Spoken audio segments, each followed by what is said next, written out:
Hello, everybody. Welcome back to BareRose Garage. What's going on? It's another Saturday. How's everybody doing there? Unfinished project. First responder. Good to see you, man. Excuse me. Uh, I've been a little under the weather for the past couple of weeks. So, my videos have been a long time coming, I know. But we still got Saturdays to do this stuff right with.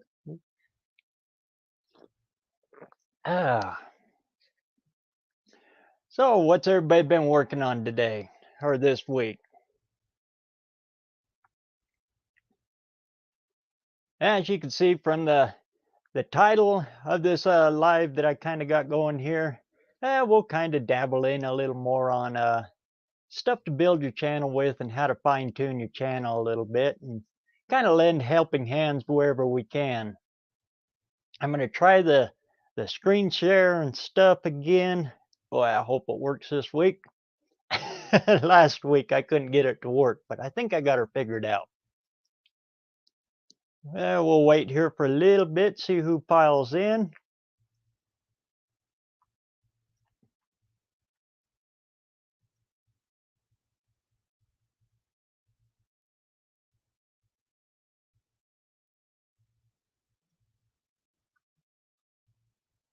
There it goes. Now I can see that.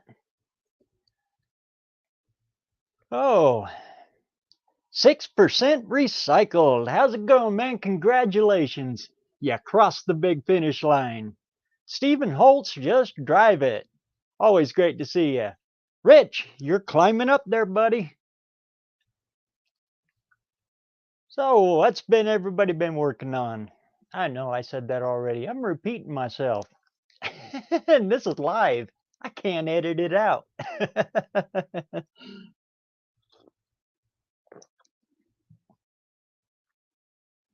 I guess one of the things we can talk about is one of the biggest things that'll help you on all of your videos is microphones and the types of microphones that are out there. This is what's called a shotgun mic. This one I use on my phone, and I generally use it for doing my shorts because my audio on my phone sucks really, really bad. I got to have the phone right close to my mouth in order for you to hear me. So I picked up this shotgun mic. The cool thing about a shotgun mic is it works just like a shotgun. It captures all of the audio right in front of it. So it kind of helps cancel out any background noise coming from the side, but you got to keep that sucker pointed at you all the way. So if we're working with that, you know, the shotguns work pretty good for that. Hey, we got Mr. John Wilburn's in the house. What do you hey, say, what's going on? BareRose's garage, where it's always 11:44. That's right. This clock here never changes, but it's yours always does. 16 minutes to lunchtime. That's kind of cruel. So what you been doing there, John? Reasonably well. I just thought I would remind you that it's day 180 is nearly gone, because I know how much you like the orange paper. Oh, and my sign is now up. What is it? Have you seen the sign? I haven't seen it yet. Well, let's see here. This is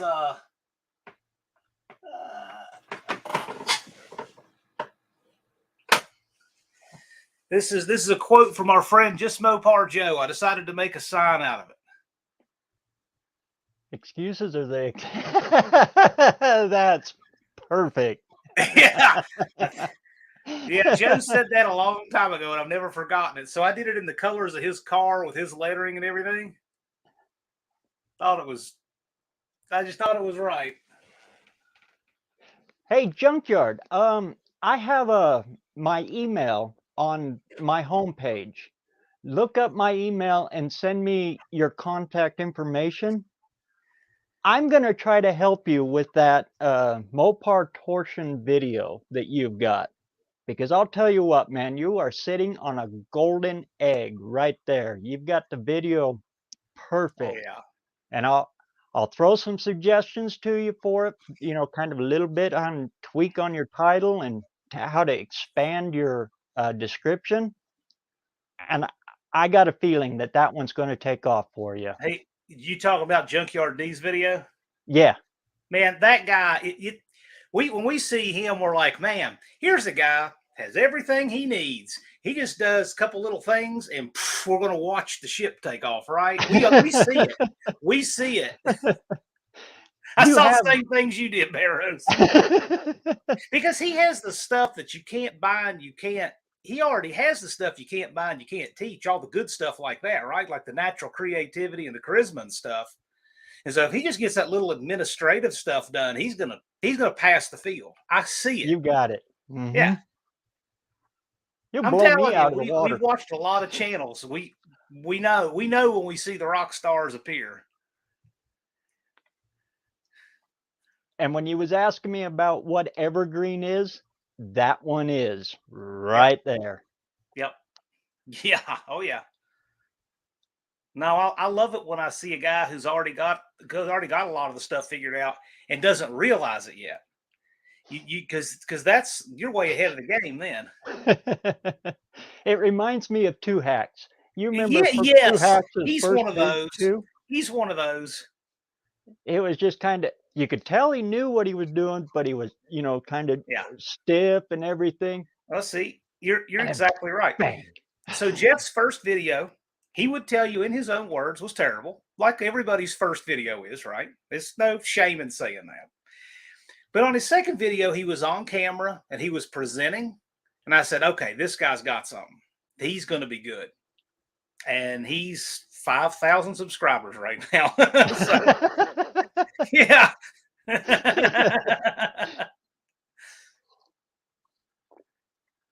And it's great to see all you guys succeeding at this. I mean, it's just, oh, yeah. Oh, it is neater than I'll get out.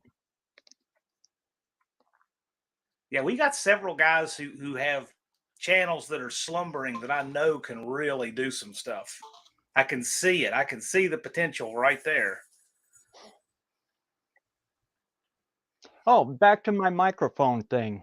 And the other thing that's really helped me on that was my wireless. But it's not so much for a wireless mic. I use this because my mic is always the same distance from my mouth. So my audio levels are always pretty good all the way through. So I don't have to edit for my audio if I'm using my wireless. Plus, it gives me the freedom to walk around on, without tripping over a cord. So if you can, try to find you a good cheap, this one's an ultra cheap wireless mic. I think I only paid like $30 for this. BareRose, check it out. So my mom likes to watch BareRose's lives, and she's seen this. It's always 11:44 BareRose time. I need to make up some kind of elaborate story of what that time means. But honestly, all it means is that's the time I needed that battery.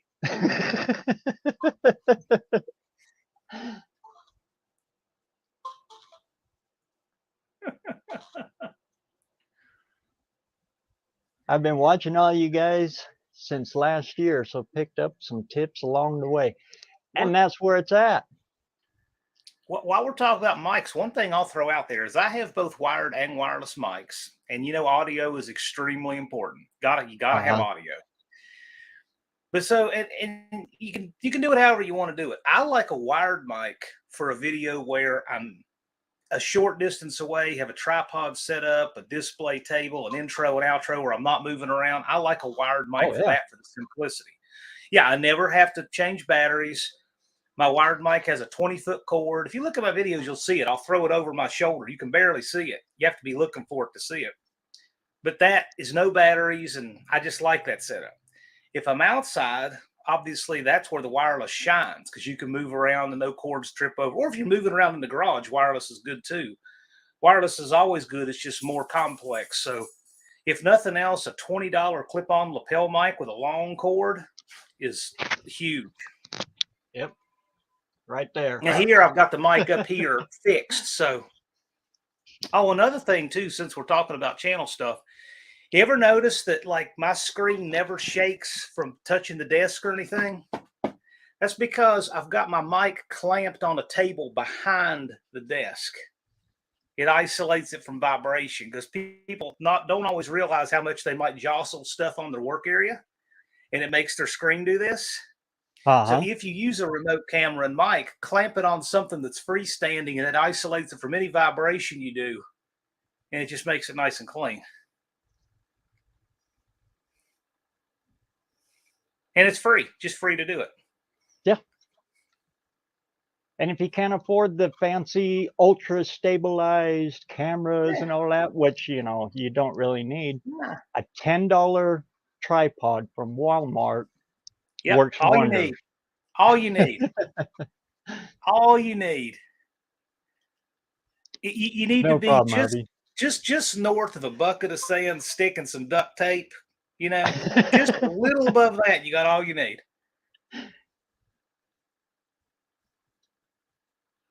Oh yeah, before that I was using vice grips to hold my phone and all, you know, all of the combinations. All right. Yeah, I used to do a lot of stuff like that, and then when I got a tripod, I never even thought about it again until maybe a year later, and I thought, wow, this is so much easier. Because the tripods, until you start working with one, you don't realize how many nice things they have. Like, not only does it hold your phone or camera upright, most of them they don't just swivel, they have a ball there. So you can swivel it and you can change the pitch and stuff like that. And that's the only one I even adjust, unless I'm doing a panning shot of something. And it makes it really easy. Non-slip feet, you can adjust the feet to different heights. So let's say you're outside on uneven ground, the tripod fixes that for you too. So you can just adjust the legs to unequal lengths. It's pretty nice. The nice thing about this one is it's rechargeable. The bad thing about this is it's rechargeable. So I don't know when the batteries are dying. But it does come with 2 mics plus the transmitter.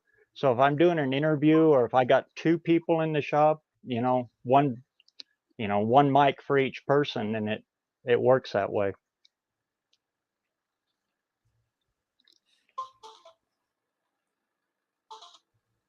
And I didn't pay a lot of money for it.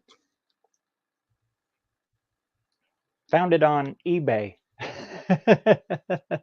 You can find a lot of deals out there on eBay.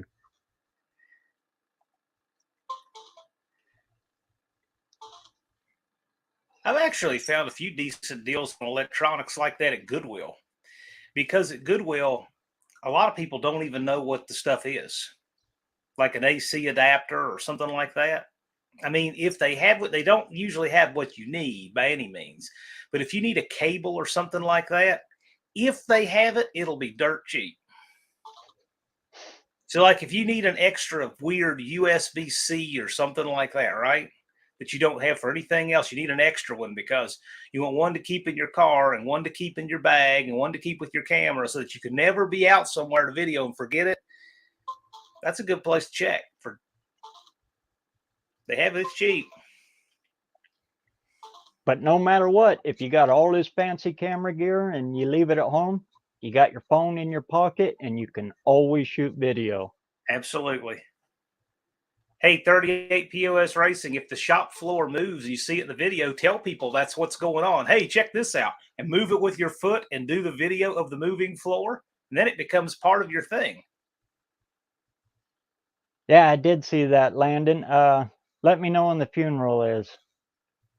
Our 98-year-old junkyard guy passed away yesterday, I guess.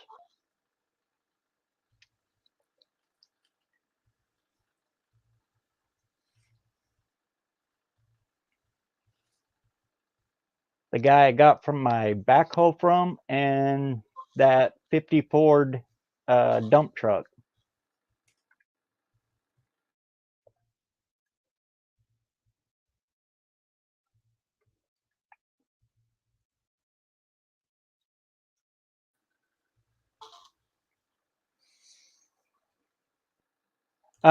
Before I had this one, this mic, I had a Boya, and each one took 2 AA's. I actually kind of like the sound quality better on the Boya, and I like the fact that it had interchangeable batteries. Because then if it was dead, I could just slap more batteries in it and keep right on going instead of waiting for these to charge. And it was 30, cheaper. 38 POS Racing. Yeah. So when you have something that's unique or different or funny or janky or anything like that, that's part of what makes you different, right? Hmm. Like for example, I have never seen a high gear drum spring compressor for torque flight transmission like the ones the Bad Tree guys have, because Jabo made it. I call it a waffle iron, right? And it's just a piece of shop equipment, but it's one more little thing that adds personality to the channel. And so, it's those kind of things, nothing wrong with just incorporating them into your channel. And never take for granted what everybody should know. I got a lot of subs taking snap rings out of a drive line to take a U-joint out. I thought everybody would know that, and I would just happen to be doing it, and I thought, oh, okay. I just hit record and popped it out. Boom, got Here's not a a lot, video. but I got subs out of it. Here's a video that you could do today. It's been done many times. I guarantee you, if you did it again today, a whole bunch of people come out of the woodwork saying they never knew that, and you get a bunch of views. General Motors pumped that molten plastic in to hold the U-joint caps on the drive shaft, right? They put the caps on, then they put molten plastic in there, and it would hold the caps in place. Well, you can't really get them out traditionally. So what you do is you heat them with a torch until that plastic gets soft and the caps come out. You clean it off, you put the new caps back, and then you put the snap rings on, because you can't inject molded hot plastic in there like GM did, right? No matter how many times I've seen that, if you did a video on that, a 5-minute step-by-step of melting out the plastic, and there's fire in it, right? There's fire in it. That's always a good thing. And you did that, and you titled it right with the kind of car or truck you're working on and all of that, you get a whole bunch of views and subs from it. No matter which one of you did it, no matter what vehicle, as long as you did it. That kind of stuff is, and again, it's evergreen, because there will always be people that need to change U-joints. And a little trick with that too, when it comes to your thumbnail, I highly recommend the free version of TubeBuddy. Sign up for that, and then when it allows you to do your custom thumbnail, go to the one that lets you take a clip, a picture out of your video. Scroll to that to where say you're doing that one right there, and you're burning out one of them, the melting plastic on it with a torch. Yep. Pick a spot into that and then stop it right there for your thumbnail picture. Then you can label it however you want to label it, but there's a hidden thing in that. When somebody moves the mouse over to the cursor to your video and it gives a preview of it, you'll see the flame rolling around in it. I stumbled across that one by accident when I did my welding how-to one, and it took off. The thumbnail on it really launched because I caught it right at the perfect time. So it looks like I'm hitting, and you see spark, because I trimmed that thumbnail out of the perfect spot. One thing that's just a general YouTube all the time thing, and we really started talking about this when Big Mike's Hoopty Barn gave us the example. If there is fire anywhere in that video, that is your thumbnail. It's as simple as that. Totally. Every time. Nothing gets clicks like fire. And his original version of that video didn't have that in it. Right, remember? right. And but then he we told him, changed it. It helped. Yep. Yeah. So for those of you who don't know, last year, Big Mike's Hoopty Barn, one of our OGs in the No Name 500, had a 51 Coronet with a 318, and his first startup, I don't know if he tried to use a gallon of starting fluid or what, but when that thing lit off, there was a fireball that looked like Hiroshima under that car. And I watched the video and saw it, and I could not believe he didn't put that in the thumbnail. I said, "Oh my gosh, man, how is that not the thumbnail?" The And flame do you shoots know right that was between the his first? legs. Yeah, and it's free, right? So that right there, that moment when I watched that video and left that comment for Mike is when I said we need to have content creator workshops on this stuff. That's where they came from. Over fire at a thumbnail. They do, hubby, but they're a little tricky. Sometimes I can get them to go, and sometimes I can't.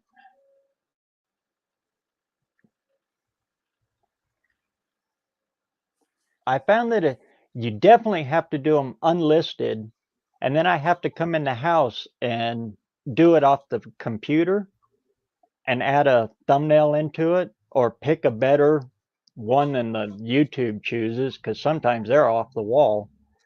And then I'll publish it again, or not publish it again, but I'll switch it to public from my computer, and then that thumbnail will stick. The nice thing about a short, though, if you're not choosing a thumbnail for a short, at least by nature, they are so short that they usually have a better thumbnail. Usually, like for instance, if you're filming 15 seconds of action, like 15 seconds of welding or something, the thumbnail's only going to pick from a video that has no fluff in it because it's too short. So that is the upside of that, is you don't always have to do anything different for the shorts thumbnail.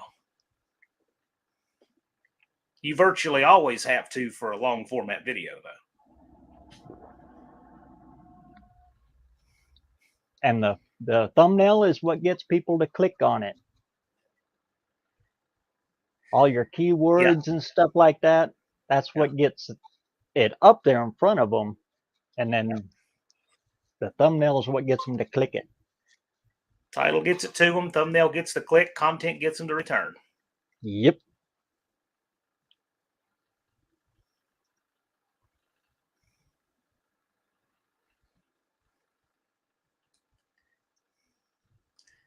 Colleen is telling Damien via a stream from Idaho across the house that he can use YouTube Studio to upload. I like that. There's something hilariously inefficient about that, but charming. You talk about a weird delivery path. Your message had to go to Idaho where it's 11:44 all the time and come back to you in real time. That's quite a bank shot there. Yes, it's in Big Mike's opening for each. Yes, after that it was. He made a channel opening out of it. Right. That's where all that came from. And for all you new guys that are, you're just starting out, you're trying to get your first 500 and everything, I'll say what every other YouTube creator helper out there says to all of them: be really careful with an intro. Usually intros are killers. Yeah. Focus them. The best way they work is to make one 20 seconds long and stick it at the end of your video. Yeah. And then use that as your outro. If you think about it, one reason that shorts get so many views and do so well is because it shows you how many people don't have an attention span and want to just watch short content. So if you put an entire short's worth of content that they're guaranteed isn't new before your content starts, what do you think that does to people wanting to watch your stuff and take a chance on you? Yeah.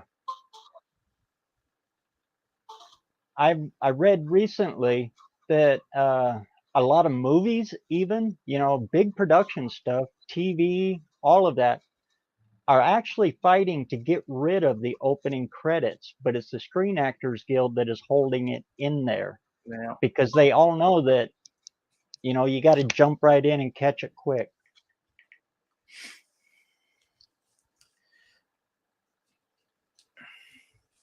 So just be careful with intros. They can hurt you. And I've known a few big channels that have just done away with them.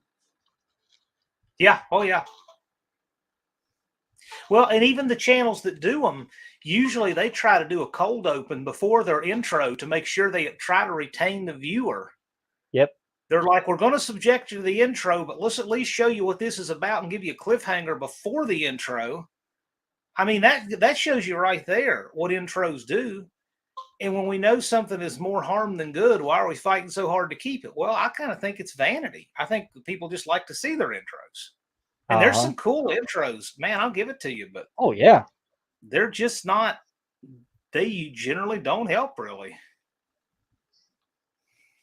And your returning subscribers, people that have watched every one of your videos, they got to watch the same thing over and over again. And they don't. Let me No, tell you what they do. This is what they do. If your intro, this is exactly how they do it. If your intro is 20 seconds long, this is what they do. 1, 2, 3, 4 on that arrow button, and there.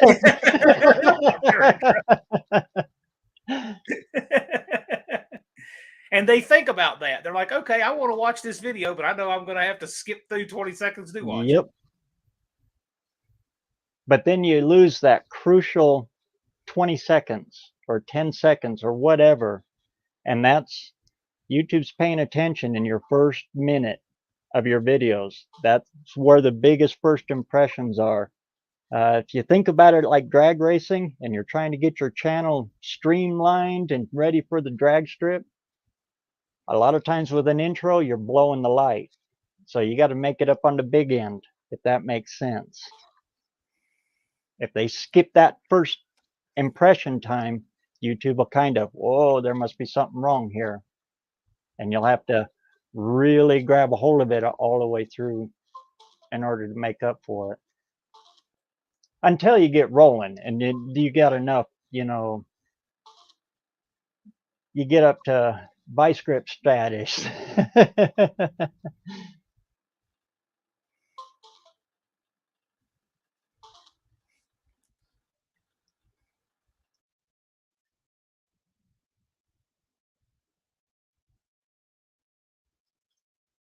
That it does, Rich.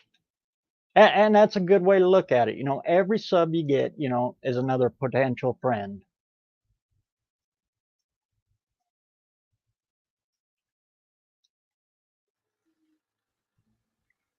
And don't let it discourage you that you lose them. I I average about 200 to 100 subs a month, but my sub count official one, it's not nearly that high. I'm losing them, and most of it is from my shorts. I lose a lot of those subs from my shorts because most of my content is long form. So, you know, it comes with the territory. You do a short that gets you, you know, a couple hundred subs. It's really cool in the beginning, but those people don't like to stick around. So a lot of them will slowly drop off from you. Just don't let it get to you. Just keep hammering at it.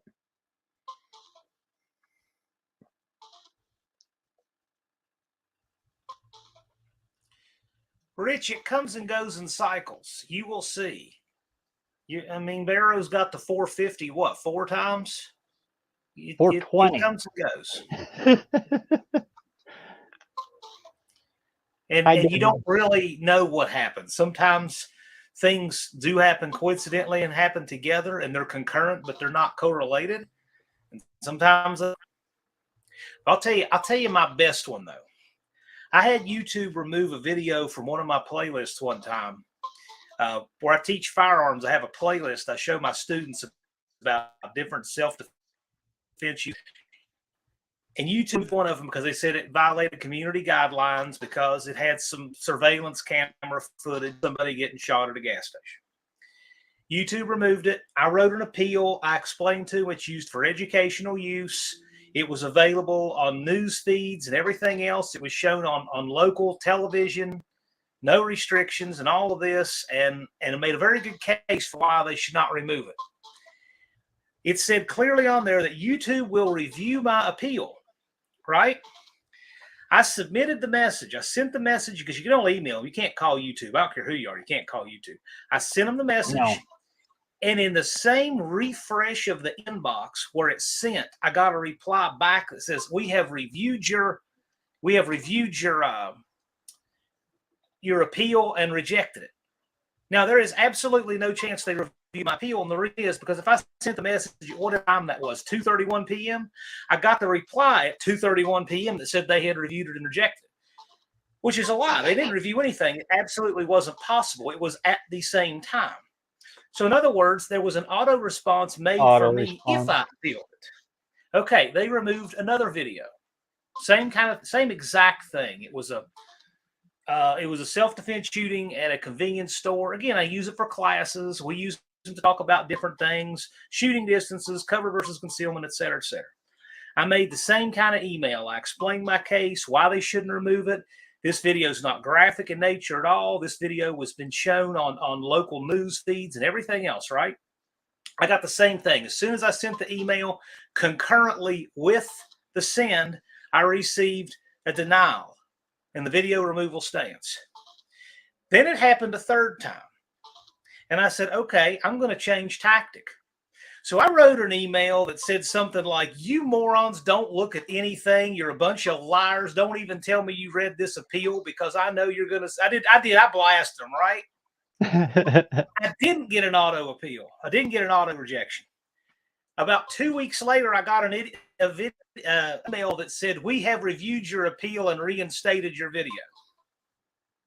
Really? And I know, so what that tells me is there were certain words in my email to them that triggered it to actually look at. And if I had put them in those first ones, I might have gotten the same response. So I know that happened. Now the playlist is inconsequential, but I thought the that whole was interesting. Theme of how, this all works. We're basically doing this all for a machine. There's no people watching all of this. It's all a machine that picks this stuff up. Well, what that suggested to me is, though, if you were to get a video removed from YouTube, write a nice polite little letter, and down at the bottom in number 6 font, just put the words stupid, idiots, incompetent, put all those kind of inflammatory, just real small font nobody can even read. And then you can even make it white if you want to, so you still can't read it unless you scan over it. And then you'll get someone to actually pick up the email and read it. I just thought that was wild. Yeah, my point in that, though, is just do not let it upset you. Don't let it discourage you that you're losing subs and stuff like that. Just use it as fuel for the fire to go out there and make another video. And the difference with the description, Rich, is that just changing the description itself gives your channel some refresh in the algorithm. What I'm saying is I went from having emails where I would get denials sent at the same time as the appeal. There's absolutely no chance that there was a review at all. It wasn't physically possible. But those words are the only thing I can figure triggered it.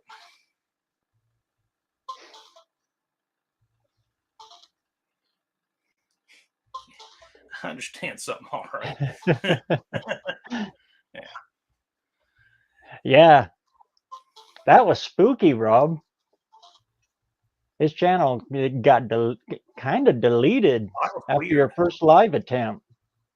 Did they? You got like a 24-hour, some troll like flag you or something? That was weird. What was it, Rob? You accidentally had your first live set for kids, and you did it straight through YouTube instead of StreamYard? There is something in Two Hacks Jeff's settings somehow that I have never been able to turn on the notifications for his channel. And I think it's because somehow he had a kid's setting when he first created the channel. But he says he's gone through it numerous times trying to undo that. But for whatever reason, I cannot turn on notification. It will not let me. I click on it and then it just immediately undoes it. Huh. Now I still see his videos. They come up in my, I still see them in the suggestions, but I can't get notifications on his for that. There's a handful, maybe 2 or 3% of channels seem to run into that same thing. I notice if I cross, I've been experimenting with that here lately because a lot of people have asking, about this kind of advice and stuff. What this all looks like on different browsers.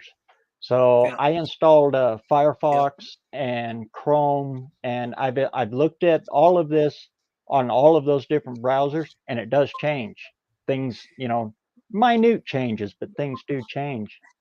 And I It did does. notice if I click on somebody for their notifications in Chrome, and then I go on, like right now, I'm on Internet Explorer, whatever Mhm. Microsoft's one, it won't come over on here. But Hmm. if I go back on Chrome, it'll light it up there. Oh, wow. Well, Chrome is Google, so Yeah. makes sense. I know I tried different browsers with Jeff's problem. I tried Firefox, I tried Internet Explorer, I tried Safari, and I tried Chrome. And it won't do it on any of them.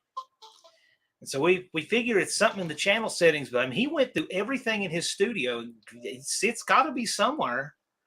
There's a couple settings that are really hard to dig out, and that must be one of them.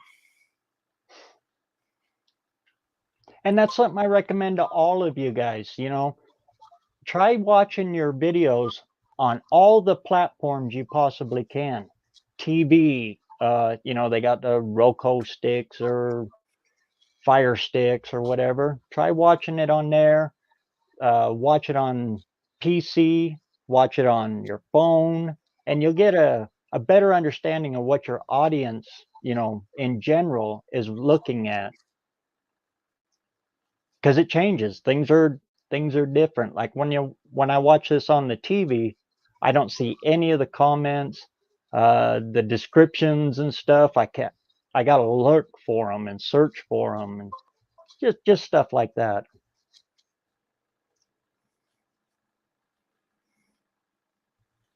When I upload it with my phone, I can't add any of my hidden tags. I have to go back on my computer, log in with my computer, and then I can put in my hidden tags. Stuff like that.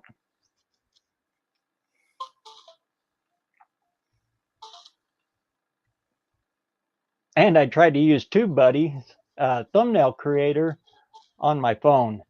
Yeah, I deleted the TubeBuddy app from my phone because that is a nightmare. So if you're going to use TubeBuddy, for me at least, it's easier on the computer.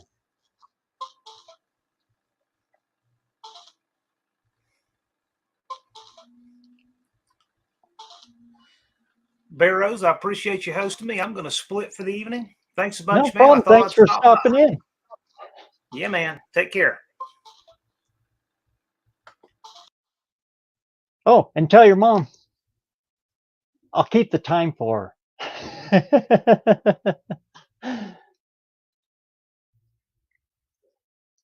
And if anybody else wants to pop in and ask a question, or if you just want to throw a question out, we'll talk about whatever, so anything to help you get your channels up and going. Or just kind of polish them, if you will.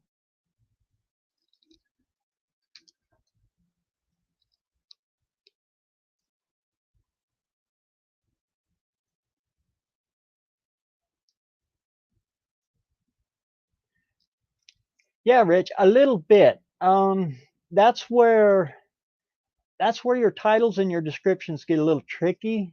The way I look at it is, before I even do a title, I'll think of the keywords that I want in that title for the machine, but then I word it in a way that people would like to see it. If that does that make sense? So whatever I'm working on, like 1965 Dodge Dart budget build, because everything I do is a budget build. I try to get as much of that as possible in there for the YouTube machine, so YouTube will throw it out there. But then I'll put in the human side of it, if you will, whatever I'm working on. Will this run, or will this make it home, or whatever, so when people look at it and they're reading it, oh, okay, they'll click it. So you got to kind of work it kind of both ways. And then in my description, because your title is the first place the algorithm looks, then it drops down to your description. I'll think of all of those keywords as well, and then I'll put them in sentence form down in through my descriptions. So if you're reading it, well, not real good at grammar and English, but it looks like a human being wrote it, which I did. But it's full of all kinds of keywords for the machine as well.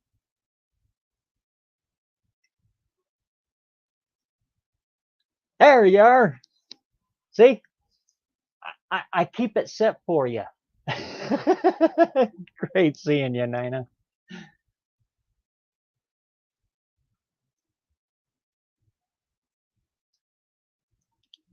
I think it's Nina. I have an aunt named Nina. It's spelled just the same way.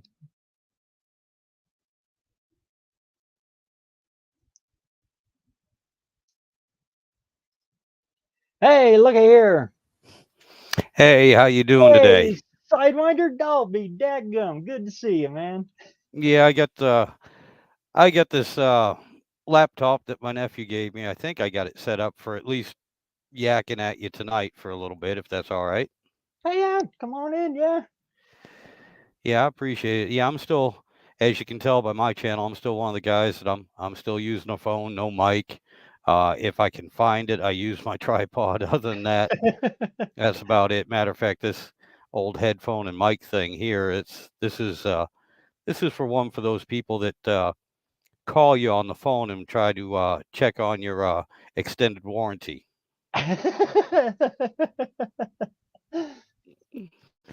But your But audio isn't too bad because you keep a reasonable distance, staying distance to your phone.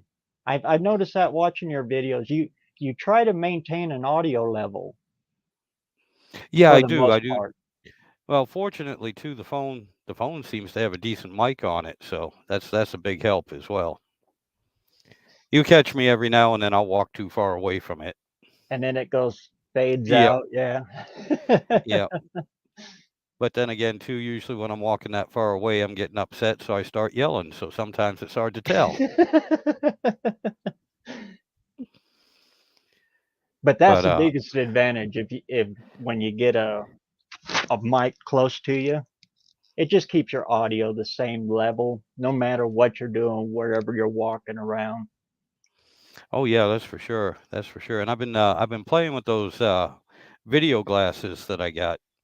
And they actually take a pretty good video. I was impressed Really? with that.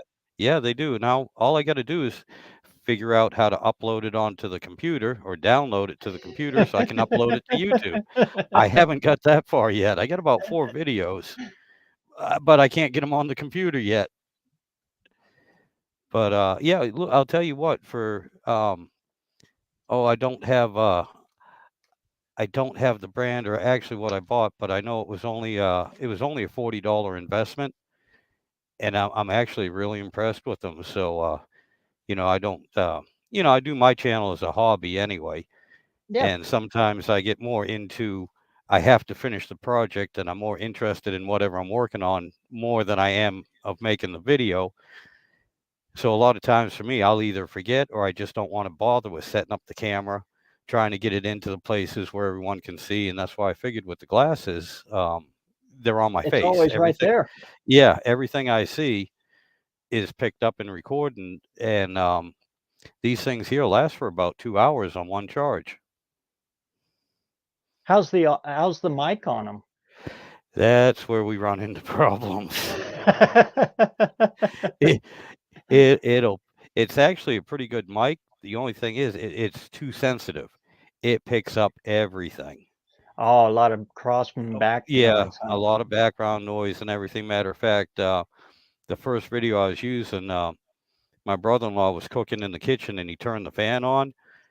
The mic Oh, picked it up from two rooms away. Picked up the oven fan, and you just heard this big whoosh in the background the whole time.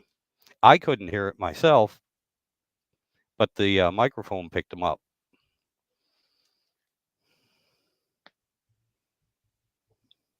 Oh, it looks like Rich220 tried to come in there, and as soon as I hit add to stream, he disappeared. Try again there, Rich. Yeah, but anyway, Sidewinder, you got some good stuff going on, though. I'm really enjoying your. I mean, I caught you way early a while back. Yeah, I appreciate that. Yeah, I appreciate that. I mean,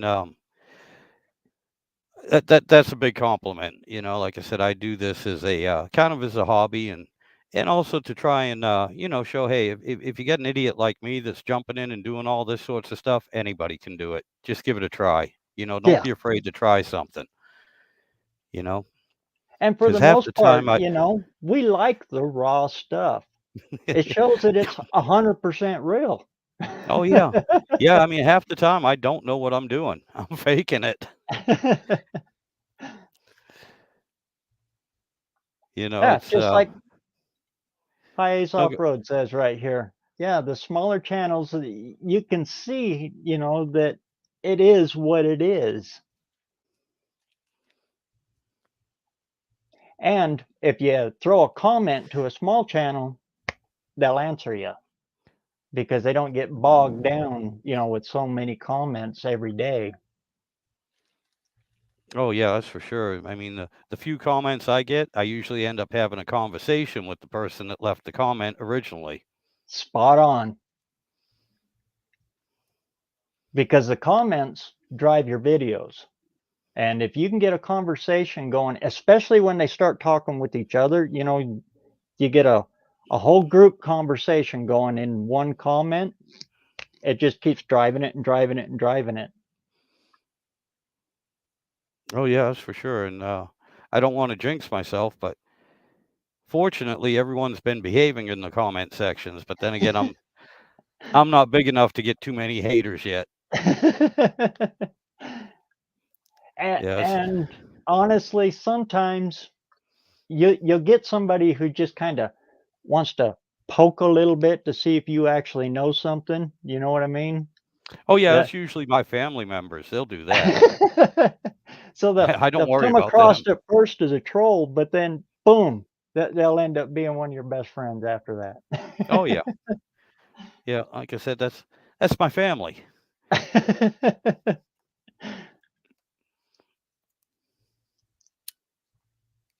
Well, I'll tell you what, a lot of these, I like the smaller channels myself. You like you said, you get the information. And it happens to a lot of us too. You know, you get to do something day after day after day, and like you were talking about with the U joints, you take something for granted. You figure everybody knows it, Yep. but when you're trying to figure it out for yourself, and you're stumbling through it, and you got that on the video, people are like, "Oh, I was wondering about that. I didn't know that." Yeah, well, I didn't either until I did it, but, you know, figured it out.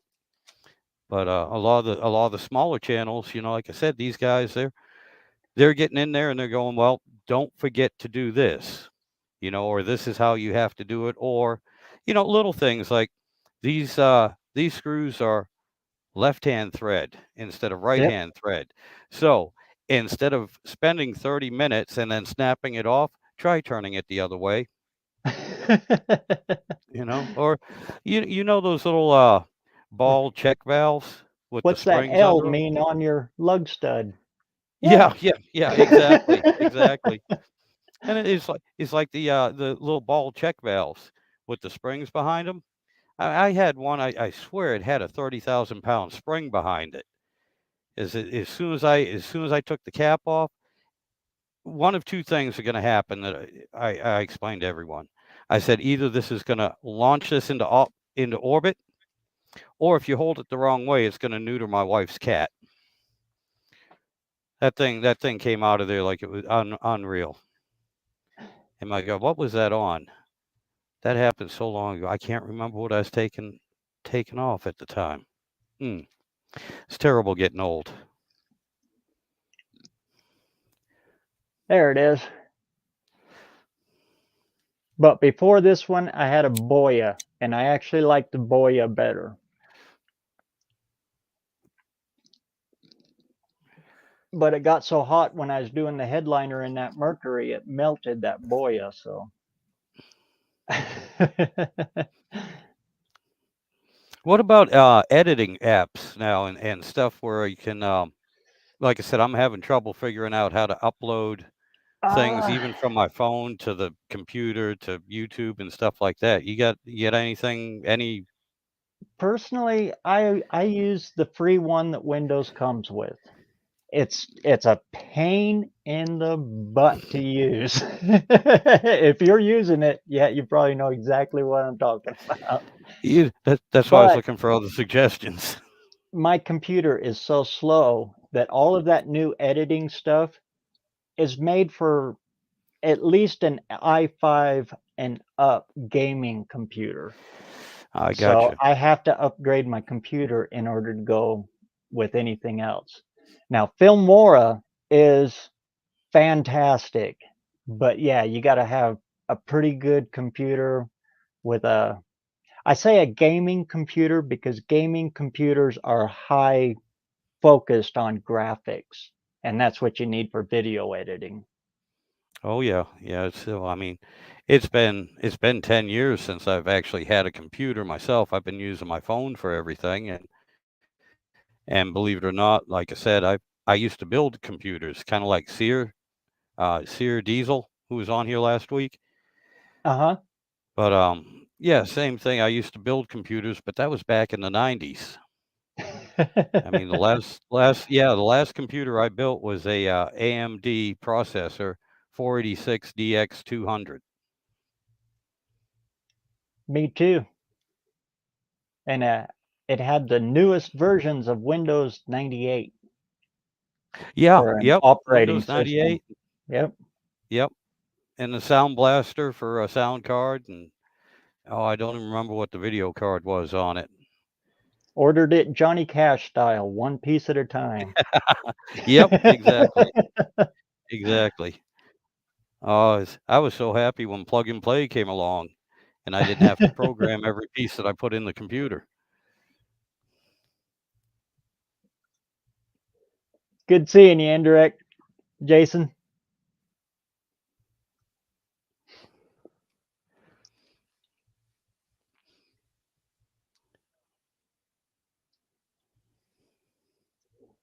Yeah, but and I've also found that, see, my camera actually shoots in 4K, but I have to knock the video quality way down or it'll lock this computer up big time. I So gotcha. I'm actually filming way low resolution for my Yeah, I guess camera's abilities. I still got to go through this, and well, I actually, I hate to say it, I'm gonna have to have my niece come over and tell me what I got in this computer and what it's capable of and everything. It was, I think it's only 4 years old, and it was his gaming computer until he got his big gaming computer. So, but then again, 4 years in computer age is like 50 years in human age. And I would do it up on my phone, but I have a very, very, very basic phone. And my phone bill's only $35 a month, so Oh well, there you go. Yeah, I'm not upgrading yeah, yeah, yeah. it. Don't blame you for that. It's just a cheap Walmart burner phone. Well, I'll let you know a little secret. The wife takes care of the phone bill, so she well, I don't have the newest one because I just figured out how to fully operate it, but I got the old Android Galaxy 10. That does pretty good, Yeah, it's the not bad, and Galaxy I've line. I've managed not to throw it over the roof of the house or run it over with the truck. It hasn't irritated me enough to do that. I don't know how many flip phones I went through by tossing them out, throwing them against the wall or whatever, but maybe it's just old age. I've calmed down a little bit. I use a Canon Vixia. I forget the numbers on it. It's actually an older one that still takes the memory cards because I can take the memory card out and stick it right in the computer. Oh, okay, yeah, yeah. I can't even get the back of this phone off. but that's what I use. It's got digital video stabilization in it, so it really helps with that. But it's not like it doesn't have an inner gimbal on it, so it's not like a GoPro. I got you.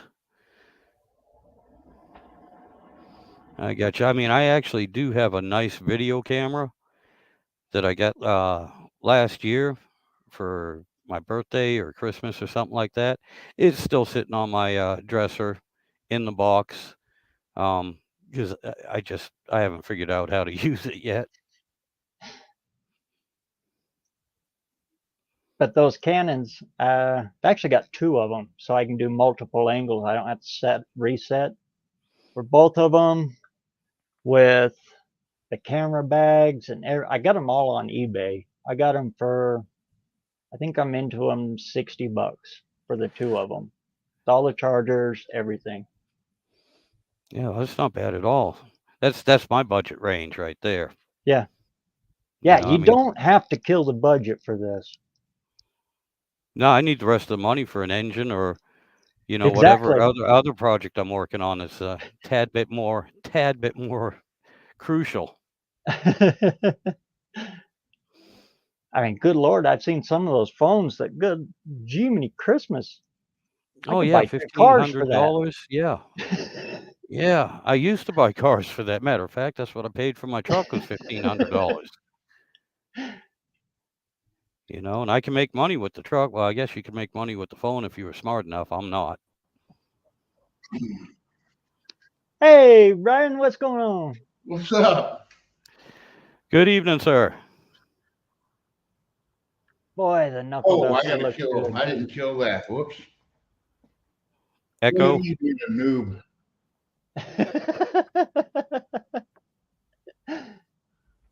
There, I fixed it. That's the first time I ever did that. Sorry, guys. Oh, it's That's okay. I funny, couldn't I hear didn't it on hear it. this end. It's good So to how's it screw up going? when it works. Not bad. What's going on, man? Just doing wiring on this duster. Doing it a little bit at a time. You're just doing basic race car wiring to it, right? Yeah. It ain't nothing. Ain't gonna be nothing special.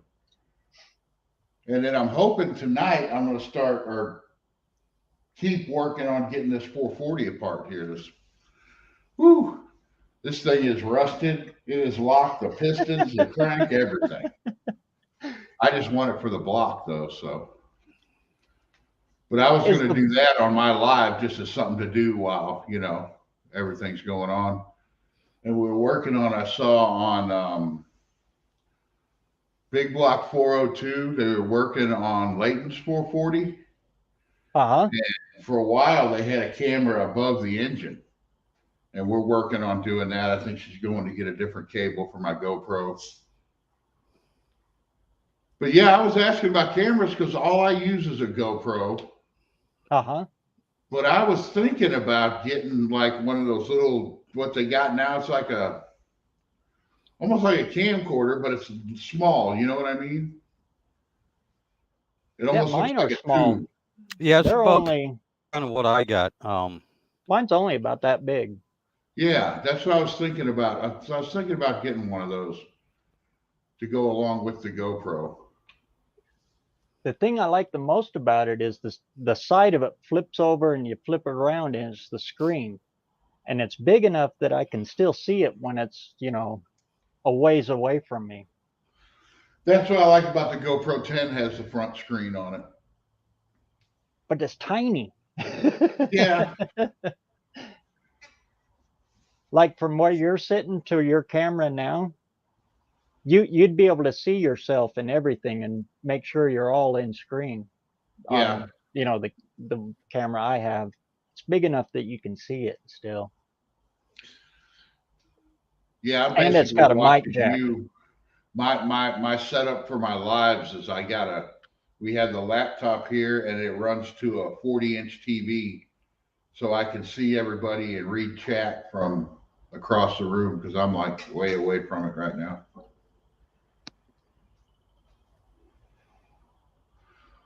I've got two builds. The 55 Ford we did and the 51 Chevy F350 we did. Those were done on a GoPro, and it's an older GoPro. That one was a GoPro 3 or GoPro 5, and I can't get the footage out of it. Something happened and I lost all of that footage. Huh.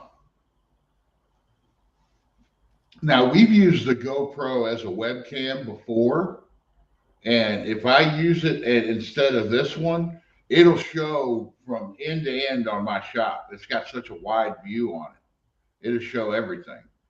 I didn't like it because it showed how messy my shop used to be. It's still messy. Oh, you haven't seen my shed, have you?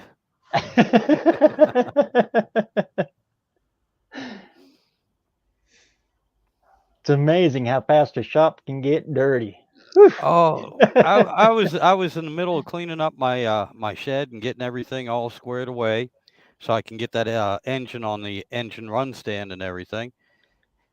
And of course, my daughter shows up with stuff that she wants to store out there, and then the wife went yard sailing, and yeah, I couldn't even walk in the shed. And then of course I had to do the train for my grandson for his birthday and everything, and get that up and running. That's And cool. yeah, it takes you all day to clean out a 10 by 10 area, in about 5 minutes to fill up a 20 by 20 area. Well, this is 24 by 35. And when I first walked in here, when I first saw it, I was like, wow, I'm gonna have more room than I ever need. I'm already looking at getting the one next to it and putting a door in between them because I'm running out of room just for stuff. And sooner or later, I'm gonna end up having to fit 3 cars in here. Yeah, believe it or not, my the full size of my shed is what is it? It's 38 by 28. Oh, that's not bad at all. That's bigger Yeah, than what but I got. I got about a 3-foot pathway that kind of winds its way from one end to the other. That's about it. You sound like my machinist that does my motors. That's the way his shop is. He's got to clean the stuff off of one machine, do whatever he's doing, and then clean the stuff back to go to the next machine. Yeah, that sounds about right. That sounds about right. That's yep. Yeah, But I then thought again, he's also the guy that built a Boss 429 for his race car.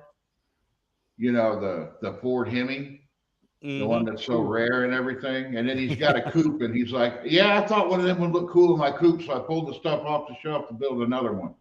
oof. It's like you just got that stuff laying around. Yeah. Yeah. I mean, I love hearing that, but I hate it at the same time, just because I can get jealous, you know? Sorry to hear that, Tim. All of our thoughts go out to her, man.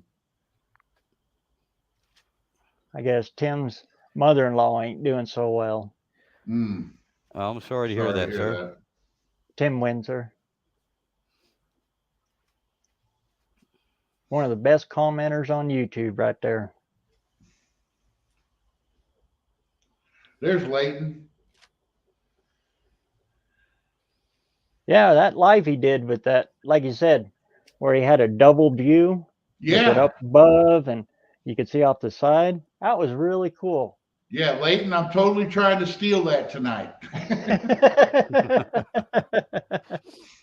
Well, we were going to have it set up different where I think the only way I'll be able to do it now is like go back and forth in between them. Because we had another laptop, but we forgot the charging cord for it. And being a half hour away from the house now, it's like, we'll compromise. But I got this whole thing, and I was actually just thinking about something to do on the lives, you know. The only time I work on it is on Saturday night when I'm live. And sooner or later, it'll all get tore apart. And then I got the other one I got to bring in and do the same thing to. That's the one that was in the fire. Is the block on that 440 the same as a standard, just run-of-the-mill block? This one, yeah. Everything I could tell, this is an industrial 440. I guess you saw the video. Yeah. It is identical to one that was in a motorhome. It's Oh, identical okay. to a motorhome 440. So I mean everything that I'm seeing. And then the other one that was out there, I think, was in a car, like a what they have those in Imperial, no, something in the 70s. I got two of the low compression, but you know the blocks. Actually, from what I understand, the blocks are better on these lower compression because they got these ribs in them. They're stronger blocks. And they're made to run and run and run. Yeah. Well, I'm hoping to build this one to hold about a 300 shot of nitrous or more. Mm. Well, around here, there's I'm going to be done playing around. There's quite a few farmers around here that are still running stationary Chrysler Flathead 6 on their irrigation pumps. That's what this was. This No was an sense irrigation pump motor. That one was an irrigation pump too? Yeah, it ran off propane. And I've got the propane set up for it. And I think when I pull the 318 out of her truck, I'm going to convert it over to propane and put it on a run stand and just, you know, be a neat video seeing an engine run off of a propane tank.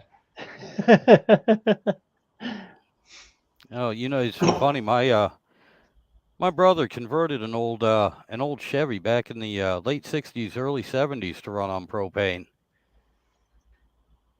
and he loved it. I can't, you know, God, I was only about 3 or 4 years old when he did that.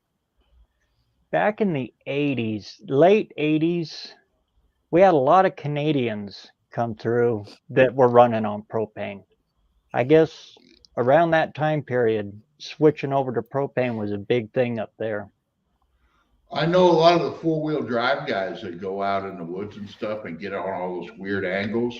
Some of them guys run propane because sometimes the truck could be straight up and down and the fuel won't pump up there. Before fuel injection, yeah, that was the trick. Yeah. Yep. Pikes Peak, when they would run that. Fixed all that, but well, I think I saw a video one time of a guy who got his truck upside down, and he was crawling out of it, and you hear all the guys around him yelling to shut it off because the truck was upside down running.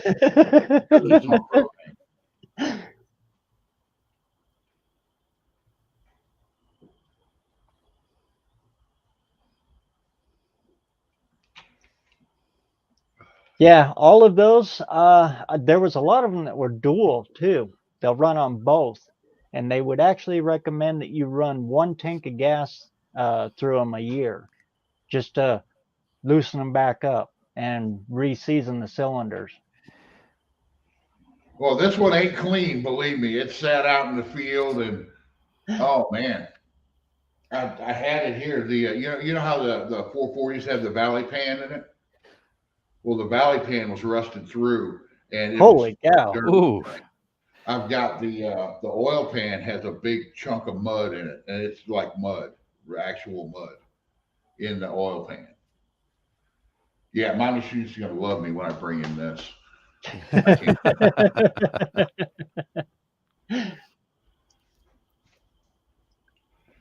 Yeah, Blake, you guys got some fun. Clean on the outside. It's not all greasy.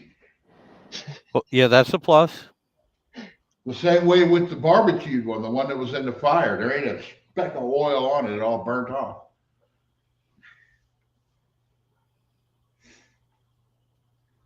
I can't wait to do a video on that one. People are going to love that. Half the transmission's melted away.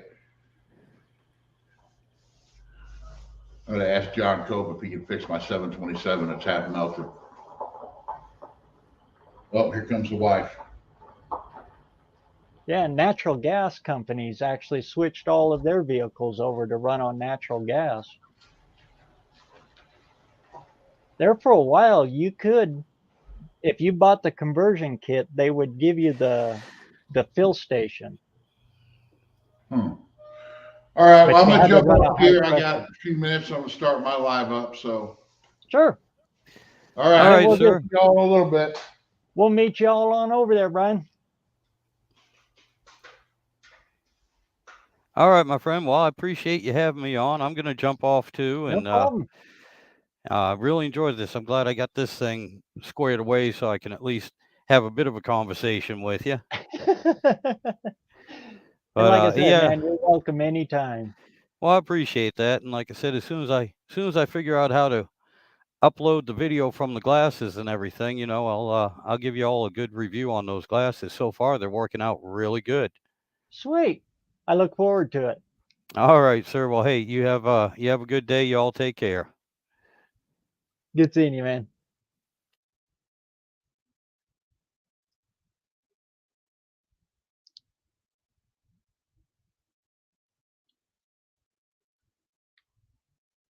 .390s and some small block Chevys on irrigation pumps. Around here, I don't know. I guess, well, probably because it's Idaho, they wanted the smallest they could get on there.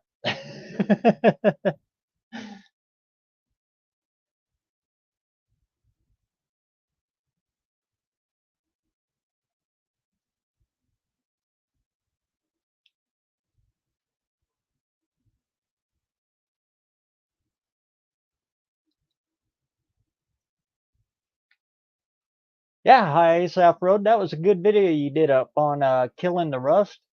That's a good one. Using the muriatic acid.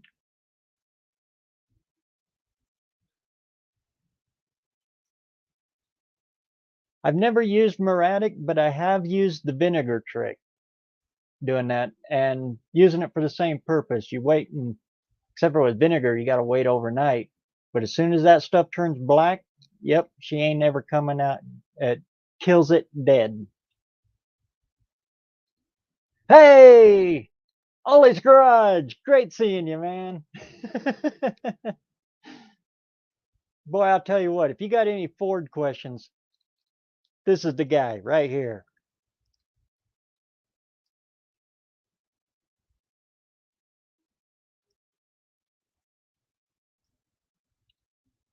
Yeah, GoPros, they're a little bit on the spendy side.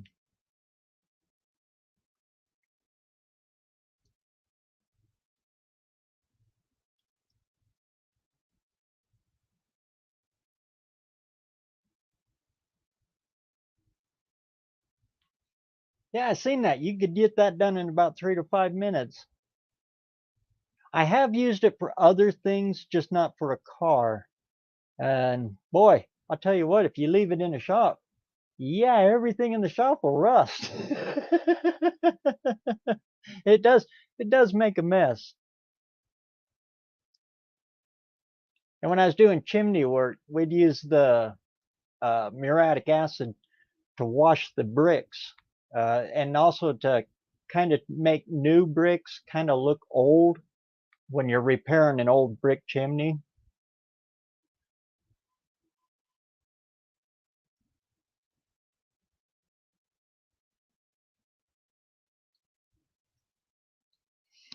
You made it, Ollie.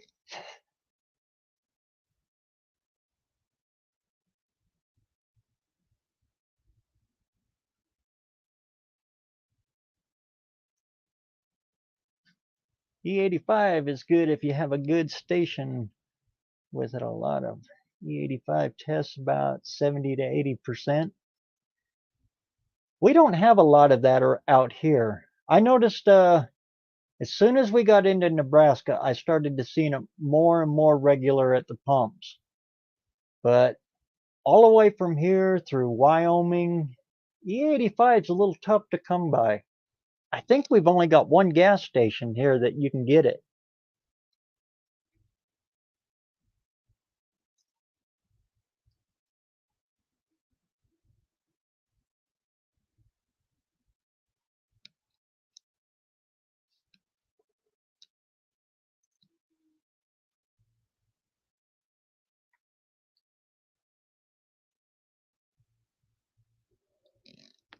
So, anybody got any other questions? You want to pop on in, ask them, or whatever? If not, I think I think we'll close her up here a little early tonight, and we'll jump on over to Brian's place and see what he's got going on with that big old 440.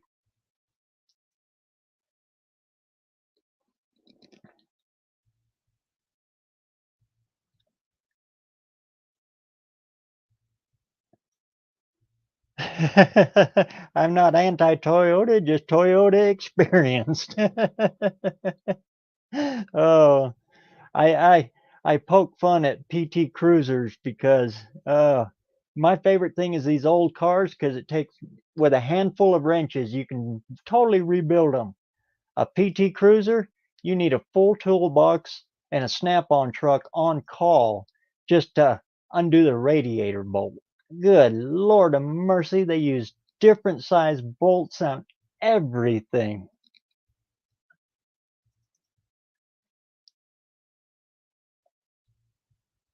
I remember doing a head gasket job on one, on the little V6 one. Good Lord, that was a nightmare. I'm glad I had the lift over at Dad's place to do that one because that thing went up and down on that lift. Undo this, take this off. 6 sockets to take off the frickin' exhaust manifold.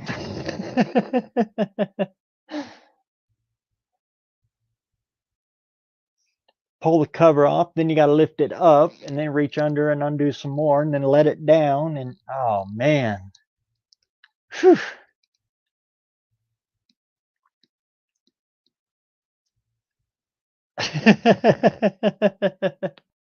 Yeah, I always said it was Chrysler's answer to make the Tempo look better. Even though I really want to build one. I would love to make a modern Angular gasser type look with a little PT Cruiser. Just the shell. And you can pick them up for, oh, stupid money. Or you used to. I haven't looked in a while. The way things are going, the price on them is going up for some reason or another.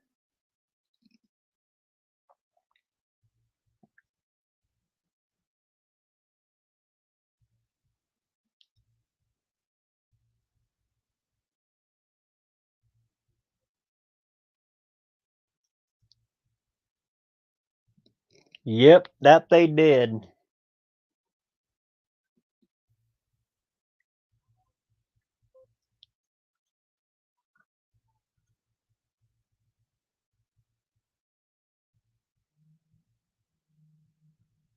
What was that?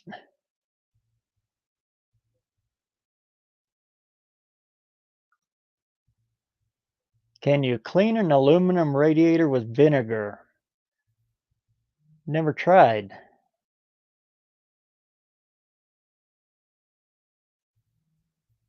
I wouldn't try. Clean it out on the inside? One thing I have been tempted to try though is take one of these old blocks that I got or an old water pump or something cast and fill it full of liquid plumber. I was reading the back of a liquid plumber bottle and it's supposed to be good for cast iron pipes and it cleans rust. I don't know. I thought that would be a good experimental video.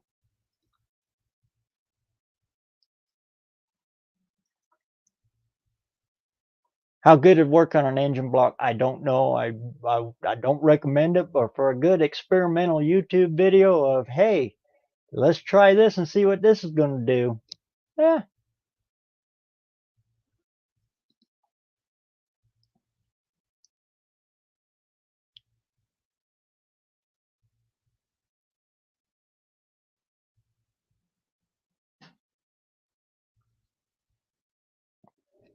Use muriatic acid at the refrigeration shop. Cleans rods in 2 to 5 minutes.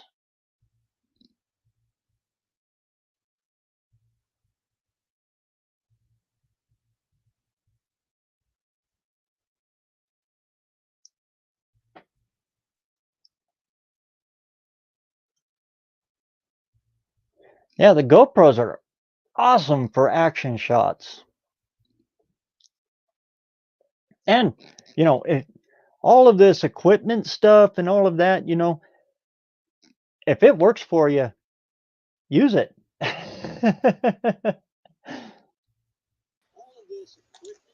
Well, I'll be dadgum. Ollie, how the heck are you? What's up, man? Not, oh man, what a day. You looked like How you the, needed a partner up here. you see me treading water there? You know, I'm used to it though. What do you think How of my you digs? doing? You like this? It's kind of fancy for me. Grand piano back there? I see an air cleaner sticking up out from under there.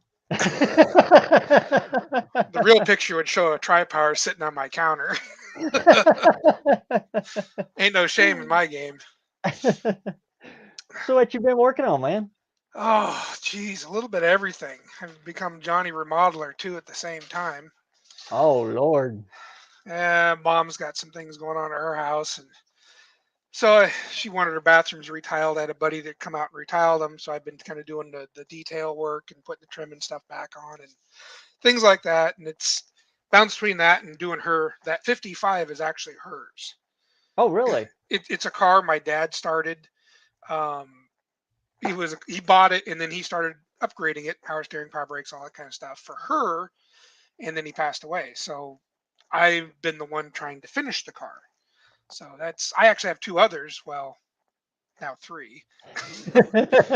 So I bought one last month, another one. So that makes Another three for 55? me. 56. 56? Yeah, it's a 56 custom line. One of those deals where I seen it for sale, then the guy was asking for parts. I responded, hey, trying to help him find parts. Next thing you know, I'm hauling it off his property. So, how that works out, I don't know, but it's sitting on the trailer at my mom's place because I have nowhere to put it here. You got the So, 272 in it, or? I think it might be a 292, but I'm not sure. I gotta do a little more investigating. I bet you it is a 272. It's a 2-barrel on it. So, but what you all haven't seen is the 4-door I have, which I bought like a year ago. Still haven't done the videos on it yet. It has what appears to be a rebuilt 292 in it. Sweet. So a little bit of, this and that. And ironically, it had a busted door glass in it. So right before I bought this 2-door custom line, I just got done putting a door glass in the passenger door, the 4-door, because the 4-door is kind of a nice car. I thought about just cruising it around, be a beat around driver. Well, now I'm going, oh, well, why don't I just do that to the 2-door? Who knows? It's a 4-door. I don't know. I don't know what I'm doing. I just keep finding stuff. You know how it is these days. Oh yeah. So between that, I haven't been doing much else at my place. I put a pretty nice polish on the 56 pickup. I would work on other stuff, but I can't put it outside. I can't bring myself to put it in our weather we've been having, because it will just destroy the polish job I did to it. The paint sucks, but it has a shine to it. I want to leave it that way. How's the So, weather been there? well, we're back into winter again. We had about a week of nice weather, and they went, and took that away from us. So it's now in the upper 40s, lower 30s in the evenings. And I think there was a threat of snow last night, but we didn't get it. I'm kind of down in the valley, so we don't get as much as the hills up around us. So It's all here now. is it all there? Yeah, you poor guys there, man. You get like 3 months of summer and it's over. If we're lucky. No, I'm definitely ready for springtime, dude. I am just jonesing for it. Hey, Travis. Work been leaving you alone? Well, yes and no. It's been, I don't know.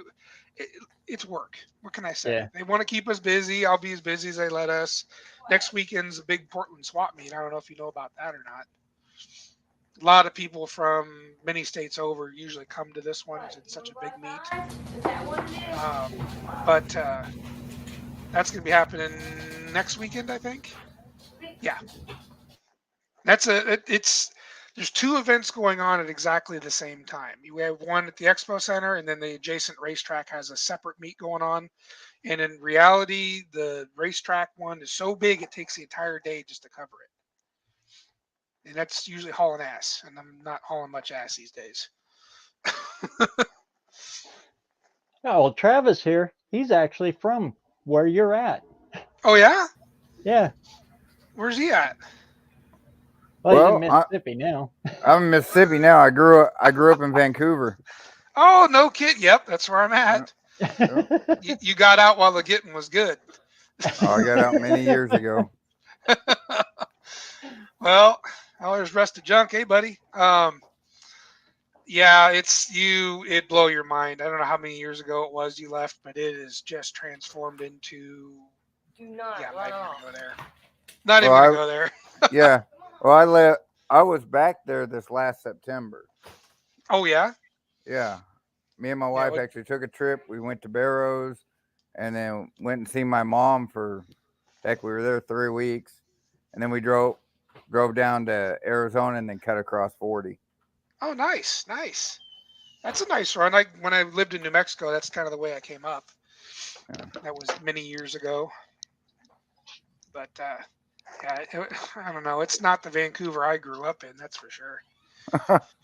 Oh, But- it's changed a lot. It screwed me up driving around. Well, think about it now, BareRose or Kim. You'd have to think for a moment. When I moved back here in 2003, since then till now, I think we've doubled in size. So we're roughly around the 250,000 people mark in the county, which is Wow. a lot. Yeah. And I would say when I moved up here, maybe about 150. When I moved back, because I moved away to New Mexico when I was in the military, and I remembered like it was, and I decided that's a bad place to live. When I got out, I moved back here. I went, oh, I should have went east. It's that left turn at Albuquerque. I should have went right. Yep.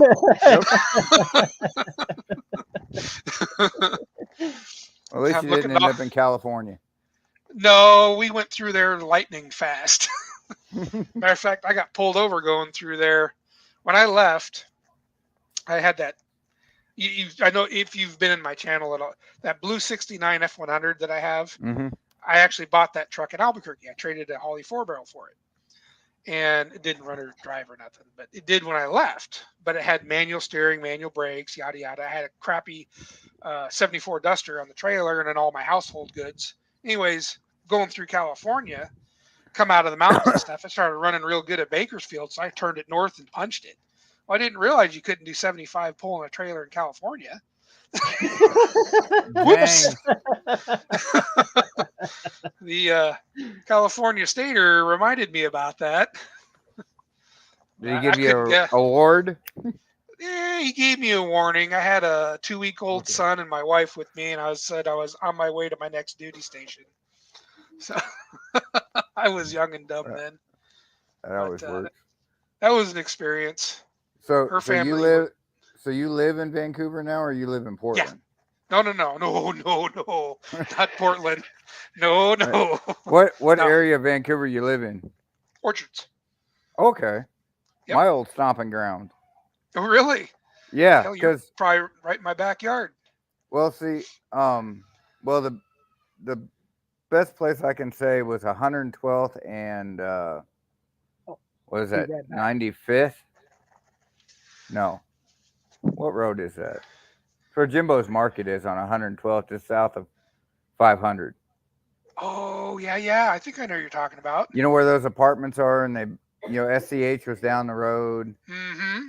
Yeah, that neighborhood is where I grew up. Oh, From the time I was about 13. Well, no, a little younger than that. I guess 10, 11. Yeah, that whole That was area it. has changed. Big time. Big time. Yeah, I'm just a little bit north of there on the other side of Fourth Plain. You go north and head just basically where Vancouver Toyota is, just north of that. Okay, yeah. You see, my mom lives over on what is that? 134th and 162nd, I think it is. Oh, Brush Prairie, kind No, of. it's not quite Brush Prairie, but it's getting out that way. Okay, that's not a bad area, but it's another one blowing up too. Good lord. Oh That's yeah. what I mean. This place is just it's the east end of Fourth Plain is just absolutely crazy now. See, when I left back in what was it, 94, 95? Yeah. That was still all just country out there. You know, you had the Mhm. White Tavern and everything out there, you know, and that was still country out there. I come back and went, where'd everything come from? Dude. Well, All American, he owned the property across the street from him, Hmm. and he sold that, and they developed it into this mega development. So that's all 2 and 3 complex joints, and then in front of it's a bunch of commercial buildings and stuff. It's exploded. Wow. It's just Yeah, it's nuts. it was. Road traffic jams everywhere you go. Oh. And fucking roundabouts. The fuck's up with a roundabout? Fuck that shit. You aren't going to believe that. Dean, are you from the Pacific Northwest too? I didn't know that. Yeah, those roundabouts. Ironically, you mentioned those. The local Rice Association has now turned them into drift circles. Oh, I'm sure. So, and even in broad daylight these days, which is very Yeah. interesting. Well, you know, Uh, I was talking to a buddy of mine that still lives up there, you know, oh yeah, about the yeah. roundabout. And he was telling me the reason they did that is because the state has to take care of the road if it doesn't have a signal on it or a stop sign. So, No, or unfortunately. it's something to do with who takes care of the road if it doesn't have a stop sign or a stoplight. I'll drop the bomb on you. That's what I do. And I'm the one that has to fix those damn signs. Okay, so he was wrong about that. Yeah, I mean, Fourth Plain used to be taken care of by the state some time Mhm. ago, probably about the time you're around here, and since then it's transferred hands because they've slowly been getting rid of stuff that they don't want to deal with anymore. And the city just walks them and goes, "Yeah, we'll take it." And then they Yeah. basically do that because all the land now along those roads have become city property or city in the city limits, and they can develop it for Right. stupid amounts of money. Oh, he's in New Zealand. Skid pad. Yeah, see, Dean knows. Yep. Yep. I'll tell you. And the funniest thing, not cat's out of the bag, what I do, I was in the circle one day because there's the 149th Street and 137th. You know where that's at, Okay. Yeah. Travis. Yeah. That one is the worst. I think I'm there almost every other week or at least once a month fixing the same exact sign that gets ran over. And I'll be Oh damned if Lord. I'm there fixing it. Here comes the drift squad back through the circle during the day, right when I'm there. They don't care. Oh wow. Yeah, it's kind of gotten a little crazy around here. Yeah. What can you do? Yeah. Those things drove me nuts. They really did. I was like, Oh, well, here's the best part about it. We've got a 53-foot lowboy that we pull the grinder on, and that used to be Mhm. one of our main runs up and down 137th. You really think I can get that through there now? oh, probably not. It's probably a pain in the ass. It fits, but it ain't fun, and I just avoid it. Yeah. 164th all the way around, piss on it. Yeah. Well, I just wanted to jump on here for a second. I didn't know I found another Washingtonian in here. We're like a disease, right? Right. But real quick, BareRose, I just want to say, make sure you're on the live Monday Sure. because I'm giving away. I got some giveaways to do this Monday, so I need some people to come on the live. I still got to figure out some questions to answer for the giveaways, but anyway. Are you Always going to do link it up like there, Kim, so I want to add him to my deal. let me see. I don't know how you do. That's like I'm technologically stupid, so I have no idea how to even put mine up there. But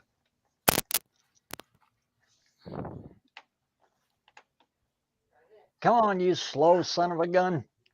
Give me a screwdriver. I'll adjust the Air fuel mixture on this computer. Get some life out of this dadgum thing. You just There gotta we drop go. about the price of a used motor, and you can have you a nice computer. Right? I'd do something stupid like buy another motor. Yeah. Now, There we I, go. I was about to start There. hammering mine into small pieces, so I bought a new computer. But yeah, I go live at 7 o'clock on Monday nights, my time, so that'd be 5 your time, Ollie. I'm usually not home till like 7, so forgive me if I miss. I'll see what I can do. Yeah. There we But go. there's my link. Nice. Are you Alright. planning on going to No Name also? Me? Yeah. Well, probably not. Oh, I'd come love on. to. I love the event. I love the idea behind it. It's the practicality factor plus single dad, kind of the only guy around here, watching over my mom, work It's letting go of me because summer is the busiest, Yeah. time for us. I don't Well, know. just get I tried to get COVID him around last that year.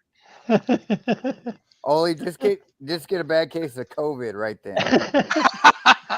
Yeah, they used to give us time off for that. Now they're like, get your ass into work and wear a mask. Oh, I know. Come on. Yep, that's not fair. No, it's COVID, not COVID. Oh, COVID. COVID. Yeah, I got a COVID. No kidding.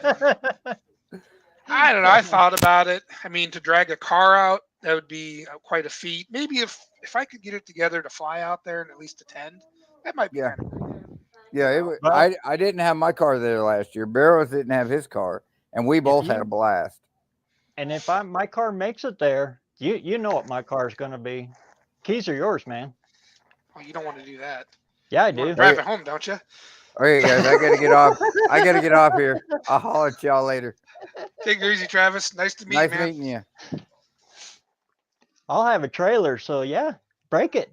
I want the footage. I'm kind of hard on stuff, That's kind of why I got to overbuild things. Is I got to build them for me. So if you want me to test it, I'll test it. No, I So, understand. It's a busy time for you at that time. well, forgive me, but what was the Yeah. date set for it this year? Oh Lord, I'll probably end up saying the last year's 23rd, September 23rd. Okay. Yeah, see, if it was backed up maybe about a month, I could probably sneak it in there, but then the daughter's back to school and this and that. Yeah. It's, oh, God. I don't know. Maybe I get lucky and I can swing something because I watched you guys' lives last year on it. It did. It looked like a really good time. I mean, it was And pretty awesome.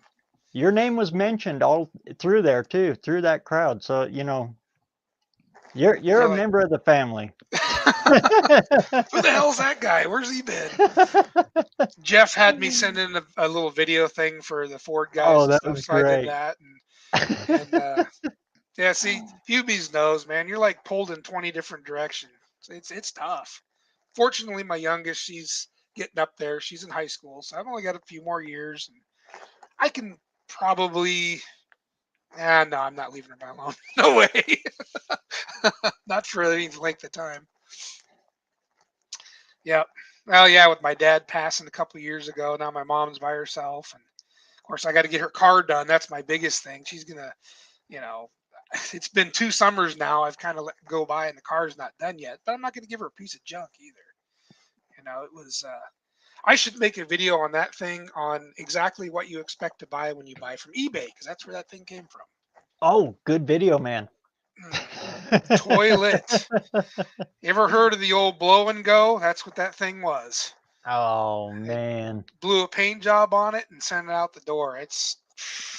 But it'll be a nice car. It's got good bones, so it'll be dependable. I should be able to set her loose in it. She could take off to it with the beach or the friend or whatever, and not have to worry about it. That's my goal. Because I don't want a phone call from the beach going, "Oh, it's broke down." So that's kind of where I'm going with it. I mean, it need to be rewired, and just nothing worked in it. It was kind of sad because my dad did pay decent money for it when he bought it. I would have been a little ticked off, but then again, I told him to fly out and look at it. And he wouldn't do that either. So you know what? You got what you deserved. You should have checked it out. How far away was it? That car, I believe, was a Texas car. I don't understand why my father, some things he did, you just kind of go, huh? You don't understand what he was doing. There were cars here, but the way his mind seemed to work is he wanted to buy the cheapest thing he could possibly find, thinking he was saving money. That's not how it works, folks. I know. Spend money. I mean, Kim and I are a little different. We like to build our stuff. At his age, I didn't want him building. He didn't really want to build anything, but he would pay. And I'm telling you, paying up is well worth it, but go look at the car at the same time. Make sure you're getting what you're paying for. And in case somebody else is watching that I know might be watching, yeah, just because your son can do it too.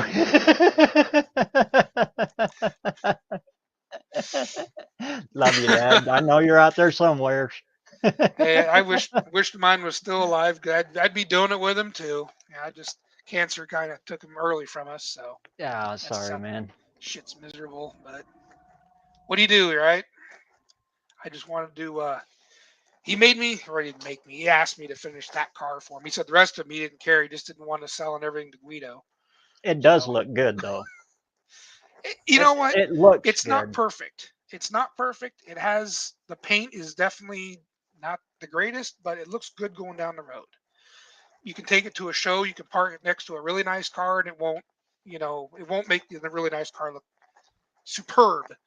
It'll look just as good as that one. And that's all. Any of us, it's all we really want is just a nice driver. I mean, right? Yeah. I can't own a show car. There's no way. I wouldn't drive it. It would make me too nervous to take it anywhere. Exactly. Any of you see my 56 pickup, right? Oh, yeah. It looks way better on film. But I'll take it to the parts store. I'll take it to Home Depot. I'll shut the door and walk in. I ain't got to worry about it. It's not perfect. It's got nicks and scratches and dents and dings and whatever. It looks good going down the road, and I get tons of thumbs up. And that's, it to sounds me, wonderful, man. Yeah, 390. There's no slight cam in it. Nothing crazy. I've driven that to the beach, which is about 200 miles? I don't know how far is that. It's about a 2.5 hour drive from here. Several years in a row. No problems. And that's not even a rebuilt engine. It's kind of a Heinz 57. I've had it out of the truck 3 or 4 times. Can you still go out to Fort Washington? There it's right across from Fort Stevens on the mouth of the Columbia right there. It's not, what is that one? It's not Fort Washington. I know which one you're talking about. Fort Stevens is on the north side. There's another one on the south side. Yeah, one's Oregon, one's on Washington side. There's also, we went there when I was a kid, and there's the old bunkers that are built into the cliff and stuff, and you got all the moss hanging down them. Oh man, pull that old truck up there, get some video and good pictures like that. Wow. Yeah, that would be cool. They used to let you drive it down in there, but they closed that off years ago. They used to let you walk down around in it and through the old tunnels and stuff. That was now creepy. Fort Columbia, which is just a little bit more inland, right before you go to the Astoria Bridge. Fort Columbia, they let you walk around in there, and it has the same thing, bunkers in the. But that's all on the Washington side. There's one on the Oregon side. I just can't remember the name of it. Maybe that's what it was, Fort Columbia. Yeah, it's just a little bit. You got Fort Stevens, and then you have Fort Columbia. It's a little bit inland, just a little bit, just before you get on the Astoria Bridge. That one you can go down in and walk around and stuff. It's kind of a small, little complex. Huh. Or am I getting my name? I know that one's Fort Columbia. Or am I getting all backwards? Maybe Stevens is on the Oregon side. I don't know. This thing's too much in here, and I get it all twisted around. Somebody will correct me when I'm wrong. I just remember walking around in there in the dark, and you flash a flashlight up, and you see slugs. Good luck, 6-foot slugs in there. It stays nice and moist. Yeah. What was it when I moved? I think was it the same year I moved out here or a year after? My dad bought another eBay purchase, a 48 Ford Coupe, and he let me and the wife and the kid drive it out, basically because it wasn't comfortable for him to drive because the guy built it with the pedals all wrong. Another eBay purchase he didn't look at. So, but there's pictures of it at Fort Columbia. Oh, I didn't own that one. That was his. Oh God, that one's got a story too. When he unloaded that one off the car hauler, it was sitting so low it tore the exhaust out from underneath it. oh And then Lord. we pull it into the driveway or take a look at it, and what was it? Oh, the front suspension. It had a Mustang 2 universal style kit underneath the front. Uh-oh. I don't think I've ever seen welding come in Uh-oh. toothpaste form before. And if you had slammed the brakes just hard enough, you'd probably drive over the front end. That's how bad it was done. So yeah, be careful what Negative you caster buy. instead of positive caster. Oh well, I mean, it was barely welded on. The hats were only tack welded from the looks of things. There was gaps between the chassis because the Oh. springs wouldn't fit into the pockets, so they spaced the hats over to get the spring up in there. So there's a gap in the hats. I'm like, this guy was driving this thing, and it wasn't properly welded. The main crossmember wasn't properly welded to the bottom of the frame, and it was universal anyways. And they didn't completely plate the frame on the inside. Oh, it was bad. It was bad. That was why it was cheap, Dad. Duh. I've seen so many hack jobs with that. Oh. And the sad thing is, this guy spent, because he gave him all the receipts. I mean, this guy was proud of this thing, right? And I don't know if he built it. He might have bought it this way and not known any better, because there's that. But he spent good money on the thing. I mean, we're talking high dollar parts, high dollar wiring kit. I mean, all kinds of stuff. And then you get the car and you're like, who the hell put this thing together? Stevie Wonder? It was terrible. And I feel bad because you don't know if he did it or if he bought it like that and thinks this is how they are. They're not, dude. Trust me. But that one's in the shop tore apart too. Friend of ours got one similar to that. It was a 38 Ford pickup that had the Mustang 2 conversion. Yeah. Kind of shadily done. Well, if you turn the wheel to the passenger side and stomp it to the floor, the steering column would separate out of the rack. Oh no. That's not good. Yeah. And that's just Wow. the beginning of it. Yeah. Yeah. Oh man. Yeah, it's got to be careful. I don't know. And my father did not stop buying these eBay cars for some unknown reason. That was a thing. He bought 5 different ones. Well, we'll say 6. The only good deal he got was his Harley he got from off eBay, but it was a guy in Canada. And he got a really good deal on it. And the bike ended up being a really nice bike. All the rest of his eBay purchases were junk.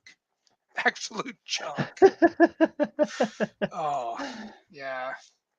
So, I don't know. Y'all should be safe because apparently he bought all the garbage. So maybe the rest of the stuff on eBay is okay. I don't know. He was keeping us all safe. He got it all. Don't be cheap, folks. Go look at it. Yeah. I don't know. I love the guy. I mean, he just, bless his heart, he was just trying to save a buck. But the problem is it ends up costing double at the end of the day, you know. And the fact he's a little OCD on things. If it ain't a certain way, to a certain height or certain expectation, the car doesn't hit the pavement. Can't be like that. You just can't. My 56 would have never been on the road if I was like that. But, you know, drive them, I guys. have a good friend them. here. He's got a 56 Crestliner. Beautiful nice. shape. But it's missing that little Ford Shield badge in the back seat. You know, in the emblem in the back seat crown right there. He won't drive it. There's nothing wrong with the car, but that. And it's never left his shop. Is he here? Is he in Idaho? Yeah. There's a dude up in Coeur d'Alene that's got like, he's probably got 50 or so cars he parts out. I'm trying to remember his name off the top of my head. I just bought a part from him for the 55. Oh my God. I think I know who you're talking about. Yeah, he's just outside of Coeur d'Alene. Super nice guy, super dude, and I bet you he'd have that part. Send your buddy to him, or I can give you the info. I'll email you guys information. He's on one of the Facebook 55-6 groups. Super cool dude. I think the first name's Bob. But yeah, he's got a whole bunch of those 55 to 56s he parts out. Get him that crest and get him driving that thing. Wonder if he's got a hood for a 59. I'm not sure. I don't know if he goes that new. He seems like most of his cars are 5 and 6s. Hey, Irish Outlaw. What's up, man? Who needs the 59 hood? You? Yeah, Which, I don't care what shape it's in. I miss The a worse, the project you're better. doing. Is I there a picked up project I don't know about? 2 wagons. Oh, really? Yeah, a ranch wagon 2-door and a country squire 4. Nice. When did you start messing with these? I went to go get parts for that 58, and it was cheaper to buy all 3. I've had this situation before. That's why I have 17 cars. Yes. Understand. Right on. Well, I know there's a gentleman, one of us other YouTuber guys, that's doing a 59 Fairlane 500 that's looking for a rear bumper. Why is my mind blanking? I've got 2 of them. The I cars? won't be using them. I The don't know rear if the bumpers. they're for the car, not a wagon. They're on the wagons, though. I think it's the same, though, isn't it? I don't think so. I think the car ones are different. I'll have to ask him. For some reason, I'm blanking out on his name. My memory is like freaking terrible these days. He's another YouTuber. He's from Washington. Huh. He's right. He's not far from Kent. Where the hell's he at? I'll think of it. I'll send him your information if Sure. that wagon bumper would work out, because he's been looking for one. I thought he's been on your 'Cause live a time or two. The ranch wagon, I can't do anything with. It's parts only because it Oh, went that's a through the shame. junkyard, so it was processed through there. Oh, wait a minute. So Maybe I do remember I seeing can't title it. You did make a video on these two, didn't you? Yeah. I think I did see that. That's right. Because a 2-door wagon, that'd be cool. But you know, 4-door wagons are just as cool these days. Yeah, I think I'll stick it on that expedition that I've been trying to sell. Oh yeah. Nice. Now is that where you could use the Expeditions title at that point? The 4-door I can title, so I'll just title it. The Wait, you number of couldn't take doors don't matter to take- me. keep the Expedition title and put the 2-door body on the Expedition? Oh, the 4-door I can get a title for. Right, So I can right. just I mean, to save take the the 2-door. body off and just slide that Expedition down on it, set it right down on it. Ah, okay. I see what you're doing. Okay. Yeah, we got to save them. I hate seeing these things go into the crusher.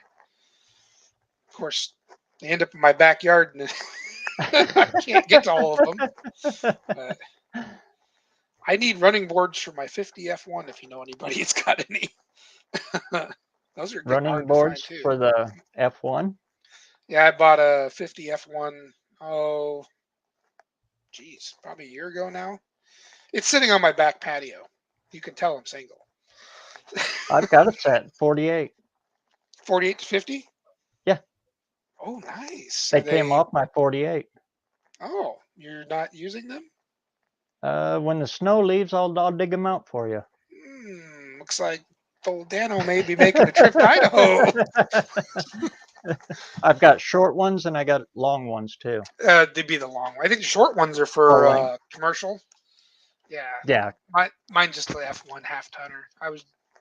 Mine don't have any at all. And the guy I bought it from, he said if he had a set, or if he could find the set he had, he'd get back to me, but I haven't heard from him since. He pretty much, I think when he sold it, he's like, I'm done with it.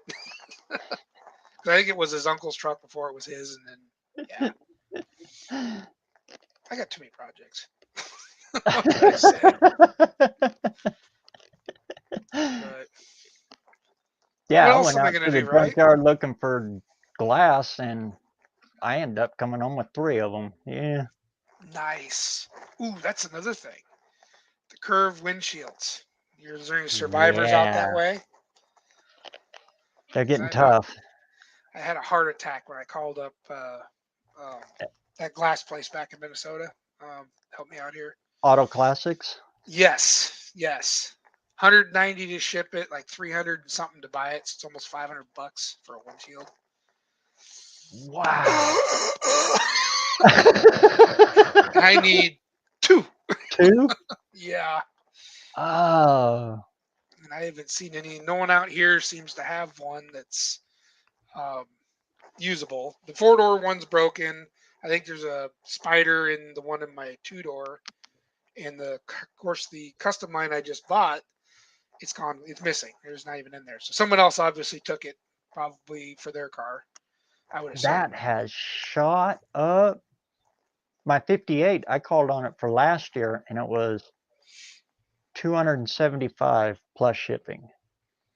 Well, if you call again, brace yourself. Oh, Lord.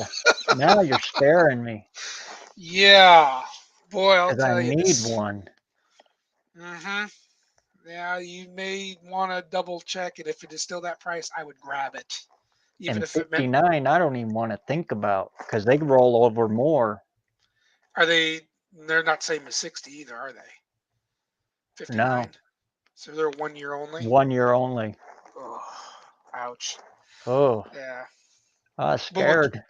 what's weird is my 56 pickup is still somewhat reasonable, and it's a 1 year only. But I think it's because of popularity. Yeah, so many of those are There's a sold. lot of trucks. Yeah. Yeah, it's prices on things are really starting to kill the hobby, I should say. I don't want to say it, but it's kind of what's happening. You know, what was it? Oh, chrome reverse wheels. I was gonna buy a set for my 56, my car, and I bought the rears. Well, actually, I ordered them. It was right around the time of COVID. I got one, and it took 10 months to get the second one. And then right after I got my second one, I looked at the price of them, and they doubled. So I don't know if Dang. they're hoping I would cancel the order and then try to buy it later at double the price, or I just hung on to it until they finally shipped it to me. But yeah, now to buy the fronts I still need, they're more than I paid for the rears. So it's like, oh man, unbelievable. So used parts are going to get pretty popular, I think. And the bad thing about a wraparound windshield anyway is they vary all over the place. When that glass cools, it does all kinds of weird stuff. Yes. Well, and I've been told thicknesses and using new seals on old glass or vice versa, you end up having problems because the repop glass is not as thick as the original glass. And so you got to be careful what combinations you use because that'll cause them to break. Yeah. And I don't know what they're using for rubber nowadays, but in that 55 we just did, and Hmm. it's stored inside. The only time it comes out is when it's driving around on the road, and then Dad keeps it in it's a temporary I got 3 of garage. those. Yeah. I know. But the They rubber work. turned white. It's chalked, Really? and it's the premium stuff from LMC, and That's it turned interesting. white. The Volkswagen did too. I don't I know think what's Auto up with the Salvage new might be stuff. right on that. He's saying some of this Chinese rubber, man. I'm not impressed. For the Ford stuff, I kind of lean on Dennis Carpenter stuff because supposedly he's still extruding it here in the States. I don't know if that's true or not anymore, but you're right. The quality of rubber has definitely dropped. Way down. Okay, take for example, used tires. When have you ever worried about used tires on your rig? You know, dry rot and crack. As long as they weren't stored outside and in somebody's garage for a long time, were you ever really worried about? Did you ever see dry rot on them? Run 'em. I did for years, but all Yeah, these newer tires, if they're on your car and or out, or if they're not ran within 10 years, they're literally degrading on their gone. own. I've got a set of these old bias plies on the back of that brown Duster. You might have seen them in one of the videos. I think they're date coded late 70s. They're still holding there, and I'm running the car around on it in the yard. They work. They're fine. But I've got other tires around here that might be 10 years old that they're dry rotting around the radius of the tire right near the rim. It's like, what the heck? So, yeah. And always the sidewalls or even in the tread, you'll get the crack split and right down the tread. I had some Cokers do that. That came with a car I bought. Cokers? Cokers, yep. Wow. These tires were on a guy's, hey, Frank, dude that I worked for at the time, he had a bunch of 55, 6, and 7 Chevys, and he never drove them. They just sat. And I was always told that if you let Cokers sit a flat spot, they cause problems like this. And I'm like, oh, that's kind of cruddy. So anyways, I bought the tires from them. They were dirt cheap. Put them on I had a 53 Ford 2-door at the time. And I put them on there, and one was new, the other 3 were used. So when I sold the 53 to another guy, I told him, I says, hey, look, here's what I heard.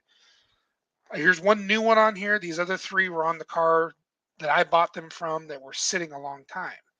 Lo and behold, months later, doop, doop, doop, all 3 of them ended up having cracks and bulging. Not the new one, Wow. though.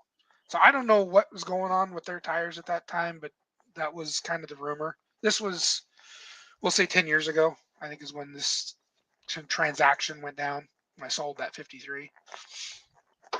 And Cokers, that ain't cheap. They're not cheap. No. He's proud of his tires. Yes. But he makes some cool stuff. He's one of, I think there's 2 companies that make white walls. I'm trying to remember the name of the other one. They're back east.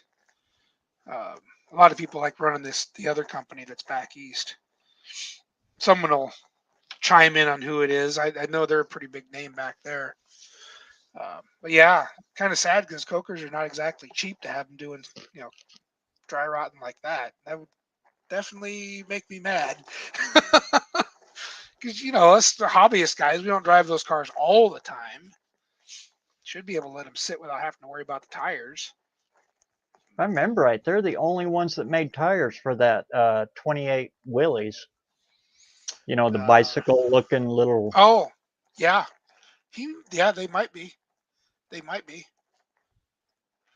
And good Lord, yeah, they're spendy. They make military. They make the red lines. Yeah. I think they make some Wingfoots. The ones that have the eye pattern as a shape. You remember those? Looked like there was an eye just done like this. Were they indie profile? Bias ply? I think so. The name of them. Anyways, yeah, they make a bunch of different tires. Now, if I remember right, isn't Coker in Central Oregon? Or where's he making them out of? I thought they were out of Tennessee. Oh, maybe you're in. There was a tire manufacturer that was in Central Oregon. Oh, you know what? It was somebody different. They made cheater slicks. The old pie crust and stuff. Oh, this company made the cheater slicks. Yeah. Yeah, I can see their logo. Can't get the name out. But yeah, they're in Central Oregon, I believe, if they're still in business. And they would do the big 2.5, 3-inch white wall pie crust. Yeah. Yeah. God, I can see their logo. Oh man. And I don't know if they had any rubber problems or rubber issues with their stuff. Yep. Definitely, yeah, if it's tires sitting outside, man, they are suspect big time. I almost wonder if it's engineered or they take that engineering out so they can sell more tires. Crooks.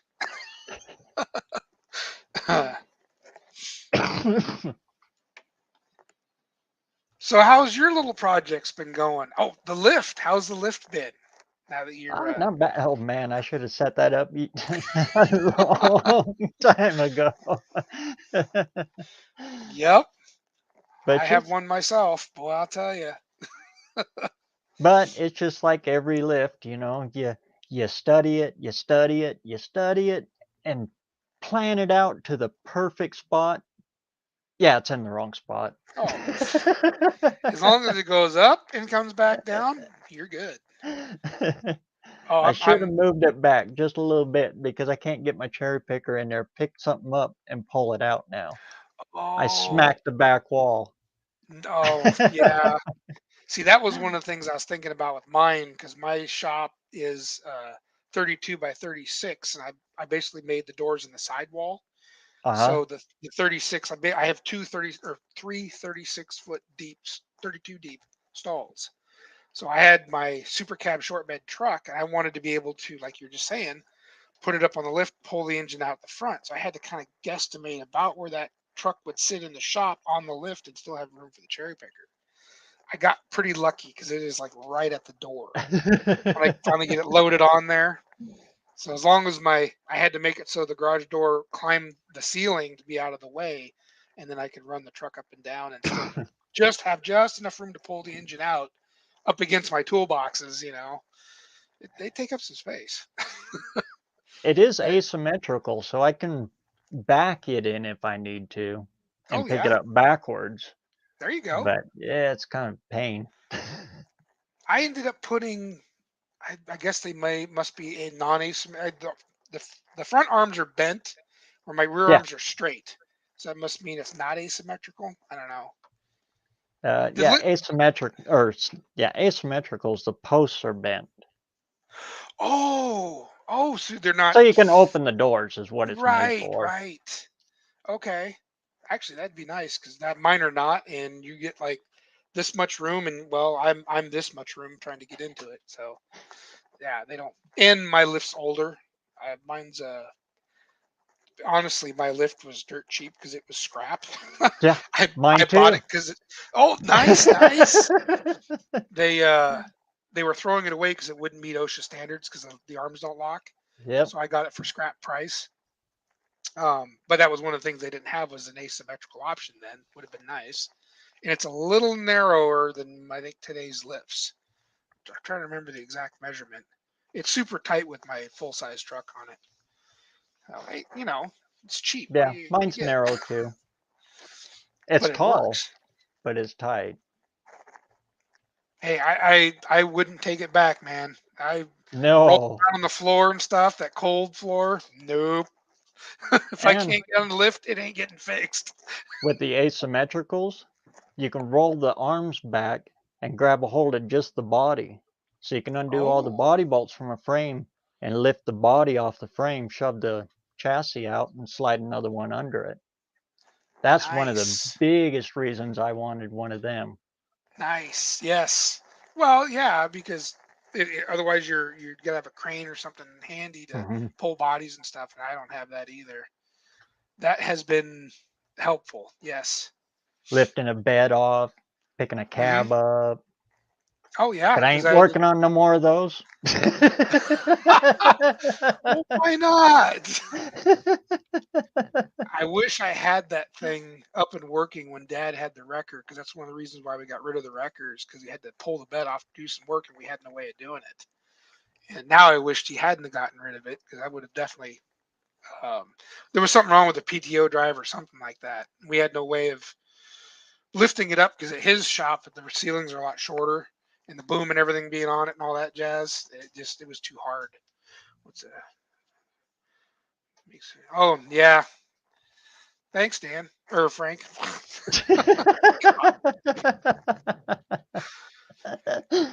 53 Windsor. Those are kind of cool. You don't see many of those.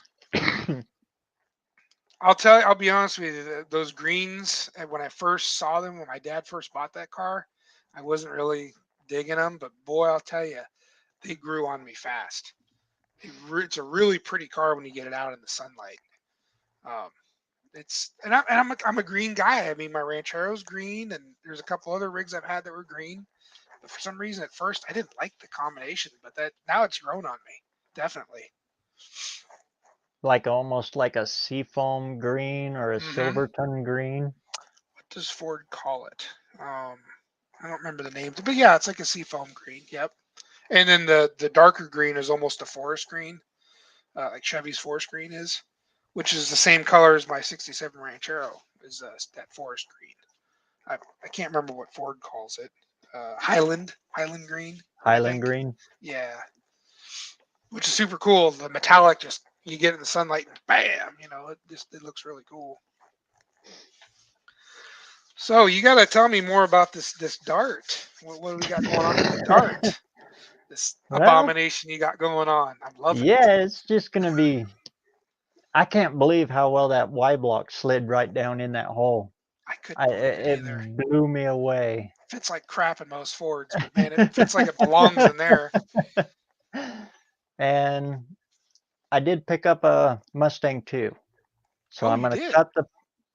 cut the whole front end off of it, Hmm. and I think I'm gonna merge it It would probably be, you mean just cut the actual cross member and stuff out of the Mustang 2's frame, well, somewhat frame rails. all the way back. Take it Oh, all. I'm you're gonna going take clear back on the floorboards on that Mustang. really? Okay. I'd be interested to see how that works out, because I know it's not super. The design of those cars are real. The inner fender wells are kind of part of the structure. I don't know if you're going Yeah, to drag that over with it.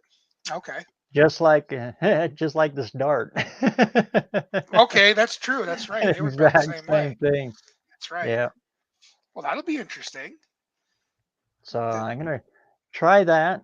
Uh, and it depends on how much work it's going to be. And if not, then I'm going to go out back and take the 57 Dodge truck that I got, roll it out, and use the straight axle out of it Oh, okay.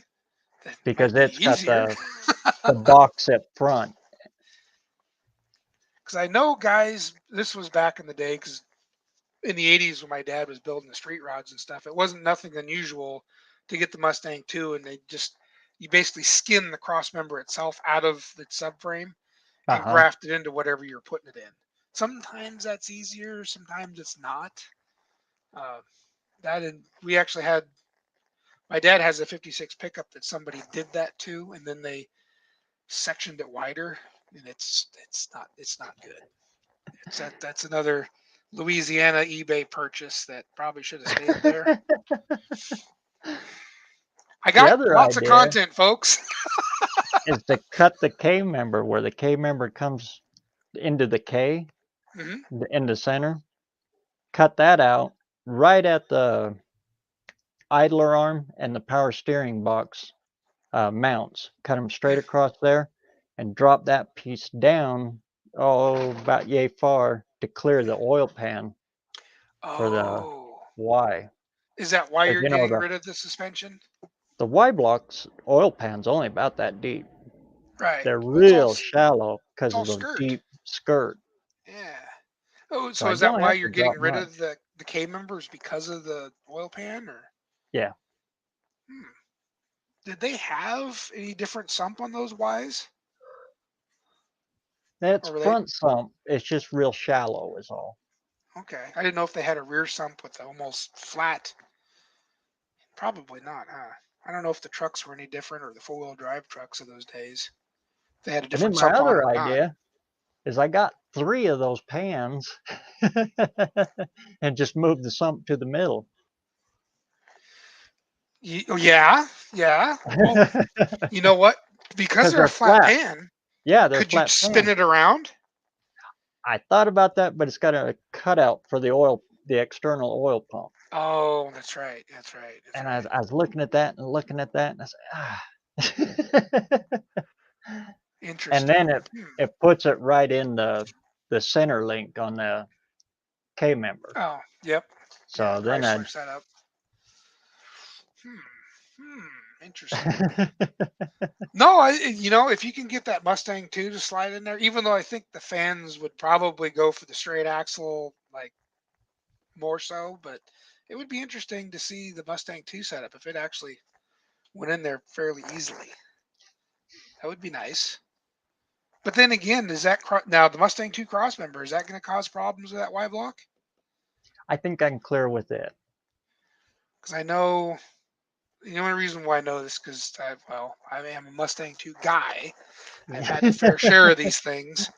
they're not very happy with even the V8s that are in them. Yeah. Everything about that V8 that fits into those cars is specific to a Mustang too. You can And get the harmonic balancer on that Y block. It's yeah. big I'm in. a little scared about the rack. Oh, really? Yeah, You think it'll be hitting that rack on I there, think or so. would it? Sure, wouldn't be farther forward from it. Well, you know how they look. They drop out, and I have to run that one because it's a 239, and it's Oh, balanced. It's the only one you can run on a 239, and it's about that long. really? Yeah.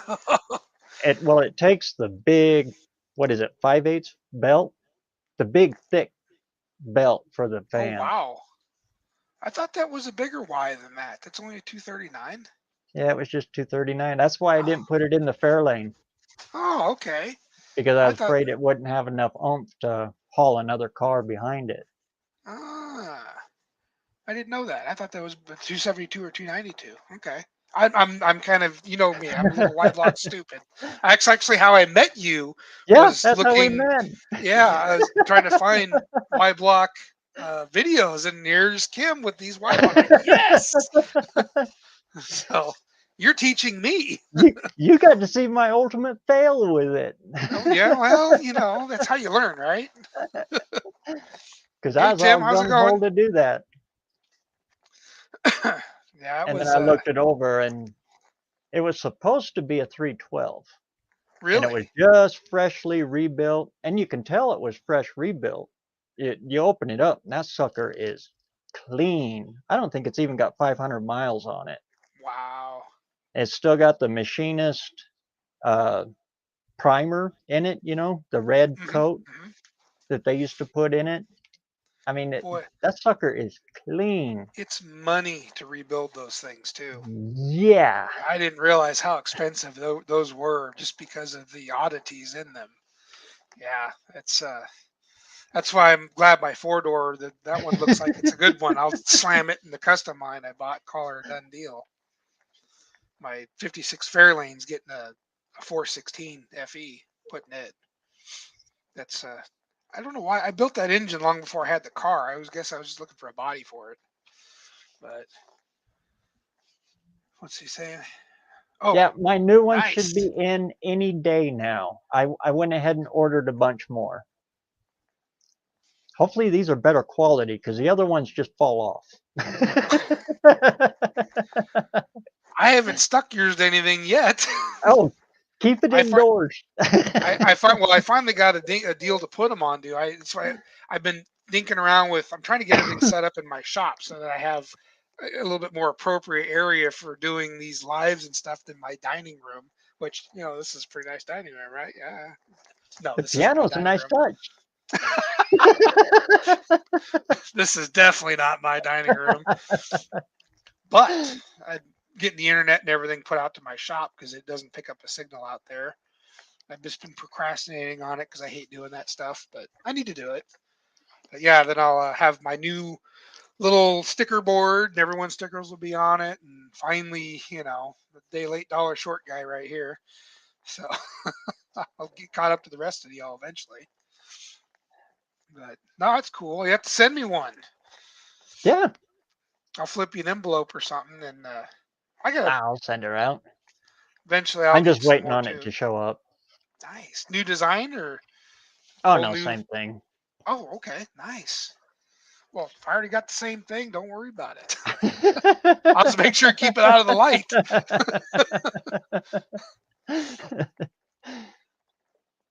So, anyways. But Oh, anyway, yeah, that's what I'm doing with it. That's where I'm headed with it. And if that's it cool. bites me too much, then yeah, it might be a small block Chevy. I don't know. I don't know what's No. going in it. What are you doing with the rest? What is the Mustang 2 you're cutting it out of? What is it? Just a coupe or? Yeah, four bolt, 4 lug, 4-cylinder car. It's Nothing else trashed. worth saving. It's trashed. In fact, the back half of the car is gone. Oh, So well, didn't need that part anyways. yeah. It's sitting out of our junkyard, and he's saving it out there for me. What was the engine that was in it? The 2.3. Oh, yeah, there's nothing on that Yeah. thing. Automatic car. Some of them had 8-inch rear ends in it, and a lot of those Mustang 2s that did have the 8-inch rear end had some pretty good gear sets in them. So just something to keep a lookout for. I did. See, huh? Yeah, shoot, they came with 340s, 350s. Some were track locks. The 4-banger, I don't know. Yeah, I think they had some of those taller gears of the 4-banger, but most of those were the integral rear end that they came with too. So, like I said, I geeked in those cars for a while. They were cheap. Every wrecking yard had 10 of them. So, at this time, that was back in the 90s. I had them too.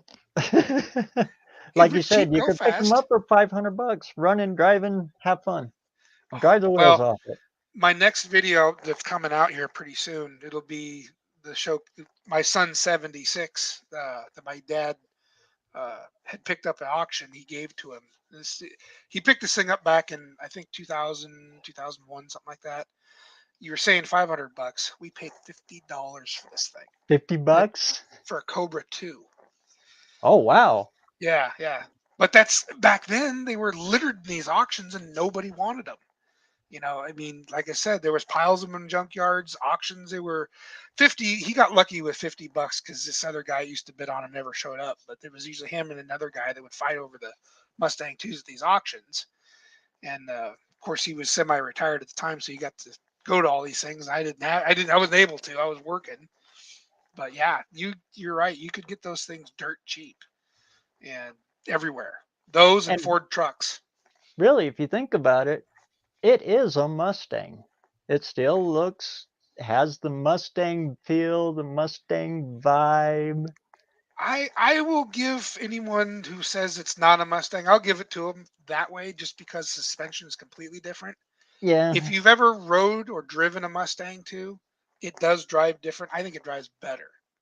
Those cars really do handle very well. I had a V6 Cobra 2 for many years, T-top, the whole 9 yards. I could take a clover leaf for that thing at 60 miles an hour. Oh yeah. They were amazing handling cars. The V6 was, the 4-cylinder was. The V8 was a little heavy on the nose. That was the only downfall. But Mustang 2 geeking note, the Mustang 2 was never designed to have a V8. When they brought out the 2 in 74, It was never intended to have a V8 in it.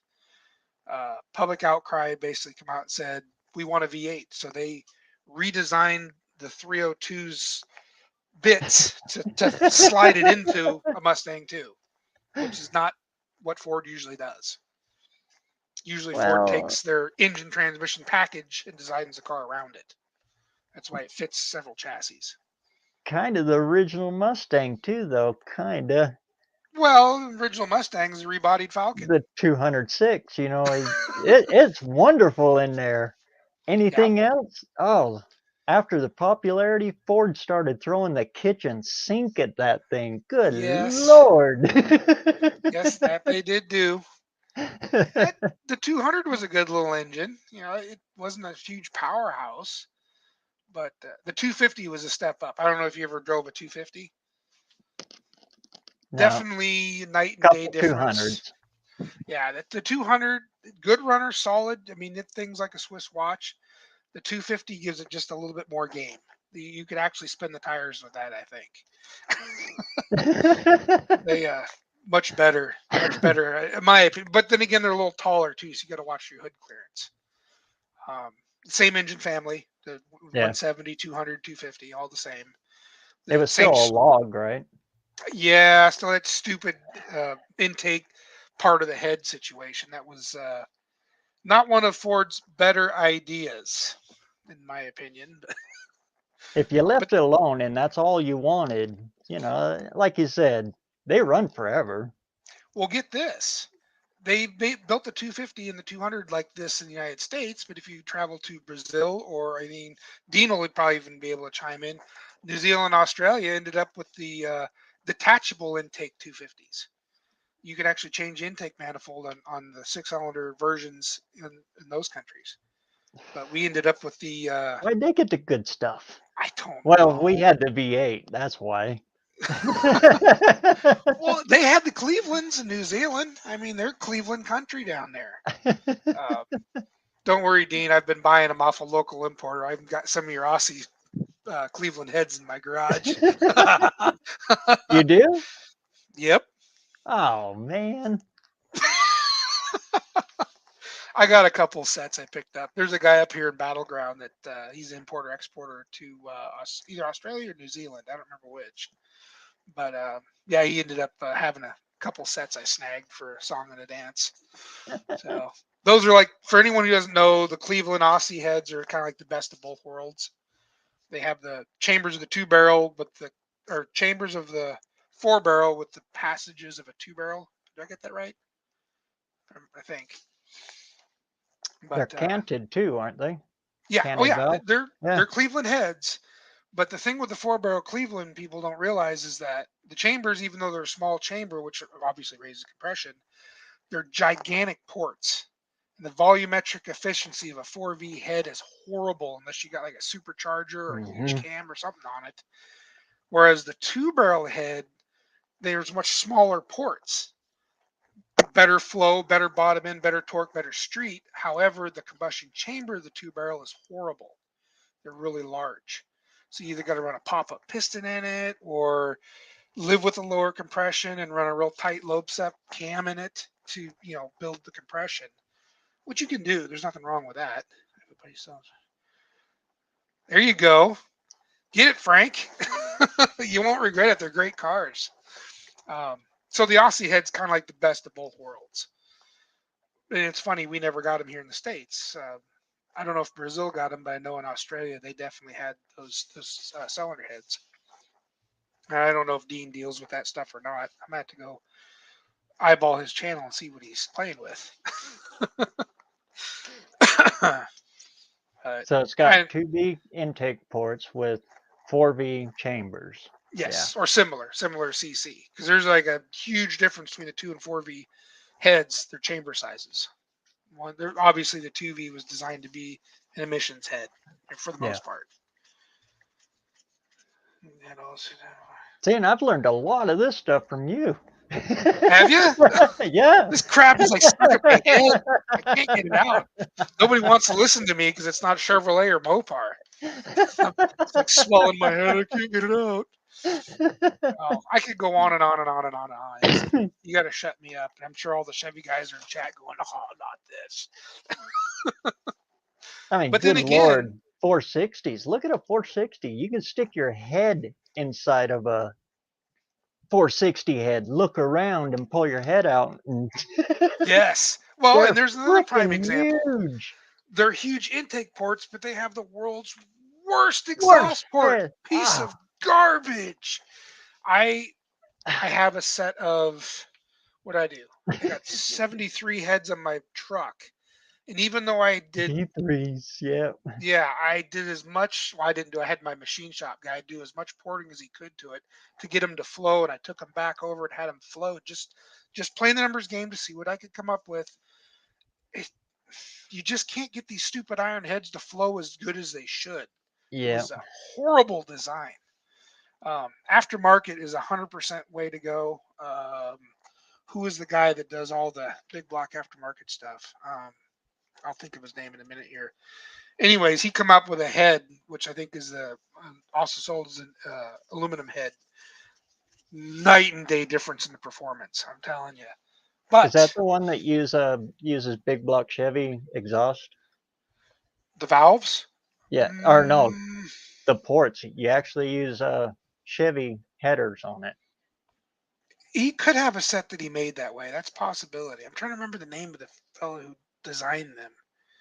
They raise them way up and over, away from that head bolt. What are you saying over here? The 302 Clevelands were Americans. I'm reading Dean's thing over here.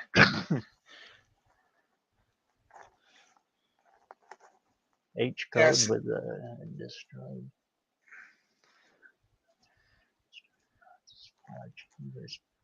57 cc Yeah. heads. See, the Aussies had way better stuff than we did. I don't know why they did what they did with the cylinder head packages here in the States. They were just the 4-barrel. Don't get me wrong. If you had a huffer on it or big cam and you could run the miles, run the RPM to actually operate, they were great. But they had the Aussie head figured out. I mean, that was way better. I would love to get my hands on a few more sets, but I think everyone else is figuring it out too.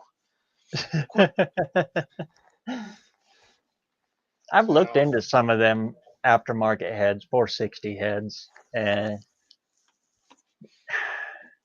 I don't know. I actually think, just the cheap ones are all right as long as you read, you buy them bare and just work them from there. well, I mean, if you the stock cast iron ones will work. You can put the CJ valves into them. You can do a little bit of port work to them. They'll serve the purpose.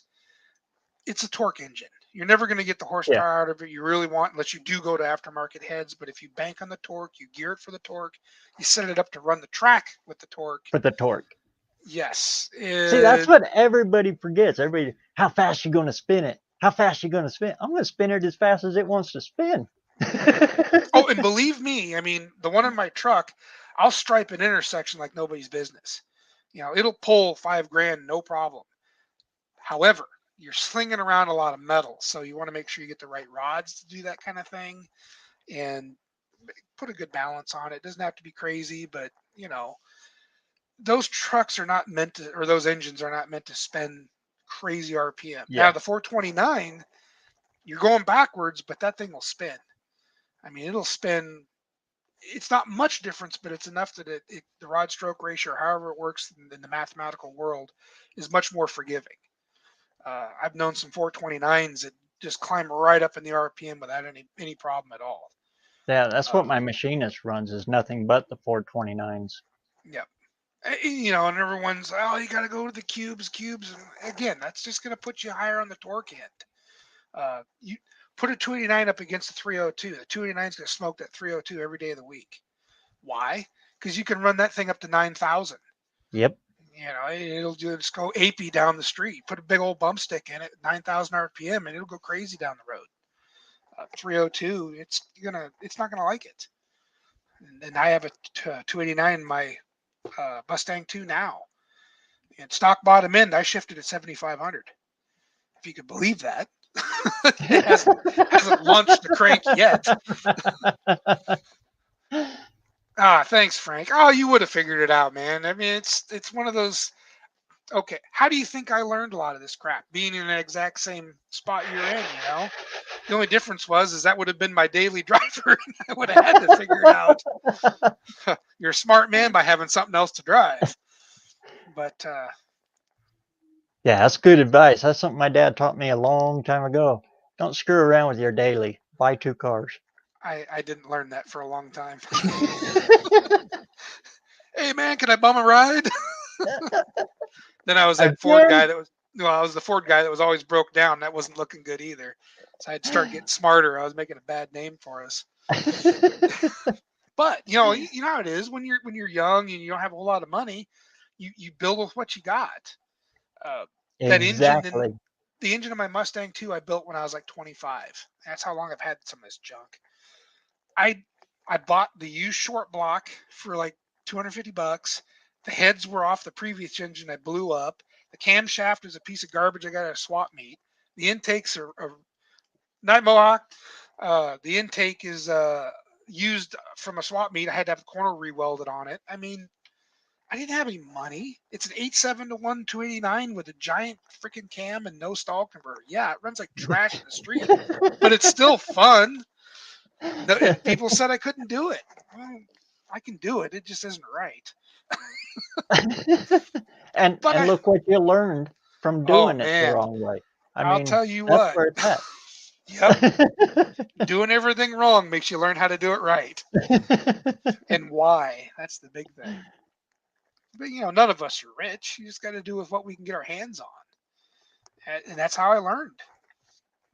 Can you run a tunnel ram on 8.7-1? Yeah. Should you? No. No. Will Nope. it run? Yeah. It runs in sorts. Yeah. There's definitely My some eyes tuning. bleed every time I walk around to the back of the car, but you know, it runs. Well, you learn how to choke it down in the right places that count, and then you learn how to do the ankle flutters with the accelerator to get her off the line, and then you understand why people use loose converters and for reasons, because it's an automatic. And yeah, it sounds like it's fast. It's not. If I was already doing 3,500, it's fast, sure. But off the line, give me a minute. I need a couple car lengths to get this thing out of its hole.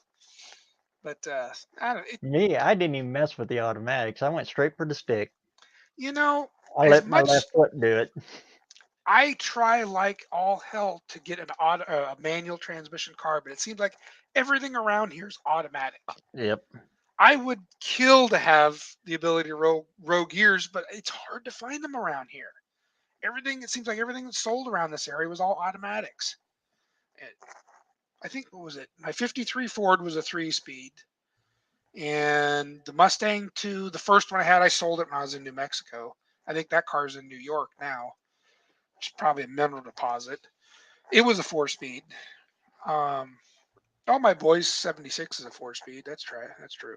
But I mean, my Ranchero started life as a 3-speed, but it had no transmission in it, so it became an automatic. I'm going to make my 56 Fairlane a 4-speed, though. That is happening. I finally got my hands on a top loader, and that's what's going in it. Ooh, So I'm still looking for one of them. yeah, I got mine by accident. I bought a 66 Mustang with a 256 cylinder in it, and it had a 4-speed, but I didn't know what it was. I figured it was a crappy Dingenham or something. Crawled underneath it, and I'll be damned if it's a top loader. So out it came. 3-speed back into it. Yeah, like that scene from Pulp Fiction. Oh, yes. It's a small block top loader, but the neat thing about, and this is stuff I've been learning because I obviously hadn't had many 4-speeds to play with. Apparently, the input shaft on a small block top loader is longer than on a big block. So, really? of the two bell housings for FEs, you have the car bell housing, the truck. Car typically being the aluminum bell housing, truck being cast iron. The truck bell housing is longer. So if you want to run the common cast iron bell housing to get your hands on for the 4-speeds is the truck one. So if you want to use that because they're easy to get, then you get a small block top loader and just everything bolts together. So if I was to use a big block top loader behind my FE, I'd need the aluminum bell or change the input or something like that to run it with the cast iron bell. I think some people use a pilot extension too. I was just going to say that. Mm-hmm. But just so happens I was junking a bunch of trucks that happened to have the cast iron bell, and I ended up with this small block top loader. So we're in for it. So that's what I'm looking for, that 460 build that I want to do as a top loader. You looking for a top loader? Yep. See, I don't know if that's the same. And I've got the cast bell. I've got the truck bell. Okay. Now I was just going to say, I don't know if that holds true for the 3D5 series as it does with the FEs. I would assume it possibly does. But no, it's a Ford. I ain't betting on none of that. Nope. You can't. That's a fact. If you buy a Ford engine, make sure you get the transmission with it. or you store all the stuff up here, which is why I can't think of anything half the time. There's too much stuff up there. Or subscribe to Ollie. I need to go through and do some of this stuff and catalog it for you guys so y'all know. I'd be interested to know if that car bell housing would be any different. Because they had the 4-speeds and the Torinos and whatnot back in the day. I'm willing to bet you it's the same story. It has to be. It'd have to be.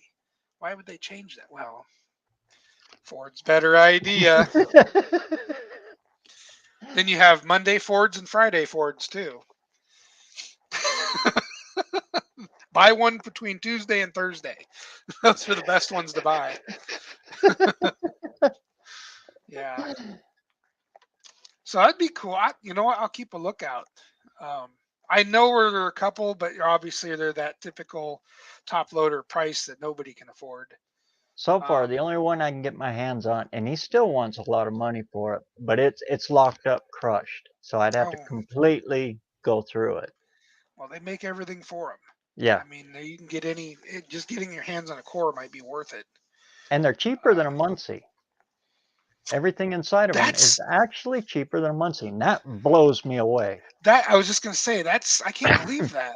That's well. Of course, you could be a pioneer and get a Saginaw or Muncie stuck behind that Ford, just to say you done it. Yeah, Dad ain't giving up the Muncie. I already tried, and I tried. And I'm going to try again tomorrow. Or can you get your hands on a Borg Warner? uh, I mean, they're I'm not as tough, but they were behind big blocks. I'm in the They had them same in the state Galaxies, as things you. like that. Pickup standards, I can go out and I can throw a rock and hit 6 of them right now. But car manual transmissions, yeah. Well, here's a good one for you here. So this Unless it's a 50F, T5. you I can can find find T5s. T5s, yeah. Yeah. Again, they're limited on the amount of torque they can handle. Yeah, I don't want to put that in 4.6 It'd be fun once. with a tunnel ram. Yeah. It'd be fun once. And then you're walking back. Yeah. Well, and you would think that the top loaders and stuff would start to be getting cheaper because all these Tremix and the TK500s and things like that guys are using. I'm But it's hoping. not so. Well, I've been hoping, and that they're still holding value. So that's where I'm looking at using some Borg Warners too, possibly if I can even find some of those because they used to be cheap, not so much anymore. It's just I don't getting know. hard to find a case for them. Now I've got my 50F1. It was an original flathead 4-speed, which is the non-synchronized 4-speed. That thing's full of water. It's no good now, but it has a 6-cylinder in it at the moment. I'm trying to find something I can use as a top shift behind a 302 or 351 Windsor. Having a hell of a time finding that because not many people really use a top shift transmission because they're a truck transmission, right? Uh-huh. I'm having a heck of a time finding one. And I'm looking at anything. You can go clear into the 80s. I don't care. It's just a cruiser. I'm not racing or nothing. I'm just doing a 351 Windsor, and I want a 4 or 5 speed in it, An interesting thing I found is, which I'm going to make a video on this one too, apparently some of these Jeep transmissions were top shift converted top loaders, which I did not know that. So I have a 3-speed that nobody seems to want to buy that's rebuilt. I went and bought a Jeep top shifter that replaces the top plate on the 3-speed. Yeah, I've got one sitting out here for a CJ7. You don't want to know what I paid for this thing. It's not mine. It's Oh, the 302 in front of it is mine. But yeah. the transmission transfer case is all going away. Oh, well, that stupid shift assembly on top, I ended up, paying a little bit for that because apparently they're kind of expensive. But it's going to allow me to use the 3-speed in a truck's position. You know what I mean? Because it's got to be so far forward that any kind of a shift assembly past the main case is way too far back. Yeah. So I just learned about this. So this was something I decided to try, which I'm going to make a video on here before long. Converting my 3-speed to a top shift with the Jeep shifter. You can do that with a 4-speed too, but now we're really getting up there and getting a top loader and then converting it with the Jeep shift, which the cheapest one I found of the Jeep shift for the 4-speed, $500. I wonder if you can do it with international too. What would the international run? Same transmission, but For they have a top different loader? pattern. Yeah, it has a different. They used a different bell pattern, of course. Well, right, but the bell housing But unbolts from the main case, right? yeah, the transmission was the same.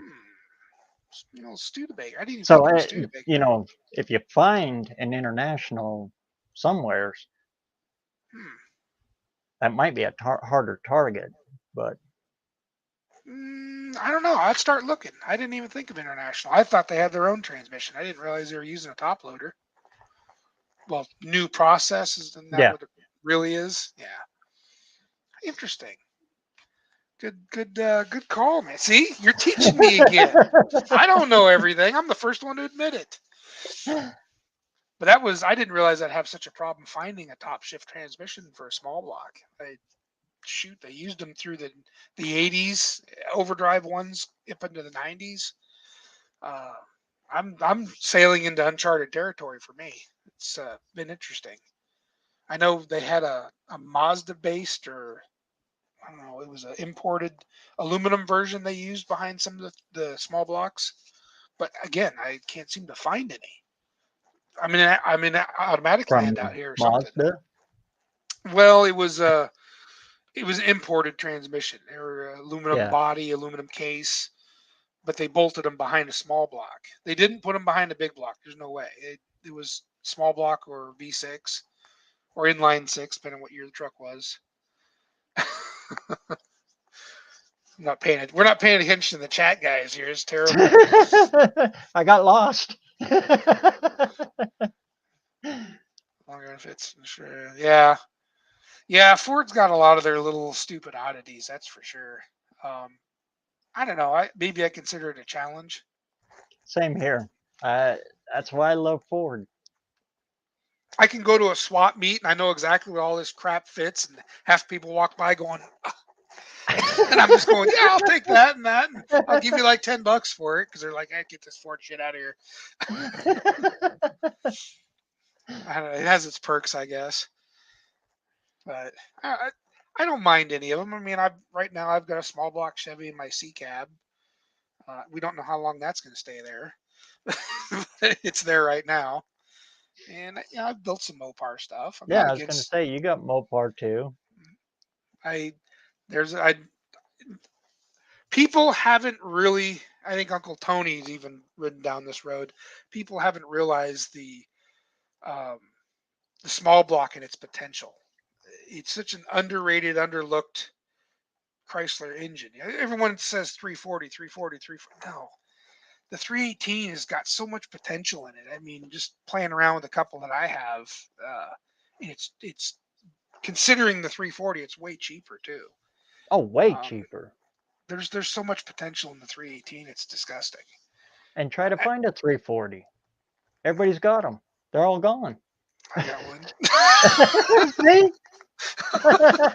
Shit, no, it's not for sale. I have a 340 out of a 72 or 73 CUDA with the 727, and I had to sleeve the sucker. It was how bad the bores were. So I got 2 sleeves in this thing.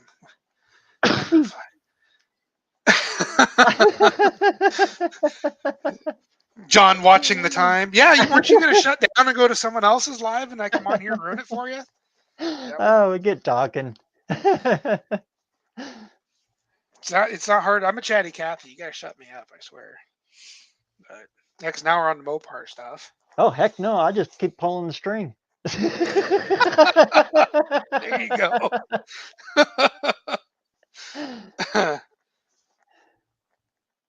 Ford base. Oh, the Cologne transmissions. Mm. Yeah. The Cologne V6s have a little soft spot in my heart, believe it or not.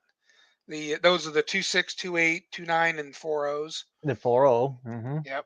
4.0s, I'll tell you, that's everyone doesn't give that one enough what it deserves. My kid's 92, man. That thing shits and gets. I'm kind of impressed. But I played with the 2.8s and 2.6s for a little while. Those are solid lifter engines, if they do or not. Yeah, they like to rev. It gets up there. It gets with it, man. The aftermarket was a little late to the game on those, unfortunately, at least here in the States. I don't know. I think in England they get a better rapport. But yeah. you plan to. Frank, you just got to know the right parts. That's all, man. Just got to know the magical combination. See me, I might know. The hard thing about it is the wrecking yards don't have the sources much anymore. That's the sad thing. Because you used to be able to hit the yards and get these combinations you needed. It's all gone. What happened to the swap books that they used to have? I mean, you go into a junkyard and they could pull up their book inventory and tell you what swapped over to what, or what did they call those? I know what you're talking about. Well, a lot of it is you don't even have those cars in the yards anymore. Everything's all serpentine now. So the V-belt stuff. What was that manual called? One of the guys I know, he's a big parts guy. He's got several of those. Hollander? Is that what that sounds Hollander familiar. catalog? Hollander, Yep. yeah. I don't know. They don't. A lot of these yards don't even have stuff that old Yeah. anymore, so they don't even have the books probably. Yeah, I see Hollander John knows. interchange. Yep. Bible parts Bible. Telling you, especially if you're in the Ford world, man, you need one of those things. Unfortunately, the V-belt stuff just isn't in the yards anymore, so it's even hard to source it. You got to go through the milk crates, the swap meet, and pray you got the right set. Fortunately, I know part numbers, so look out, swap meet guys. I'm coming to your booth. But I need to restock on some of that stuff. Oh yeah, see, yeah, the 4.0, man, it doesn't get the love it deserves. And I don't even think they make it anymore, right? 4.0's done. I think it's done. Gone. Like the 3.0 V6, well, it's gone now. Yeah, because everything's all EcoBoost, Yeah. especially the new stuff. Yeah. No, the kids 92. I think it was 90 to 92 were the best years of the 4.0, because after that they started with this half and half rocker arm, and then they went single jack overhead shaft. cam, and yeah, just had to mess it up with efficiency. That jack shaft timing was just. Again, better idea that they should have kept to themselves. Of course, that might have come out of overseas. I don't know where they were designing the 4-liter, if it was stateside or England. Wasn't the 05 was a 3.8 though, wasn't it? So he started I don't remember. I'm pretty sure those are 3.8s. Yep, 3.8 Essex. Yeah. Which those, I think at one time they were basically considered a small block with the front two cut off, like the Chevy. Help me out here. What was the Chevy V6? Was basically a small block cut off. 4.3. Without 4.3, okay. I think that's kind of where the 3.8 was going with that one, in a sense. And then Chrysler had one too. It was a 318 that was basically just chopped off. Which one was that one? Which V6 The was that? 4.1. What was that? Somebody will pipe in here. Was that the one that used to eat valve guides? Yeah, I think so. You bought a Plymouth Voyager, and a year later you're in for valve guides. The only thing I remember about them is people were pulling them and then bolting a 318 right to them. See you later, Frank. Yeah, that'd probably be the best thing you could do. On a lot of the Dakotas and stuff like that, the early ones. Yeah, I've been learning some of those Dakotas, man. Those are good parts house rigs too. You can use the front suspension and stuff to swap. Chassis too, guys. We're using the chassis. Yeah. Should have known. I wish I would have known about that. Years ago. I would have stockpiled those things in the backyard. Now you can't even find them. Everyone's crushed them. Oh well. So where are you at on the Dart project right now? Still kind of in a holding pattern. Yeah. What was the rear axle you're going to run on that thing? I'm going to run that. I'm going to run the one that was in it. Once or twice. That's not hold. Even. That's hold. Was that the 6 3/4? Is that what's in that thing? What was in Yeah. those? But Trying to that little remember. 239, it's got the same torque rating as that, as a 279, and it's got the same rear end. So, and the torque is actually really close to a slant six. Oh, okay. So It might survive. I'm not after adding all. a whole lot. I know it Horsepower is doesn't. a little more, but you know, They you're don't rolling last. by then. That's true. Yeah, it's the initial shock that'll kill it. Yeah. It's true. Yep. They don't last long against a 318. I've already tested that. That green 74 I had, that's what it was. I ended up buying a parts car for that one, switching everything over. But that was a project and a half. So I'm going to start it with that. And then from there, I've got leads on well, it's a 71 Duster Mm-hmm. V8 car that I can get the rear end out of it. Oh, okay. So I'm going to start it with this. If it can't handle it, then I'll go to it. Well, at least that'll be the right width anyway, isn't it? Probably what, an 8 1/4 on that? It's a Is that what those little are? bit wide, but Really? my wheel wells are rusted anyway, so. Oh,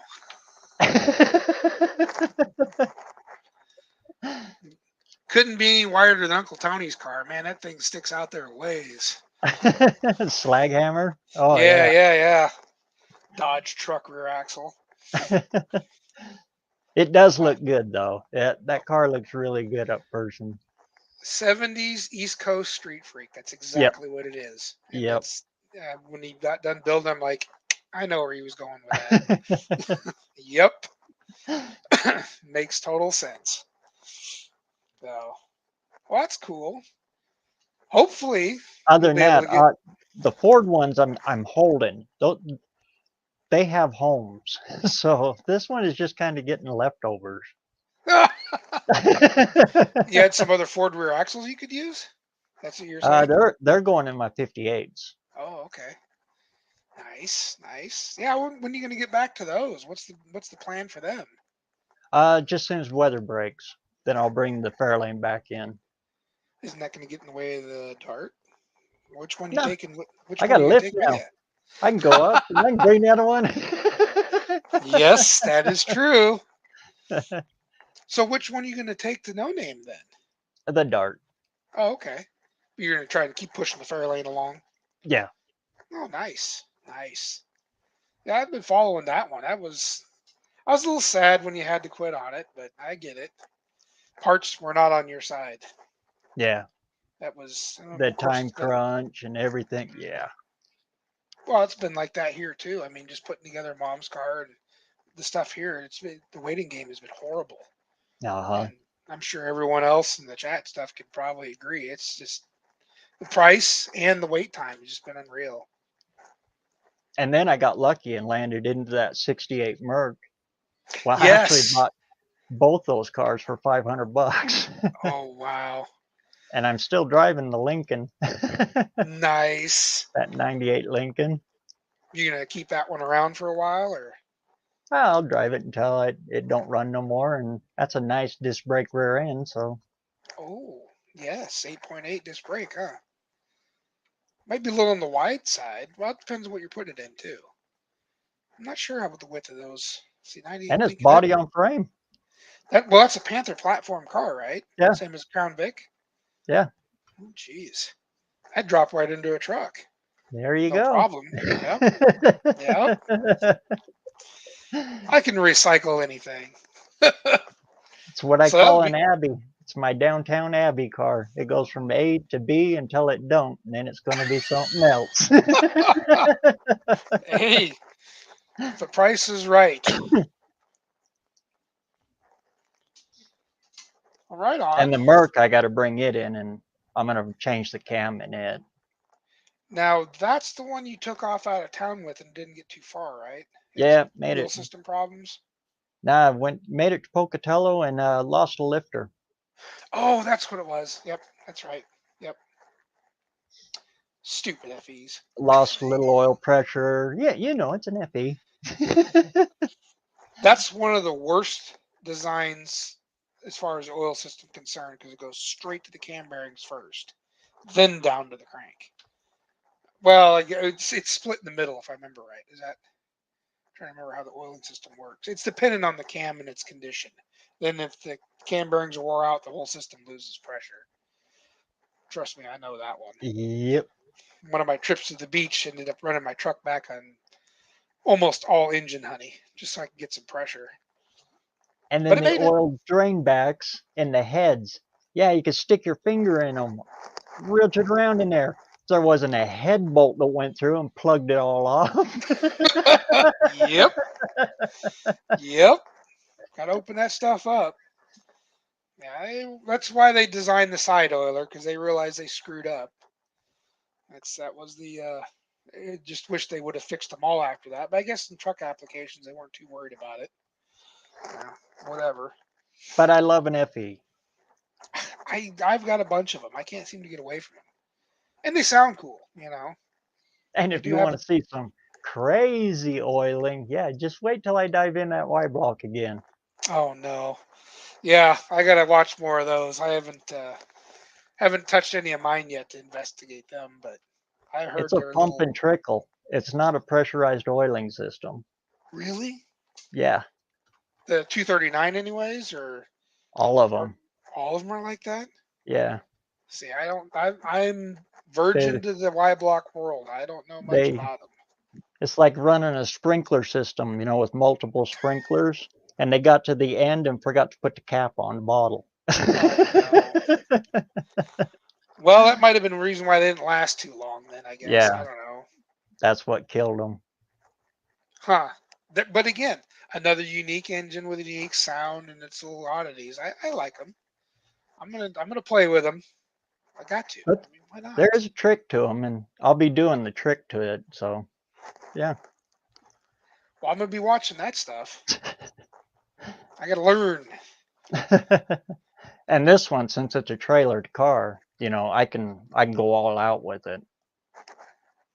You said you're gonna change the cam in it and everything. I can't. There's only one cam option for the 239. Are they The that much stock. different? Yeah. Really? I can't even Wow. change the heads Because of because the. they're small bore Oh. Yeah, the and valves would space smack into the difference. cylinder Yep. walls. Yep. I'll be damned. Huh.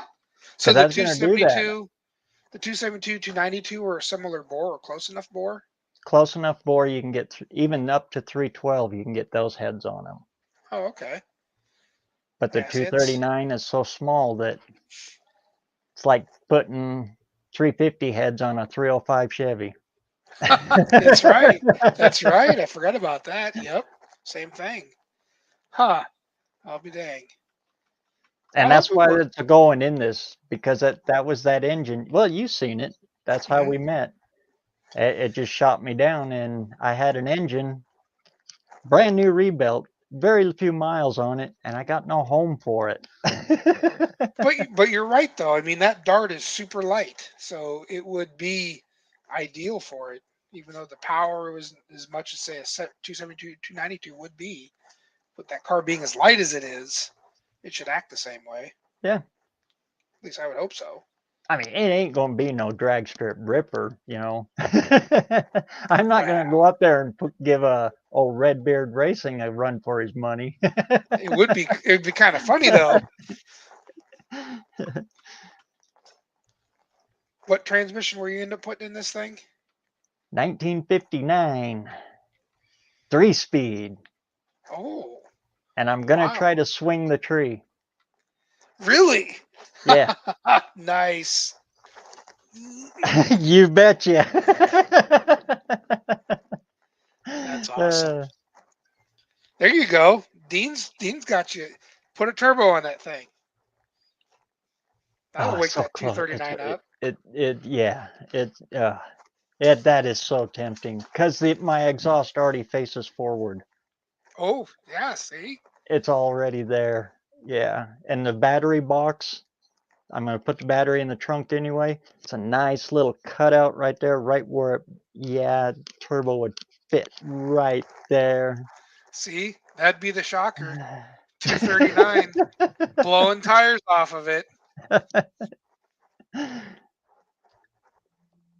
would be interesting. I haven't played with turbo, so I wouldn't know how to set one up or if I was doing anything right or wrong. That might be dangerous for me. And it's a Y block. It's already designed for boost, so yeah. Oh, good Lord. You guys are tempting me. Doug Terpsky. Well, you can get one of them Chinese kits. I mean, I hear they're pretty cheap. Twin turbo. Anyone know the price of those? I mean, you don't need a very big one. I wouldn't go too crazy because those heads are only going to give you so much. Yeah. Especially the 239. They're little bitty ports. High velocity. So you didn't. Well, let's see. You say you can only get that particular cam only works in a 239, right? Yeah. They only offer just that one. Well, they only offer 312.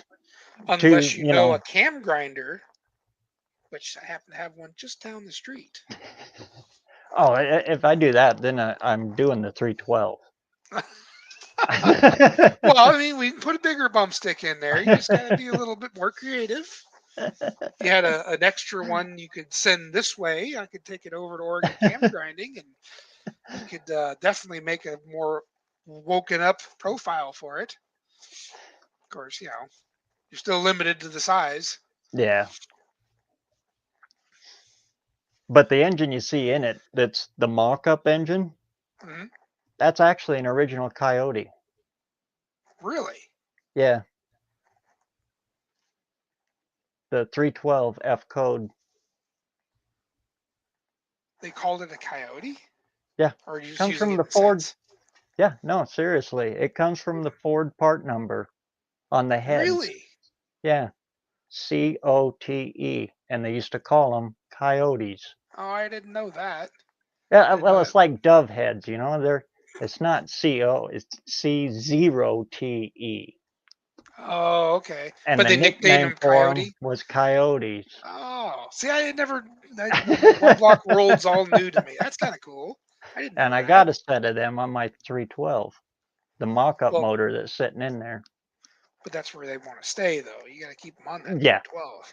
Yeah. Okay. You going to build that engine eventually? Yeah, and that's where the custom grind and all the good stuff is going. The engine I'm putting in here it's just one that so happens to run. I'll build anything. Shoot. Told you I play with 2.8 liter V6s. I'm half brain damaged. And they do sell aftermarket stuff for those. Yeah. 272, 292, 312s. They make stuff for them. I'll admit, though, changing the cam in those things suck. I watched a couple videos on how to do that. And if you don't have that fancy little tray tool. Put the lifters in upside down. Well, it depends. If you're a flathead guy, the right side up, But I don't even know what they were thinking when they designed that. That was kind of dumb. That was another one of those, better ideas that should have never existed. They got it right with the FE. But, yeah, that... Have you ever seen the tool for changing those in a car? Yeah. That's crazy. That tray slide down there and the little scissor-looking thing that flips up. And that kind of blew me away that someone designed a little tool for actually doing those. As long as it's still in good shape, just drop a magnet down, pull the lifter up, and then put a clothespin on every one of them. And then you can pull the cam right out. That's so much easier. Well, right, but don't you have to change those followers to match with the cam going back in? It depends on how it wore. Yeah. They say you're supposed to do if that.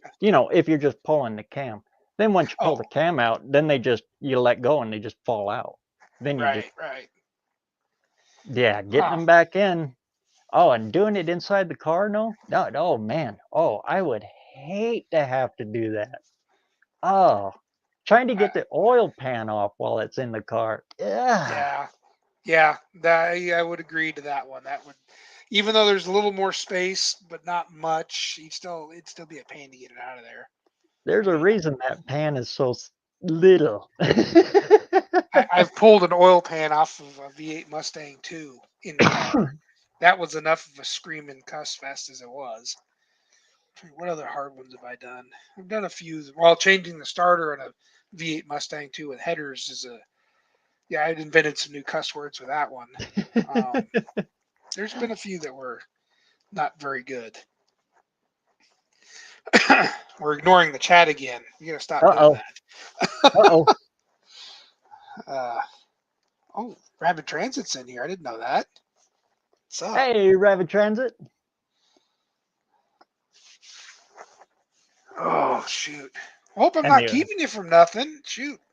the oil pickup tube is external on them, but it goes up and then goes it back into the pan and down. On the Y block? Yeah. Yeah, that was weird. I like the idea that the oil pump was on the outside. I think big block Mopars are like that too, right? If I remember right. But And they go into the pan from the outside. I think it's passagewayed into the pan. Just the pump itself bolts on the outside on the Mopars. Yeah. On the Y block, yeah, that's kind of crazy. How it goes back into the pan like that.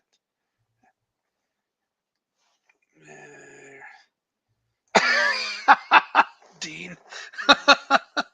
Well, it was created back then when they were experimenting with that stuff, yes. We had good music from them too, though. I think it's my dad has got an old rope tool, rope seal tool. Yeah, I think it's a Matco, but it's a block of wood that's carved for that, and you put the rope seal in it, set it on it, and you pound it down in, and it sets the seal for you. Really? But it's I wouldn't dare use it because it's about falling apart. But Do people actually use the rope seals much anymore? I mean, I know with that's most. another bad thing about this. I have to. They don't make the Oh, conversion for the 239. wow. Yeah. Down the 272 up, they have a conversion for that? Yeah, Like the Molly makes it. Oh, Oh, okay. and Felpro's making it too. Oh, okay. I bought um I bought an eBay engine kit. I had to see what brand it is.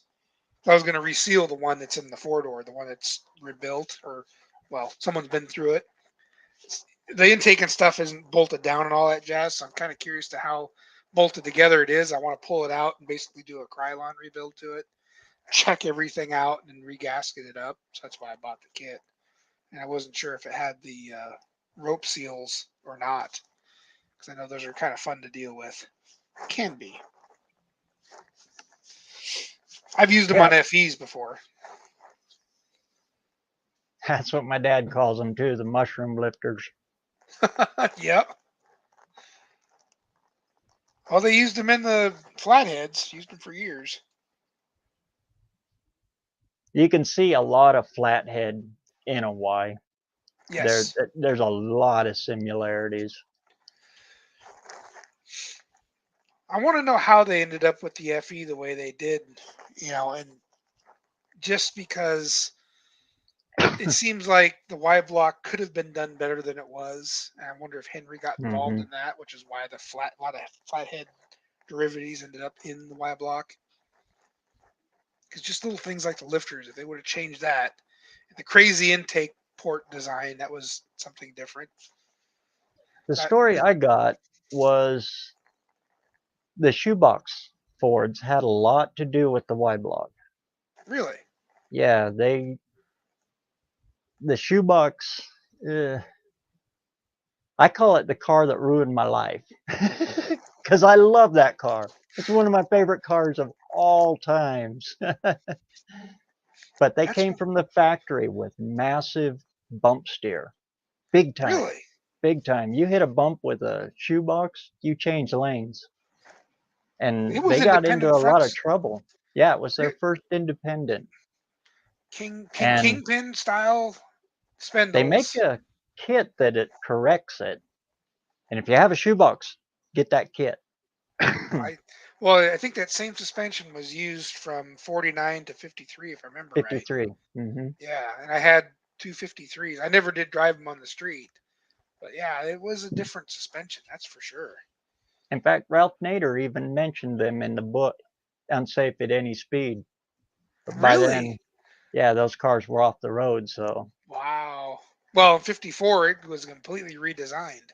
yeah, It so was they had to called, totally redesign the chassis and move everything forward to correct the angle.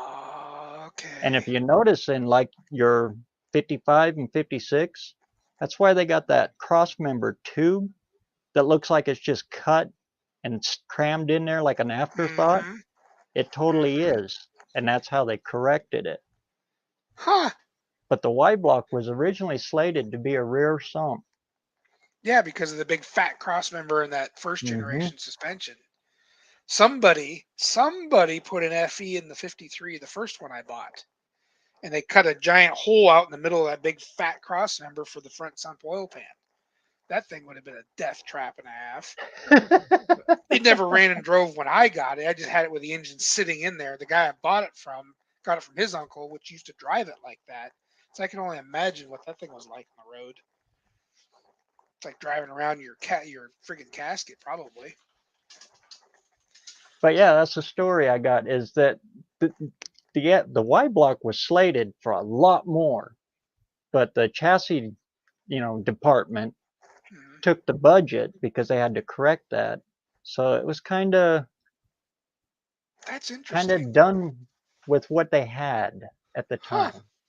Yeah, So it's because the kind of front half baked. suspension, even I haven't experienced it yet, but even I've heard if you let the suspension in the 54 to 56s, or even, the 57 is different, the 54 to 56 front suspension, if you leave that stuff really worn out, it has a death Oh, wobble big time. problem. Yeah, and fortunately, I haven't experienced it yet. Mom's car's been rebuilt, and I'm gonna end up going through mine. But I heard if boy you run those at high speed with a worn out front end, hang on. Yeah, So obviously they didn't get all the they're kinks worked brutal. out. Really? Wow. But in 57 they changed them again because I noticed the upper control arms and everything are different in Yeah. 57. So 57, they went to modern caster in 57, right? seems to be. I know it was a stamped upper control arm. I don't remember if the bottom one was or not. The ball joints are slightly different. I'm only going by cars I've seen. I've never owned one, so it's hard for me to say for sure. But when I was out hunting through the junkyards, I try to take note of these things.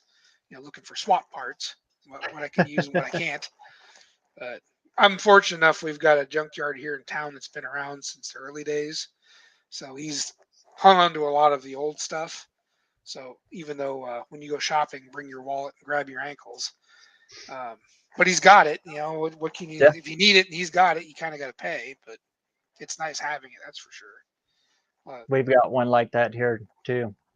He knows what he has.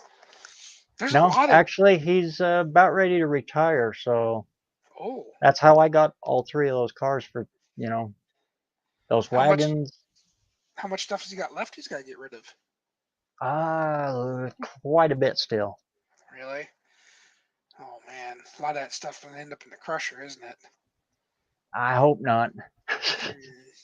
That's where that Mustang 2 is. Well, some of the stuff, I mean, they made a half a bazillion Mustang 2s, and I've played with them for a while, so I'm a little loyal to them. But some die to make others live. I mean, it's the way it works. That's about the most modern he's got out there. They go clear Really? back in the 30s. Yeah, he's got lots. Well, it's the Fort Hall junkyard that you see on like Ham, HAMB, honky Hmm. as motor, I've been on there a few times. Yep. You hear people talk about the Fort Hall or Tyhee junkyard. That's it. I'll be dang. There was another one in Idaho I had heard about that had like oh, thousands of cars in it. This was a while back. Someone bought it Weezer, for $7 million or something, or maybe it was for that sale for $7 million. Is that that the same sounds like yard? Weezer. Or L&M Auto. oh, that could be. That sounds familiar. But they had just a disgusting amount of cars. I mean, I don't think they could get rid of them all if they wanted to. So they were trying to sell the whole yard. I don't know if the sale ever went through, but I mean, we're talking 20, 30 acres of cars, something Yeah, along that that sounds like line. L&M. Is it? Okay. It's over by Is that one? Boise. Yes. Yeah, I think it might have been. That one's still around? As far as I know, Man, there was a lot of good stuff in that one. there was another one in Mountain Home too, and that one's gone now. That one's completely gone. Oh, Twin Falls, I think, had one too. I Yeah, heard about, but I think it's gone more modern. We're running out of yards here, man. We that used to one have did go. tons. Oh, did it? Oh, Yeah, shoot.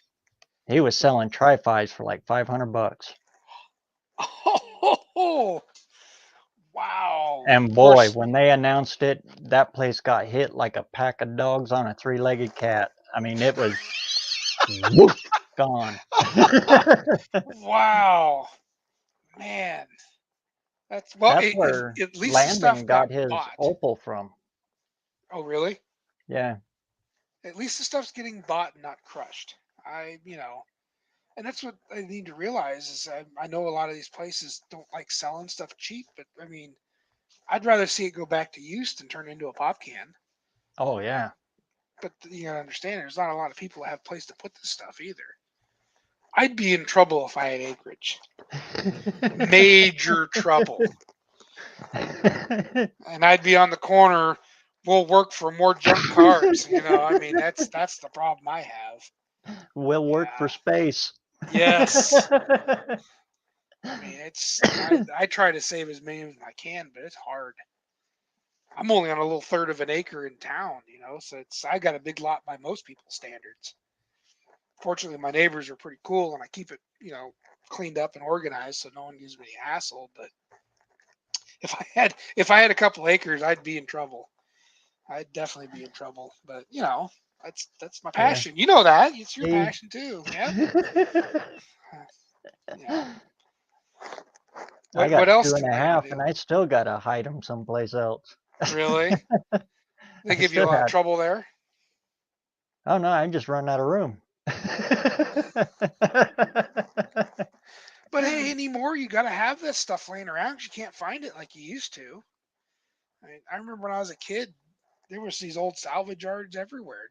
Dad and I spent our weekends diving through them. But the EPA and just time in itself is pretty much destroyed what's left.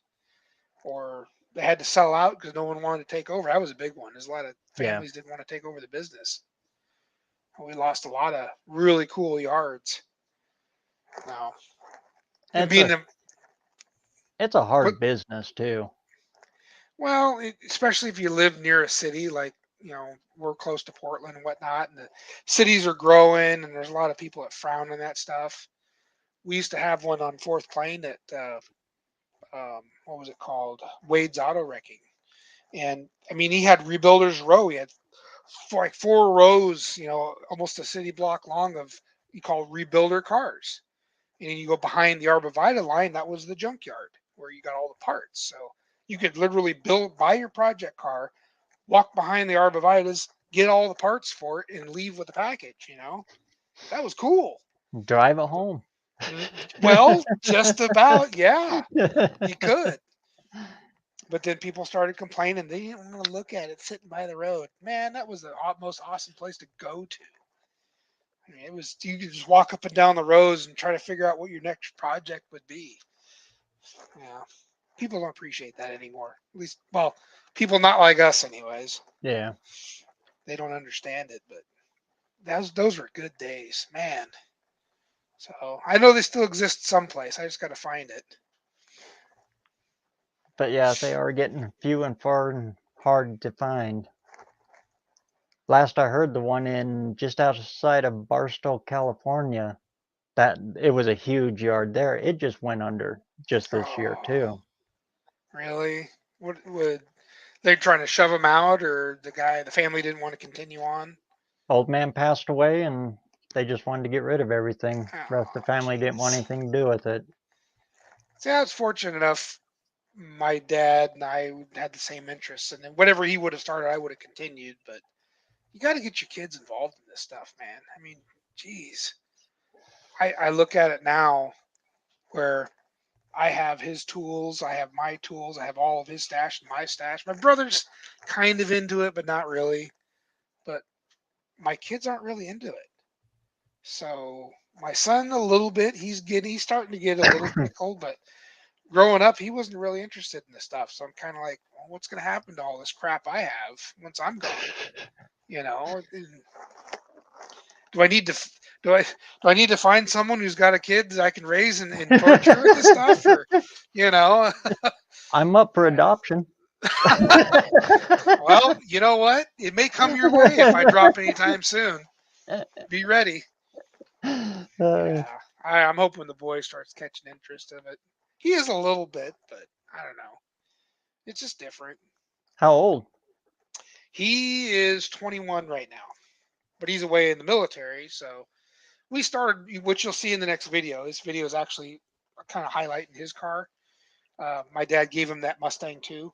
So he started working on it a little bit with him, and then he passed away. So him and I were kind of trying to finish it up or get it to a point where we're running drive. So you'll see a little bit of that in the video. And then of course I finally get it driving for him in the video, but he's away in Colorado right now. So I don't know. He's got a little 92 Ranger I bought him too that we play with a little bit.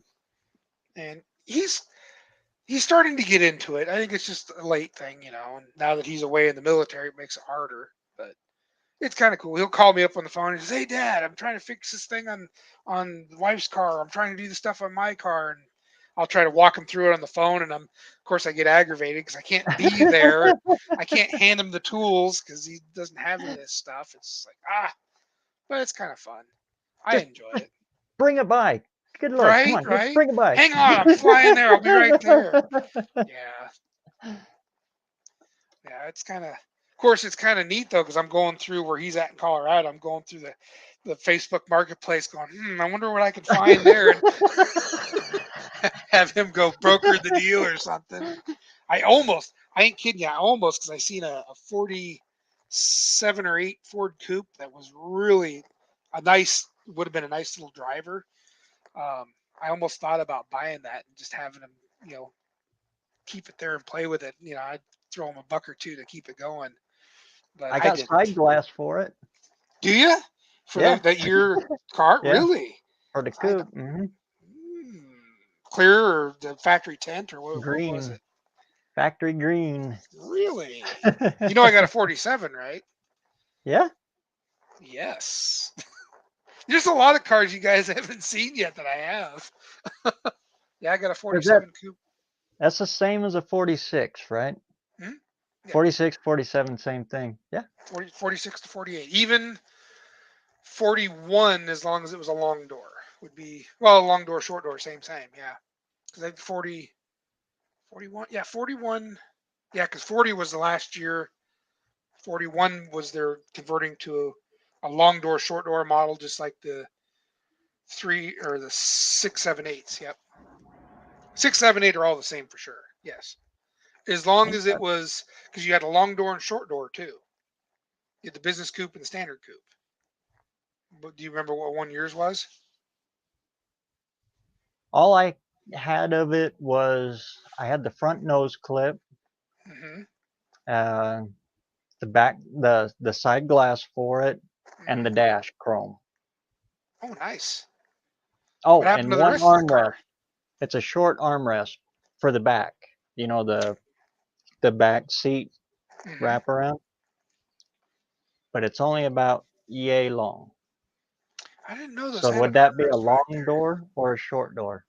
Well, the difference between a long door and the short door was the short door was considered a business coupe, so it didn't even have a back seat. Yeah, I've seen jump seats in those, which I don't know if people put them in there, if that was a factory option or what. But the business coupe had no rear seat at all. So I would imagine that armrest probably belonged to a standard long door coupe. Long door coupe. Okay. I would assume. I'm trying to remember. Probably what it is then. Okay.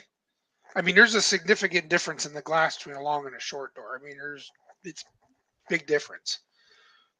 But I've seen a rear seat in a short door coupe. I don't know if someone put it in there, if that was an option. They're a little fuzzy to me those years. I'm learning those ones as well. Because, like you said, a business coupe is only supposed to have 2 seats, and they were utilitarian.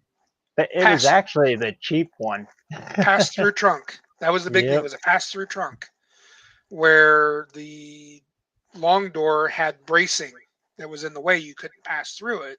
I mean, you could, but it had the bracing in the way. But they had the rear. That was for the rear seat and for sealing off the trunk, I would imagine. And And the spare bigger trunk. tire. Yeah. Well, it was the same. How'd that work? It was the same trunk of sorts. It just because you could pass through it on the business coupe, made it bigger. Is that what it made it bigger? Mm-hmm. But the roof line on the short door was a different roof line, so it made it seem longer. Maybe that's what it was. The trunk would look longer from the outside because it had the shorter roof line for the shorter door. It had a big bubble butt on it of sorts, which actually had the roof line on the business coupe. I thought was a nicer roof line because it was more swoopy. Where the long door standard coupes came down a little more abrupt before it met the trunk. You'd have to set them side by side to get a real good visual, but without knowing that, you probably wouldn't think any different. I didn't for the longest time. I happened to notice them in a show once. There was one parked next to another, and I went, "What's different about that?" And that's what it was. Roof lines are different. So if you chopped a standard roof, the long door, if you chopped it a little bit, it kind of gave it that same swoopiness that the business coupe had. But then, you'd have a little bit longer looking door with it chopped, if you're all right with that. I could go on and on about this stuff. Yeah, a friend of mine, our tool man at the time, he was our Snap-on guy.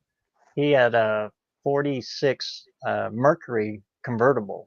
Oh, cool. And he had a Ford coupe that he was using for parts. Because some of the stuff interchanged.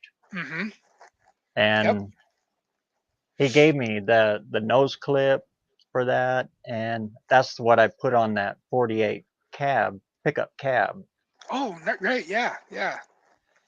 And, I'm surprised how good that actually looks. That. I've seen, I don't know if it was, I've seen that done somewhere, and it actually looks pretty good.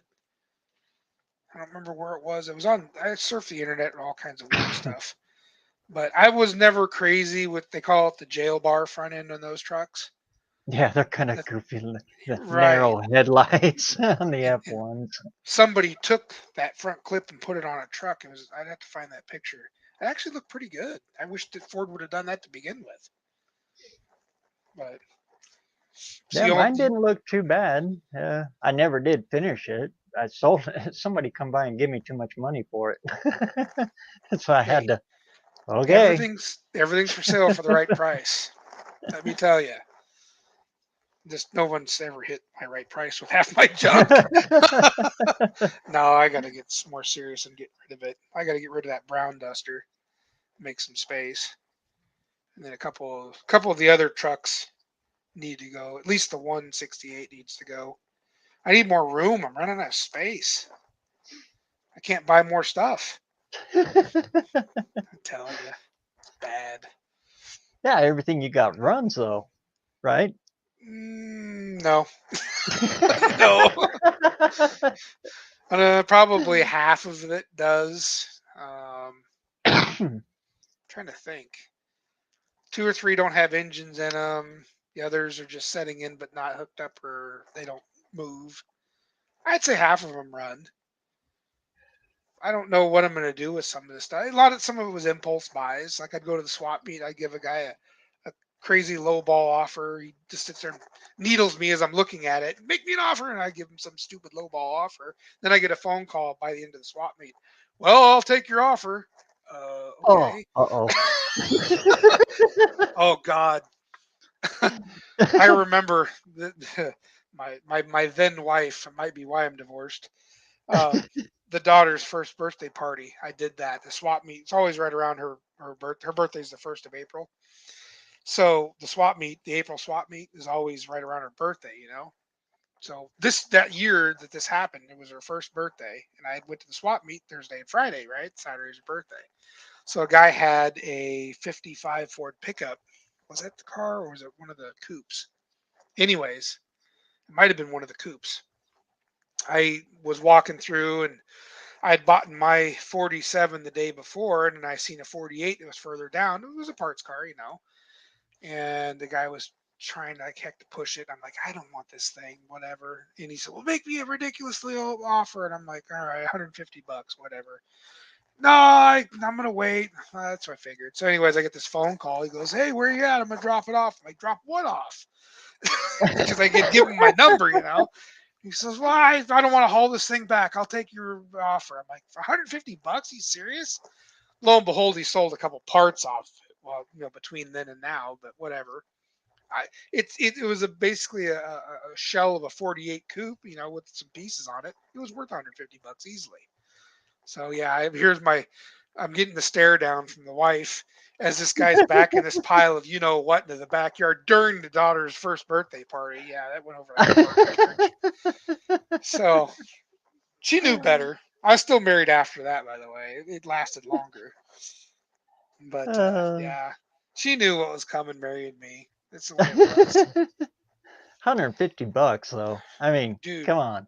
not passing that up. I don't care what party's going on. So I've done stuff like that. Came home with cars and what's that? Oh, it's a Mustang. What do you mean, what's that? What'd you buy it for? Well, it's $650. Why would I buy it? You know, just stupid purchases like that. I'm really good for that stuff. I went to I go have a buy the problem. seats and he threw in the car. Right? Right? Well, just like the latest purchase, you know. I don't know how I ended up with it, but I've got it. I got to figure out what I'm gonna do with that thing though. It's the floors are not the greatest. I think it was more of an impulse buy than anything else. It's all What there year is it though. again? What year is it again? 56. 56, yeah. Yeah, custom line. So it's got the different side trim on it, which it's kind of cool. It's But got the different dash too, doesn't it? yeah, 55 and 56, they were different dashes. Yep. And the It has Crest the line was its own dash too, right? no, they were basically the same, but one would have had more trim than the other. I Okay. think there's more trim on the Crest line in the Victoria versions than say the custom line or main line. But 55's dash is definitely different than a 56 dash. And then after that, 7, 8, and 9, I couldn't really tell you. I think the 56 dash is very similar to the 7s.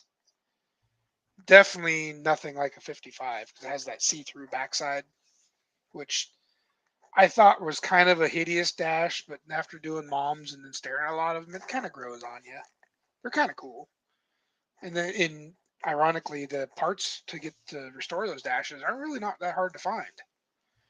I think what saves the saving grace in those is Thunderbirds because they're very similar. Yeah. If it wasn't for Thunderbirds, you probably wouldn't be able to get any of the parts for these things. So a lot of that stuff was the same. And through Max, Eckler. I've been dealing with a company out of Nevada, Concourse Auto Supply, or what was the name of that one? He's in Henderson, Nevada. Is it Henderson? I believe so. Anyways, he's had tons of parts for these. Or T-Bird, which has a lot of 5, 6, and 7 Fairlane parts. TEE-BIRD. They have a ton of crap. They're on the East Coast, but they have a lot of parts. Who was the other one I was getting stuff from? Larry's T-Bird out of California. Larry's T-Bird, yeah. Yep. He's got a lot of stuff. Of course, Dennis Carpenter. I've had a lot of problems at Eckler's. They haven't had stuff in stock or they've goofed up an order or two. Nothing major, but still, it's a little annoying when you're trying to get stuff done. I've got a oil pan sitting up in the top of my shop there that was a misorder. Yeah. From That was Eckler's? cheaper. Yep. Still in the Eckler's box. Yeah. I know. Yeah. I don't really. Concourse is the one I've been doing a lot of business with. And he's really good. I think it's a smaller family-owned deal. He's called me up, where there's parts I was looking for he didn't have in stock, which he had gotten back in stock, and called me up and let me know that they were, and asked me if I still wanted to order them. I'm like, absolutely. So customer service on his part's been number one. I do a lot of business with them. T-Bird I'd probably do more with, but they're on the East Coast. It just takes so long to get parts. But I still do. I do business with them too. It's just you're on a 4 or 5 day wait versus Concours I usually get within a day or two, which she'd be the same to you being out of Nevada. Yeah. For Just your, like Summit. If Mhm. as long as it comes out of Reno, it's Yeah, just, boom, yeah. it's right here. Which Summit's been pretty good. They don't carry a whole lot of stuff though for the car itself. Some stuff, Yeah. some things, but not much. But where are you getting your Dart parts from? Wherever That's I can gonna be find them. That's gonna be a tough one. Actually, there's a company, Mopar magazine or catalog. I think that's the name of it is Mopar. Yeah. I probably got it right here. Yep, there it is right there. I know parts hunting for Oh, the it's Dusters. official. It's official. I'm a Mopar guy. I got a Mopar catalog, parts catalog sitting right Oh, there. I got some of those. That makes me a Uh, Mopar guy too, huh? I can find almost everything for that Dart in here. Which one's that one?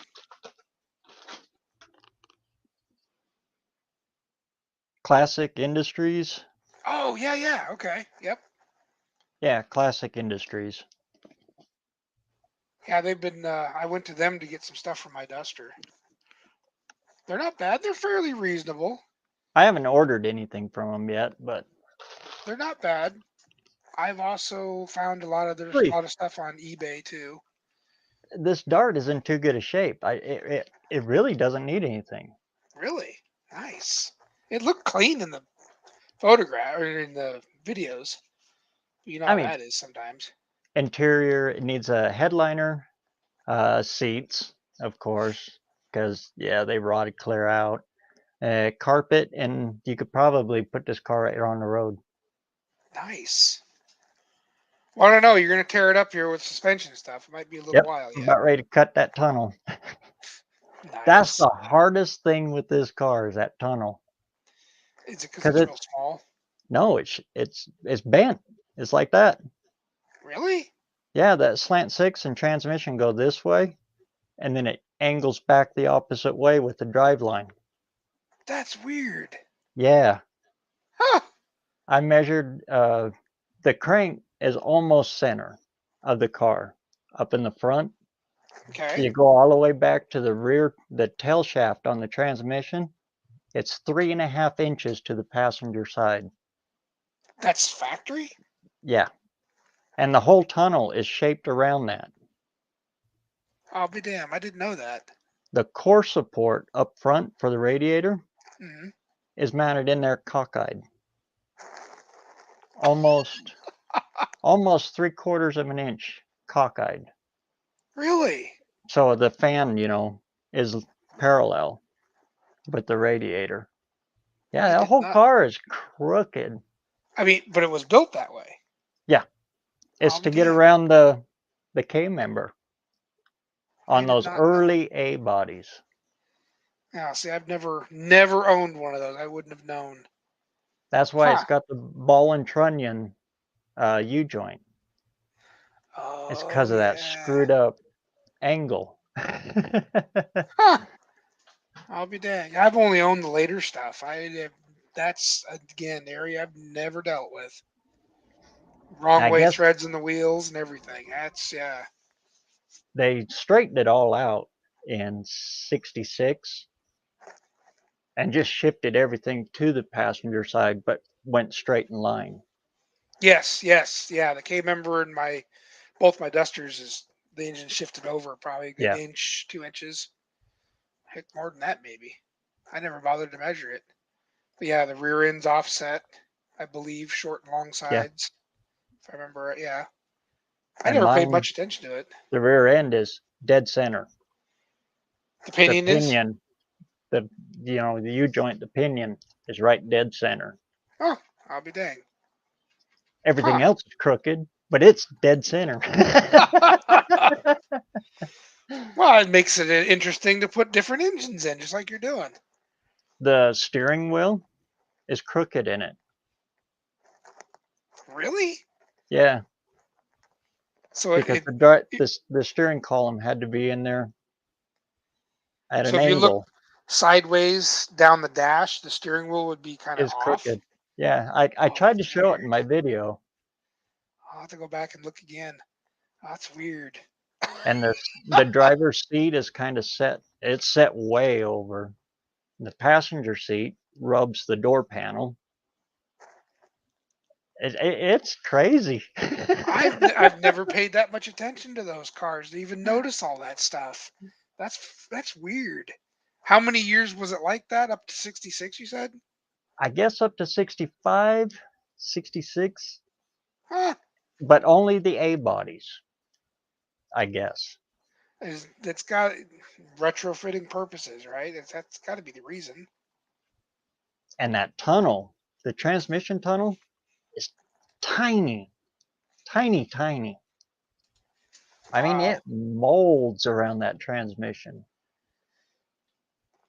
That'd be like the early Mavericks, man. Those things were tight too. Yeah. Real tight. Huh. Yeah, it's gonna be interesting putting this thing together. I gotta catch up. I think I'm a video or two behind on your stuff. I've just been so busy. I've taken about 2 weeks off here too, so I've been I sick for the past 2 weeks. So Oh, have you? yeah. How's the weather still been pretty cold there? Oh man, it'll snow and snow, colder and all get out, and then boom, 50 degrees. Oh, really? And then like 2 hours later, we get hit with snow, and yeah, It's just been everybody miserably around here's cold. been sick.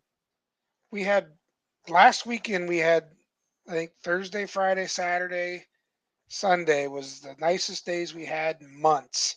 And then we slid right back into garbage again this last week. So I Oh only had Lord. like a little blip of any kind of good weather. And then right now we're back into the rain and miserable, mid to low 40s cold with threats of snow. Definitely don't have much snow here, that's for sure. But like I said, we're down They're in the valley. they're getting worried here. The fire department and high school went around dropping off sandbags because we're supposed to get rain here, and we still got lots of snow, Oh, flooding. and the snake is clear full. Oh, really? Yeah, Oh, wow. Now, they've got all the canals open, trying to get rid of water. does the snake run into the Columbia or does it leave the Columbia? Yeah, I'm trying to remember how that works. It runs at into the Columbia. in the Tri-Cities. So it actually drains into the Columbia? Yeah, in Okay. Richmond, Washington. Yeah, that'd be about right. It's up there somewhere. Yeah. Up near Tri-Cities, yeah. Huh. Yeah, because we usually Yeah, we've it had a ton starts of right here and it ends right there. Well, I couldn't remember if it drained out of or drained into. It was one or the other. I just don't remember which way it went. But yeah, the Columbia hasn't gotten too high. I mean, it raises a little bit, but not too much. Usually we end up in a flood stage. If we get a lot of snow and it holds through this time of the year like it has the last couple of years, yeah, it'll get up there a ways. But it's been a while since went over the banks. I think it went over the banks last in, well, when was that? 2012? Yeah, I think it might have. It's been a while. But But the snake is only 200 yards from my house. oh, really? Oh, Yeah. jeez. Well, I guess you start stacking cars and fill them full of sand, huh? Oh, I'm up on a berm, so it's got to come quite a ways up to get me. But Oh, that's good. That's good. Yeah, one of these days I'll have to make my way out there to the old BareRose Garage Farm. yeah, swing on over. I went through. Well, I went down to Elko a couple summers ago, so I made it as far as Mountain Home. But I got friends that moved up near, just north of you in Rigby. Oh yeah, That oh one of these. Lord, that's just right there. right up the road. Yeah. Yeah, one of these days I'd like to make my way up there and visit, and we'll see. Trying to it's get me like to No Name, and I can't even get into 30 Idaho. minutes.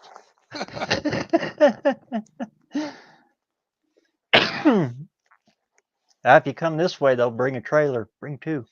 Oh. Oh, you're gonna get me in trouble. Run out of room to stack stuff. Yeah, my neighbor next door to me, he's from Blackfoot.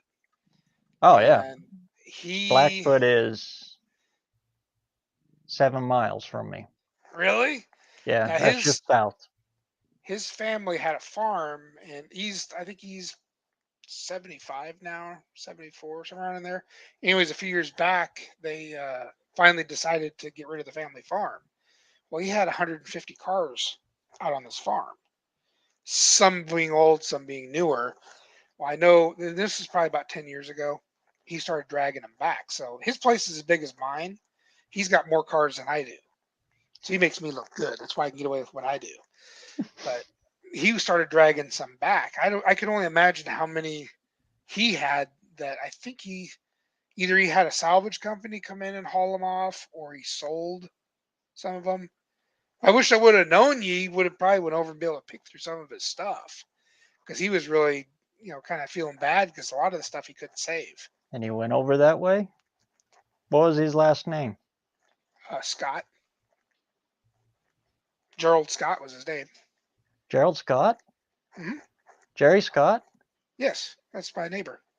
Yeah. You know Yeah. him? Yeah. Yeah. Oh, dear Lord. That's a small world. Telling Kim and Ron Barrow say hi. Yeah, I will. Yeah, he's my next door neighbor. From He's got, Firth. huh? We're from Firth, just above, just barely above I'll be Blackfoot dang. there. I'll have to run. Jerry Scott. Yep. Yeah, I think he's 70, 75. Yep. Him and his, trying to remember his wife's name. He's got I 4 think his kids. brother is Leroy. That sounds familiar. Leroy's think. got a bunch of cars too. Really? Yeah. Holy cow! Yeah, Jerry's quite the hoarder. His place makes mine look nice. Let me put it that way. He's got a lot of stuff over there. But like I was telling him the other day, I says, "Man, you're gonna have to start clearing some of this stuff out because you're getting up there, bud." And he's lost a lot of his steam. He's probably 15 or so mid-60s Ford trucks. And I know he's got some big block 60s Chevys. Container full of stuff that I couldn't even imagine. I know there's some big block Chevy engines in there. He's holding a lot of stuff he doesn't want to get rid of. I was like, Jerry, we got to get rid of some of this stuff, man. What are you going to do with it? You can't take it with you. Yeah. That's crazy. That is Small funny. I can't. world. Yes. Wow. Huh. Yeah. He's lived here since, I'm trying to remember, when did he move here? It would be the early 90s or late 80s. But the family farm's been there. It's been there forever. He grew up there, as a matter of fact. So I'm trying to remember what year it was he moved here. He ended up taking a job at Freightliner here in Portland. That's why he moved out this way. Bad tree. Still going strong. That'd be wild if it's the same dude. I'm gonna have to drive. I'm sure it is. Super nice guy. Yeah, it's trying to remember his wife's name. It's leaving me. Cheryl or Sharon.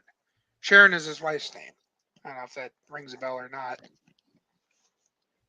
But yeah, I'll find out if if he's got a brother. I know he's got a brother. If his name's Leroy or not. That's interesting. Yeah. But anyways, they sold that farm a few Leroy, years ago. Larry, Jerry.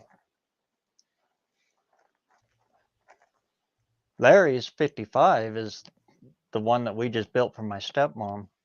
Mm-hmm. His old truck, we got it from him. Oh, years and years ago.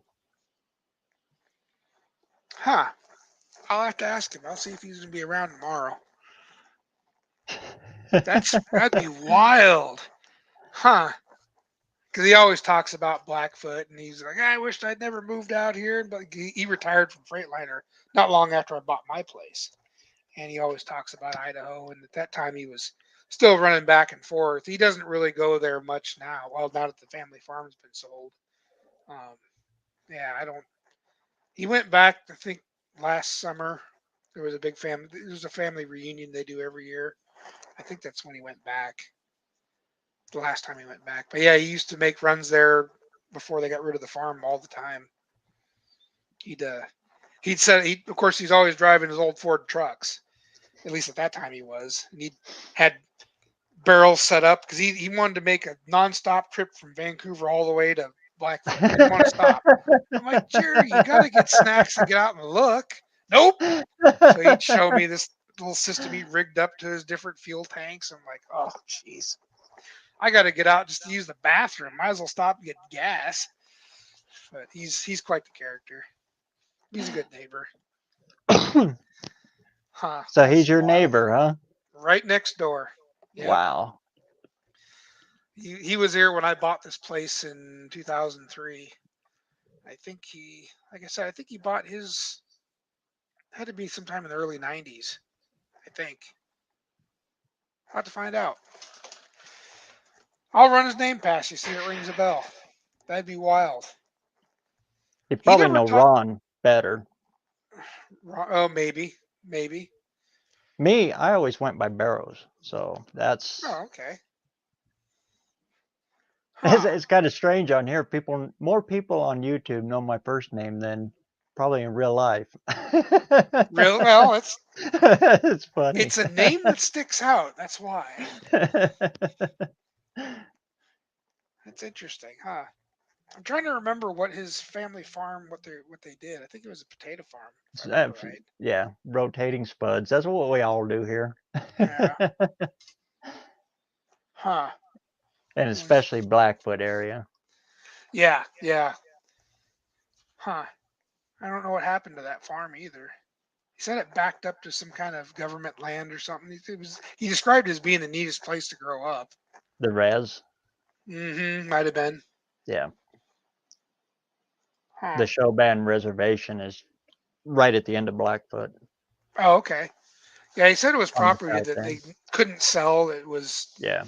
He'd be able to take his trucks up there and dink around and go hunting and whatnot, and wasn't people for miles. Just sounded like a nice place to live, to be honest with you. I'm like, why are you here? Why'd Right you up on the move? foothills. Huh. I'll be dang. Dang. That's wild. Probably go to Rich Lane and take it all the way to the end. I think I know where his farm was out there. I'll have to run it past him. I'll be dang. That's crazy. Yeah, he's quite the character. He's got a bunch of trucks. He doesn't like to sell much stuff. We do a little bit of trading every once in a while, but super nice guy. But yeah, he likes to hold on to a lot of stuff. I'm like, Jerry, you don't live on the farm anymore. You can't do this. And I can't say much because I'm just as bad, but you're worse than I am. Tell him you're away from Cal Percy. You can sell some stuff. What was Cal Percy? He's the Mopar guy in Blackfoot. Oh, And really? he's got all of them. Oh, wow. That's funny.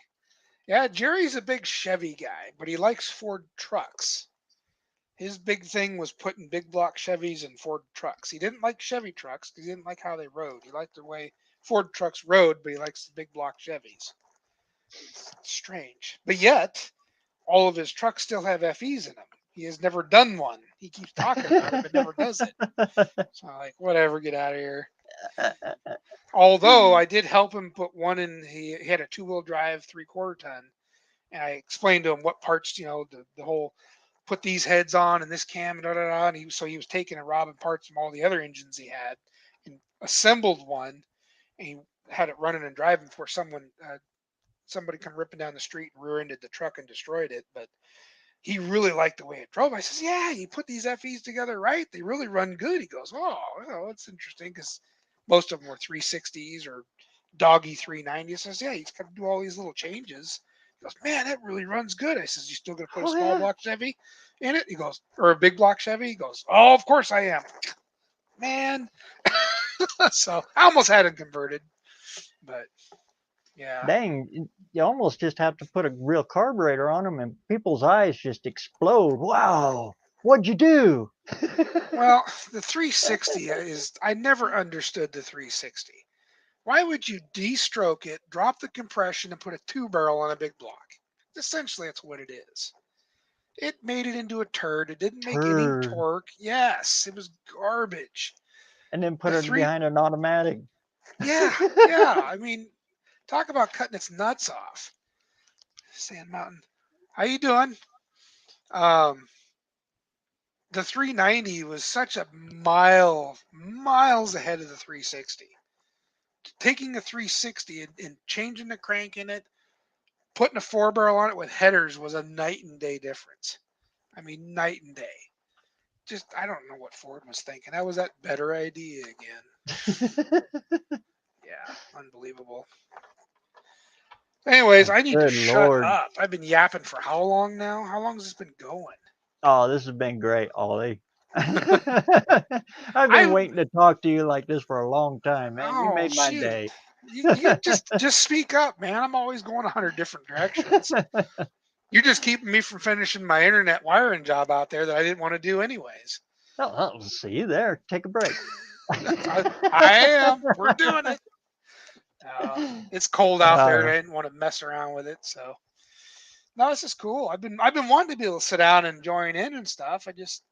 You've always had a bunch of guests, or I've always had to go running off doing stuff because you're kind of in the earlier evening. That's usually when I am knee deep in projects. So No, you're welcome anytime, man. right on. I appreciate it. Well, when I get the internet out in the shop, should be a little bit more available because I can be out there and still participate in the show. That's kind of the killer. Is I'm in the house now, hiding from what I should be doing, which I need to not do so I can get some content out there. Yeah. What's he saying? I'm going to post this. Oh, those shorts are fun though. Yeah. It's good seeing you, Blake. I started watching, and I think it was him doing the tunnel ram swap on his LA. Was he the one doing that? I It was started either watching him it. or the dirty hippie. Maybe that was who it was. One of the two. I wanted to get caught up to that one and see how that turned out for him. I've been busy. It's been crazy, and there's so many channels to watch now. Oh my god! How do people get through them all? How do you do it? I've had to limit myself way down. Holy Man, cow. because the Auto Salvage Outlaws, I'd catch a little bit of his, and of course, Bryce and I do our little game show thing, which I told him, I says, once a month you can have me, and Oh, that's it. Bryce is cool. He's a trip. Him and I talk all the time, and it's so funny how a lot of the stuff that we our likes and dislikes and even our sense of humor and stuff is a lot the same. So I'll be sending them all kinds of weird stuff, whatever. Filthy hippie. There you go. Okay. I'll have to. I started watching that series, and I missed the last video where you got it put together and running. Just watch the good ones. I gotta watch them all, man. Everyone deserves a little bit of time, but tons of good channels out. It's so hard to get through all of them, and I don't want to. I'm not one of those guys that just watches like 5 minutes and gives up. I gotta watch the whole thing, because there's some good content out there.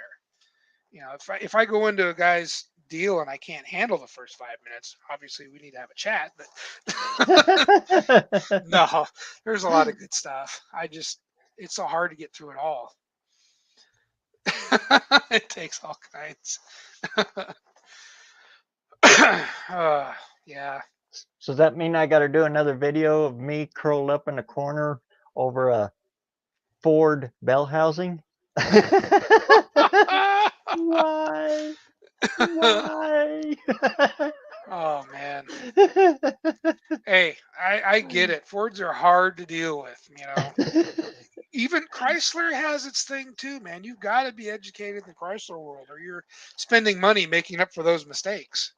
They all I do. learned Chevrolet's pretty well. You know, I'll agree. Chevy's quite a bit easier to deal with. They made it easy. But yeah, Mopar. Yeah, I jumped into that one feet first many years ago, and that was a learning experience that costed me some money. But I know now. I know better. And that was only the small blocks. I'm not even dare going to touch the big blocks. It's going to be even worse.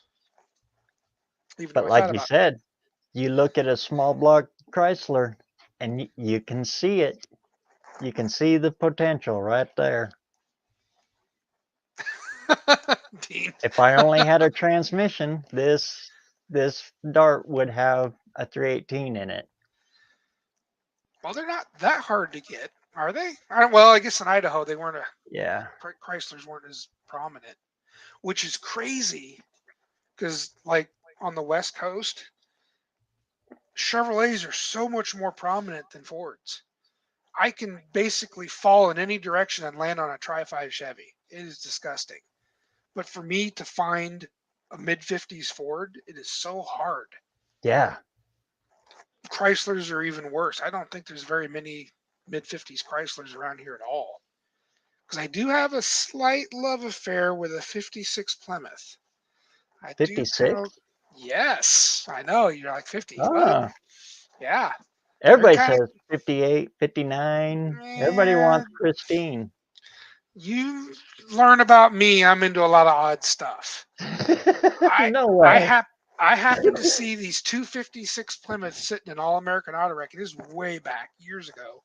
It was in his rebuilder row, and I'm looking at him, and it just because you get into the 57.8s, man, they got some tall tails, real tall fins. Well, these 56s are calmed down quite a bit. They're more subtle, and they were what was where they had the gold trim in them? What was the Furies? Yeah, 56 Fury. And I just the way they looked, the two-door, the trim, they were. I think they're a sharper looking car than the 57 or 8. In my opinion, I might be wrong. Some, but again, you A don't see buddy of hardly any mine, of them. a buddy of mine has got a 56 Dodge Coronet Pink Lady. It's Pink the Lady. pink and black one, and it's got the Dodge Coronet hair dryer and hairbrush and the little bag thing for it. It was a car that was built for women that I'll Dodge be did. damned. And it's called the Pink Lady. Huh. And those coronets, the way they split their colors, Uh-huh. it's almost like a work of art. I think it's a good looking car. They are. And the way the in grill such a, splits with the chrome teeth I was on gonna it say out there. that contrasting colors, the black and pink, and the way that they split it, it actually looks pretty awesome.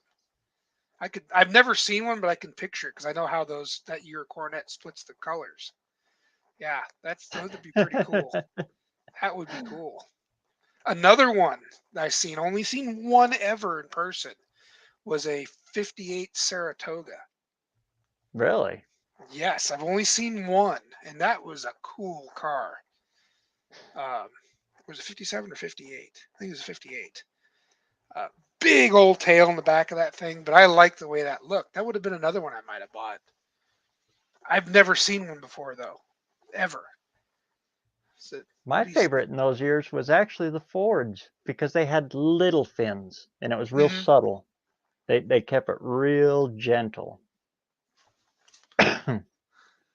But I don't like the 57 Ford front fenders.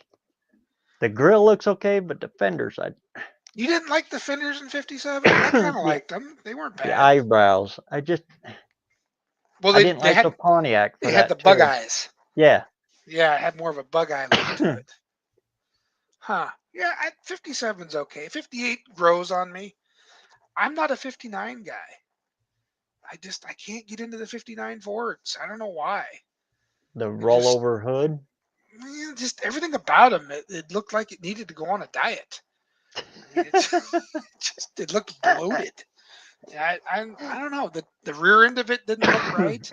I mean, I get it. They're trying to go after the whole Battlestar Galactica look, but yeah, I couldn't get into 59. A buddy of mine in Oregon loves those cars. Absolutely loves those 59s, and I'm like, ain't gotta worry about me bidding on any. I'll help you find them. Oh, wasn't Ford into liking certain people? Ooh. Oh, shots fired on the horizon.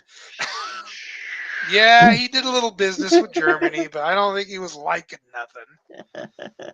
That was the days of capitalism. If you sell it, they buy it, you'll make more.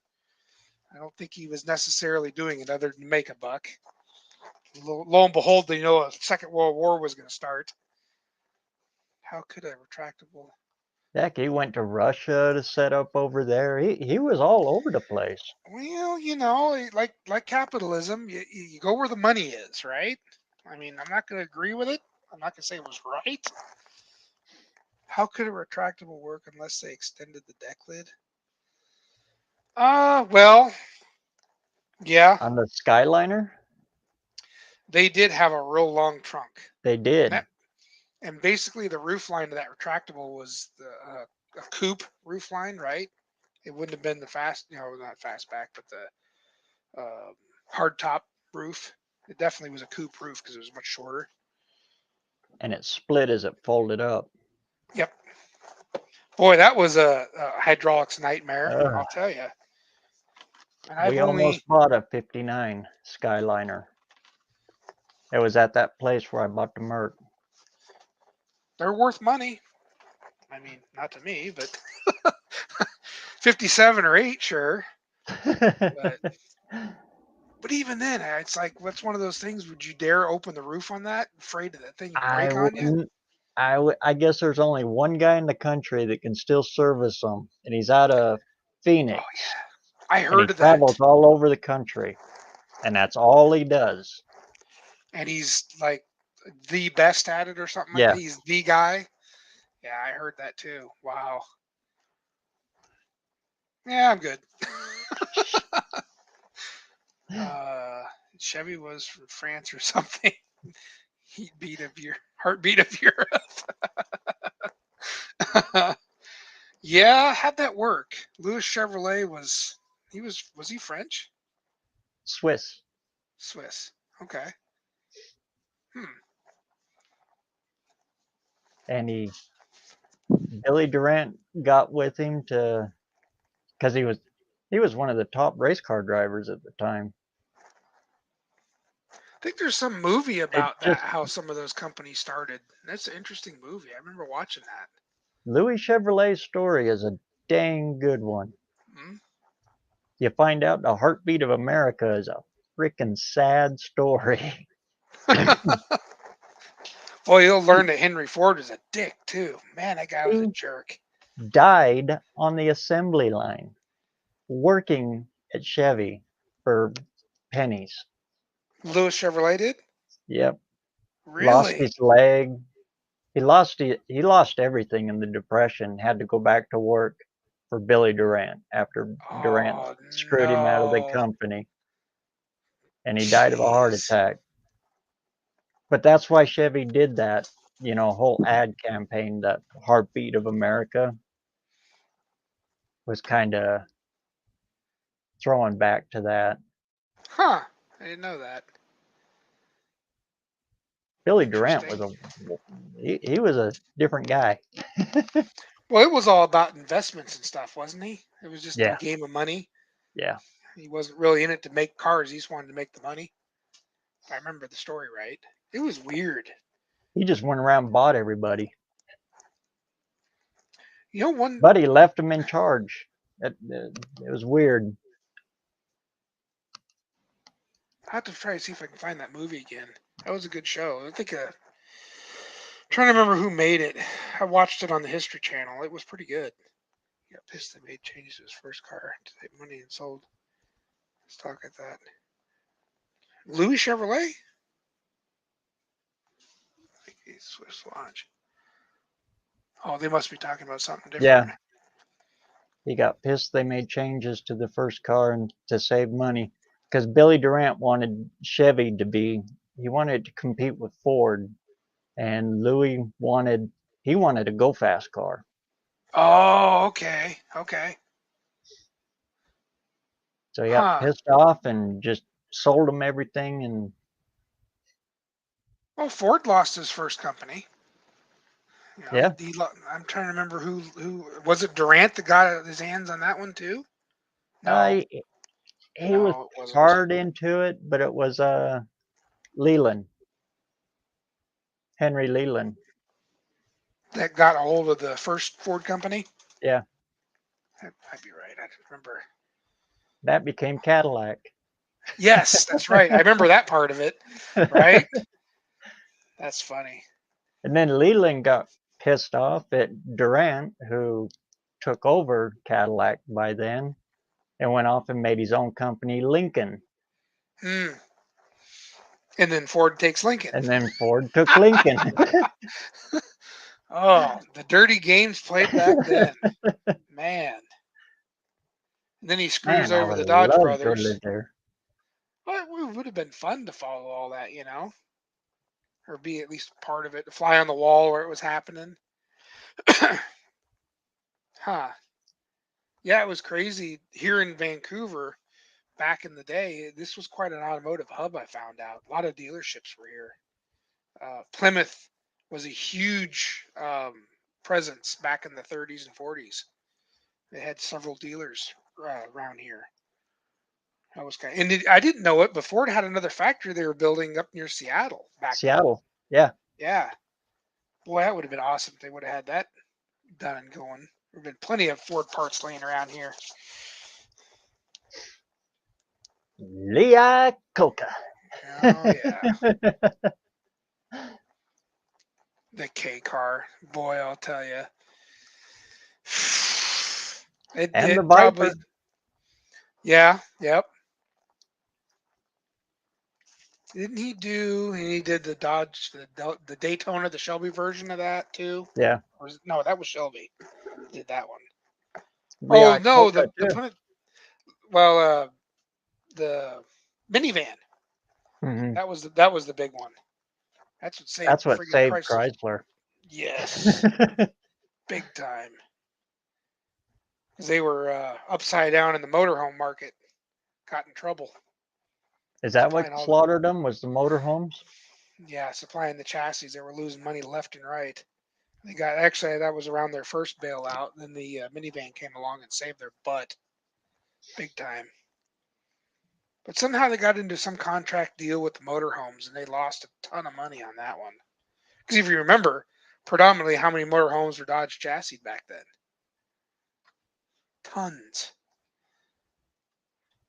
Well, that's like what Ferguson tractors did to Ford back in the 40s over the 9N tractor. Oh, I don't know the whole story on that one. Yeah, Ford kept using the 3-point hitch, the Ferguson hitch, Oh, okay. without their permission, and Ferguson sued them big time. Is that when the tractor died off, or? No, it was part of the deal. They settled out of court. They say it was the only time Henry paid them. Just said, I screwed up. Here you go. Here's your money. Huh. But part of the deal was Ford could keep using it. Oh, but dang. I don't know much about the tractor stuff. That's interesting. And now And- everything uses the Ferguson hitch. Everything's 3-point hitch. Pretty much, yeah. Wow. Huh. But Ford lost big bucks on that one. I think by then he had plenty of bucks to lose. They were doing pretty. Because that should have been the Henry Ford 2 days, right? Yeah. Well, he died. Or no, yeah. That was right after Edsel had died, right as Henry II was coming in. Yeah, okay, yeah, because Edsel died around what 41. 41 before the war. Was it before the war? Right after it broke out. I mean, right after. Okay. Yeah, I Henry like Ford. Edsel. Edsel was cool. Well, I'll tell you what. If it wasn't for Edsel, the friggin' any car built after 27 would have still looked like the damn Model T if it was up to Henry. Yep. You know, Edsel was the one that changed that. Thank goodness. Good Lord. And I'll tell you what, Edsel could design cars. He had some really good looking designs. Yeah, Henry, he would have been an idiot not to listen to that guy. It was kid. It was his own son.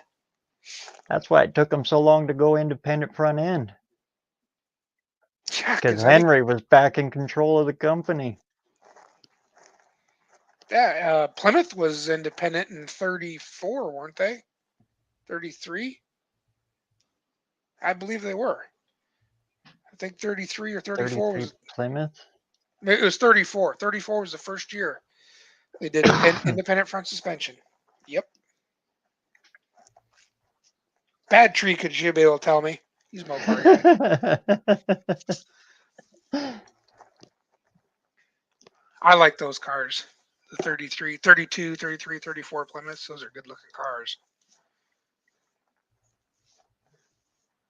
They had Lamborghini tractors. They weren't fast. That's what Lamborghini started as, though. He was farm country, farm implements. Ain't that crazy? As a kid, I didn't know that. I was like, And you what built was it? what? He went to buy a Ferrari, and Ansel wouldn't sell him a car, so it pissed him off, and he went and made his own, something like that. That sounds familiar. I'm terrible remembering useless facts. That's the problem. I've read this stuff, I've watched it, I just never retain it. Didn't Walter Chrysler come up with Plymouth as a model? I don't know. I think so. It was a Chrysler exclusive, wasn't it? It wasn't like another company that they bought. I'm not sure. I know Dodge Brothers was. It was Yeah. separate. They were big around here. I don't know. That's a good question. It might have been a submodel. It's very possible. That was a sad story. The Dodge brothers. Those were two smart guys. Yes, they were. Let me tell you. And Henry Ford screwed the pooch on that one, too. Big time. Screwed those two over, and he would have had that company launched into oblivion, with those two working with him. And yeah, he talk about being stubborn and stupid right there. Oh, he's more. Of course, Yeah, like you said, though, he would have held the reins on them, though, and held them down building Geo Metros. yeah. The old Tin Lizzie was way out of its time by the time they finally shut it down. Oh, is that what happened? Okay, that makes sense. They die, and Walter buys Dodge, and he dies. Yeah. Yeah, that I do remember that. That was crazy. What was it? Horace died of Spanish flu, and John was like right within 3-4 months later died of If I were, cirrhosis. well, yeah, he had a hard time coping with his brother's death Yeah. too, if I remember right. Yeah, they were like expert machinists, just Yeah. unbelievable metal workers. Huh. That was a shame. What happened to it after Walter died, though? That's what I mean. There's always holes in it. I remember seeing this stuff. I never can remember all of it. Good stories.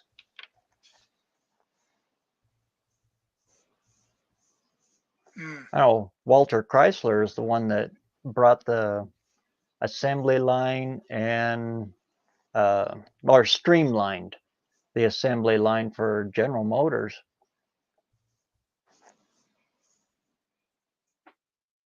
Huh. When Nash was in control of the company because they fired Billy Durant.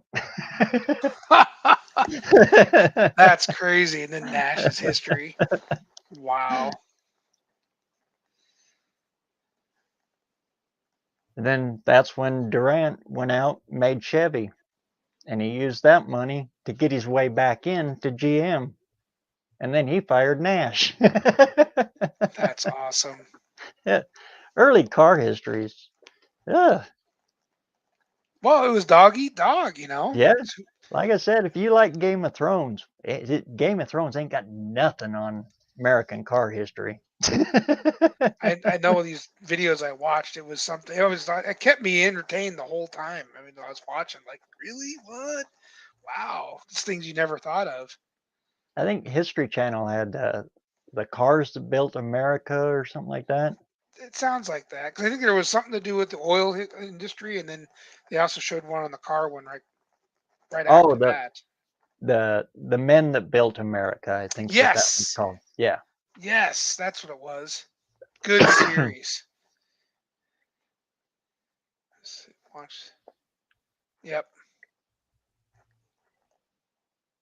Now they don't show hardly anything like that on there at all anymore. I don't watch much TV. I'm usually either YouTube or working.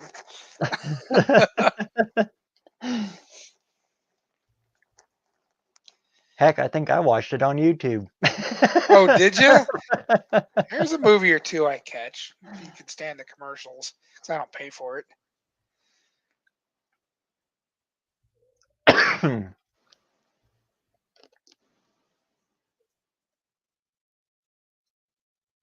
Yeah, the cars that built America. There we go. Yeah, they had some pretty good shows on there. Those were the stories are just unbelievable. I couldn't believe some of that stuff. Right. Yeah, the gas crisis killed a lot of stuff that was in the works. Not just that, the whole crackdown, the EPA, Yeah. Nader. Had Well, to that put was ugly bumpers on everything.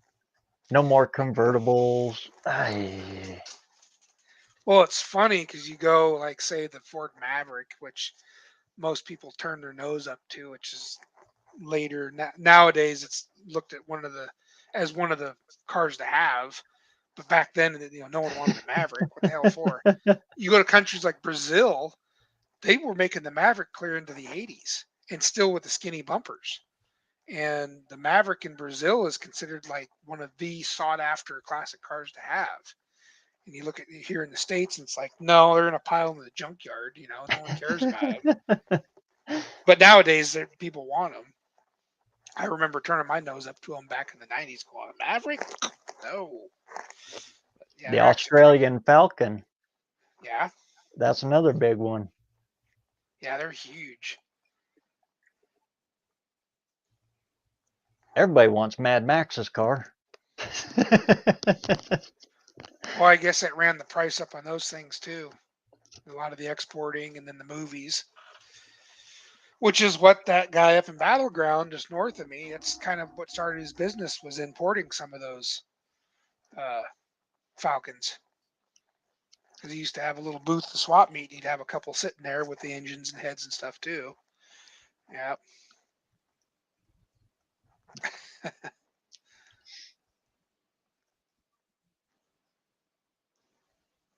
What's he talking about? Oh, I metal dash my car. Yeah, right. You just got to get the suction cup one that sticks to the glass instead. How's that? That falls off after you turn the corner real hard.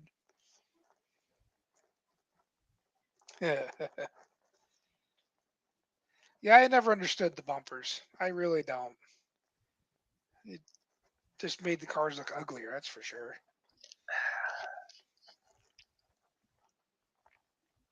And then all the ones that couldn't, come over here after that. That's when MG pulled out, Opel pulled out. Yeah, Opel. There's another one. Yep, that's right. All the little sports car roadsters. Well, that's they were importing Capris, and then they all of a sudden decided that enough. Even though they converted them, they figured enough was enough. I think they stopped that in '76. Then they re-released them as a Fox body in the '80s. Huh. And to get around the no convertible, they come up with a T-top Yeah. and a Targa. Hey, I had a T-top Mustang too. They were halfway cool. But what was the reasoning for the convertible thing? Why'd they get rid of it? Nader. Because They were unsafe. They roll over. They kill you. don't roll the damn thing over. Yeah. If you do, Give you duck. incentive. Yeah, hide below the door if you do. I don't know. That's funny. Yeah, because I think about it. You're right. There's no convertibles. Yeah, that's when they pulled him on that. When was that? Would have been 74. When did he pull them? I think I it don't was think 74. I'm trying to remember the last time I seen a convertible. 73 would have been the last year.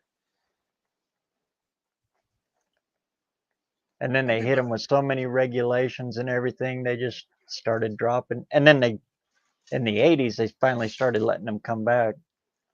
73 was the only year Chevy with the, full open Blazer. Then the square body, had to go.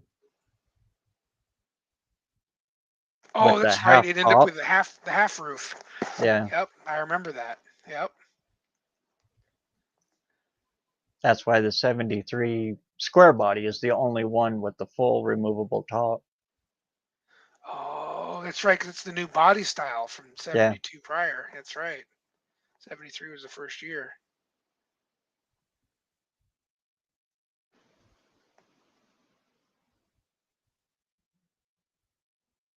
Yep. Knuckle duster. I don't know what that is. Huh.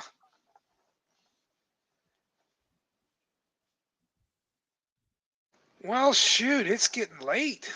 Holy cow, yeah. I haven't even had anything to eat yet, and it's like 10 o'clock. Uh-oh. Up into nothing. It's all right. I had a good time. Thanks a million for stopping in, man. Like I said, I've been Hey. waiting for you to stop in. We talk like this. Shoot, you always had someone else on, and I was like, I'd only be around for a little bit. I'd have to go, so I had a moment tonight. I thought, what the hell? This is a lot easier than talking back and forth in the comments. Oh man, comments or emailing's worse because that stupid Gmail doesn't let me know when I have messages half the time. So it's like whatever. Like I said, I'll be more prone to doing this when I get it set up out in the shop. I turn off my background. I can show you it's nothing. It's nothing much to look at behind me. Let me see here. How do you turn this thing off? There you go. There, like that. There we go. Yeah, there's what you'd look at. You can see my tri-power on the counter. I wasn't lying. My humble abode. But yeah, this is supposed to go on my 56 Fairlane. Once I get it's a 410 FE I built for, which is a 428 crank and a 390. So I ended up getting that at an estate sale for a song and a dance.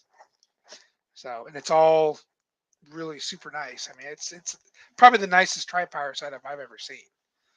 So, couldn't turn it down. Yes, I paid up a little bit on it, but it was after a really good snow plowing season, so had a For little an cheddar in the FE? pocket. Yes. For an Yes, sir. FE? Tri-power for an FE. Yep. It is nice. So eventually that'll wind up. That intake alone is what? Like about $800-900 just for the intake? Yeah, it'd probably be a little more as nice as that one is. Oh. This one here is an exceptional setup. The carbs still had cosmoline on them. Just to let you know exactly how nice it is. Like I said, I paid up. The guy that I bought this stuff from, he'd passed away, and his wife was basically selling off all of his stuff. And he was more of a Mercury big body car guy, but he had some big Galaxy stuff. But he literally had a shelf in his shop that was tri-power, tri-power, tri-power, tri-power, dual quad, Stromberg tri-power. I mean, just all kinds of FE performance stuff. And the guy that I bought it from basically bought several of these setups, and I bought his last one. So he'd already made his money is what I was getting at. So I got, even though I paid up for that, I still got a really good deal on it. Which, you know, I've seen And them at it's swap meets for stupid prices. they're 4-bolt. These It's here, the yeah, these are 4-bolt one? Hollies. Yep. Okay. These are all Hollies on this one. I don't know if I can get my camera to show it or not. Ugh. See if I can watch my screen and drive at the same time. I don't know if it'll show up real well. But yeah, it's a really, really nice one. That's why it stays in the house. 'Cause I don't want it getting ruined. I gotta sit on my monitor here. But yeah, that stays in the house. That ain't cheap. No. That ain't cheap, and that is hard to find. You can find them. They're usually beat to crap. The hole's wallered out. Someone's powder coated the intake or something stupid, you know, because those are the ones they want to sell, the ones that aren't so nice. But again, those are still, you know, big bucks. So this one here was a Facebook sale to boot, which is another risky deal.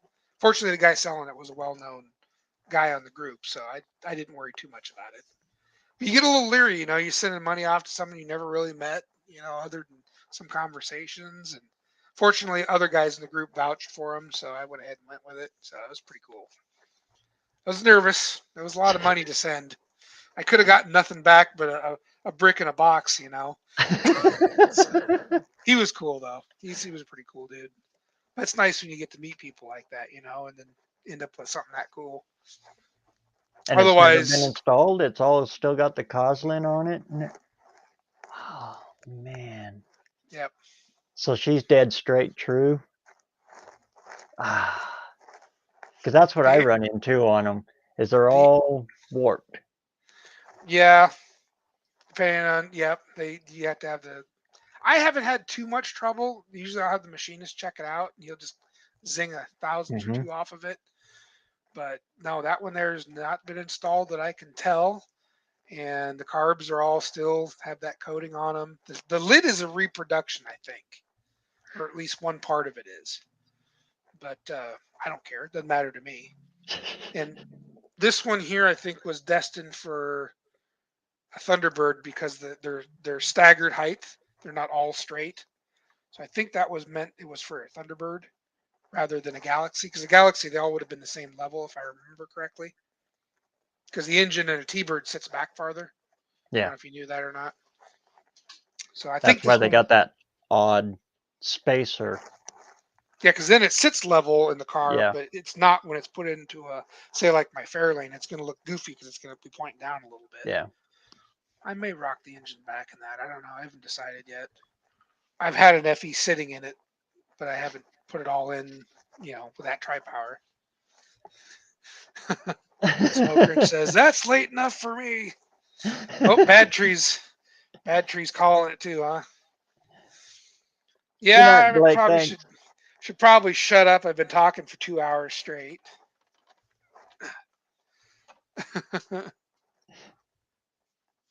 Oh man, I'd kill to have that right there. We ate top ramen for a while after that. Daddy, I think I've had that there for 2 or 3 years now, I think. I saw it and had to buy it. I had to pony up.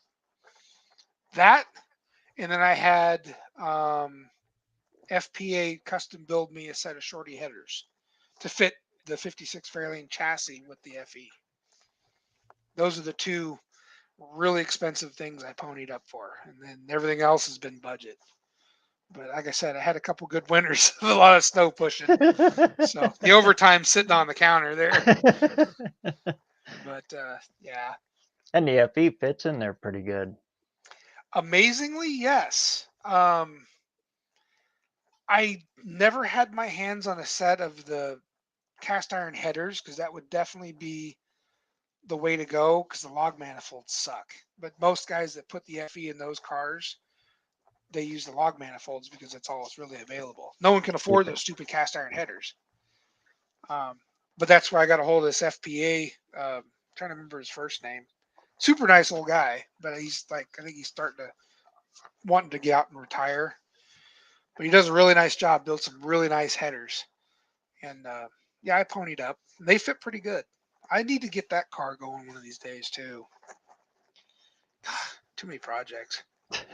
But in my defense, I was working on it up until Dad passed, and just because of the way things went, I had to switch gears and get over and finish some of the stuff he'd started.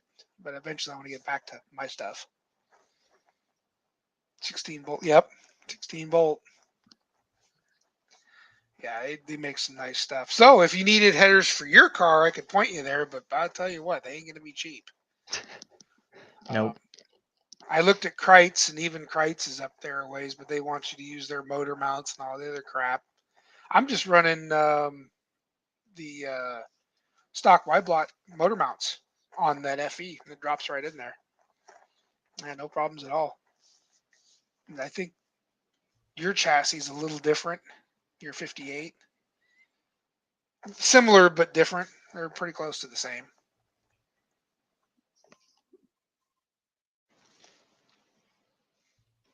I think it's dang near the same. I think. My engine mount set up with 2 studs, where yours is just a single stud, I think. Yeah. I think that's the only real difference. But the frame rails and everything, I think is exact same. Somebody told me yours is a little wider. But I have to measure it. I'll measure it someday and we'll find out. Yeah. Just out of curiosity. Because I'd like to know.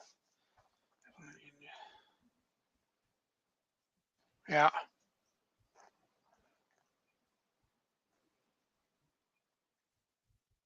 Oh, I'm not sure what Dean's. F100 engine mounts for the inline 6, just the perches. I know the V8 ones, they've got the front mount. The Y-block on the ones? front. Mm-hmm. And I one bolt right in the center. Yeah. I ended up using, well, matter of fact, it's the same mounts I'm using for my 56 Fairlane. I'm actually using for the 56 F100 in, whose kit was that? It was an engine crossmember kit, Transdapt. So I'm using Transdapt's crossmember front and rear for the engine tranny. The FE that's in my 56 uses the same exact engine mounts for the FE and Y block in my 56 car. Kind of crazy. Funny how that stuff works. The purchase change and mounts. Oh, I see what he's saying. What year? I'm going to run outside and in the morning, I'm going to run outside and I'm going to stick that motor mount on there. Huh. Which one's that?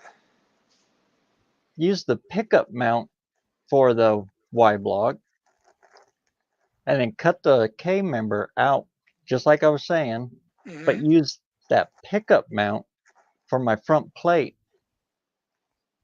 I think I can weld that in instead of dropping the K down and regusseting it. Use that Y block forward mount and just solid mount it right off that. Using the Y block mount to basically attach to the front of the K? Yeah. Yeah. That would probably work. See the things you can learn from Dean? He's thinking. When your brain goes.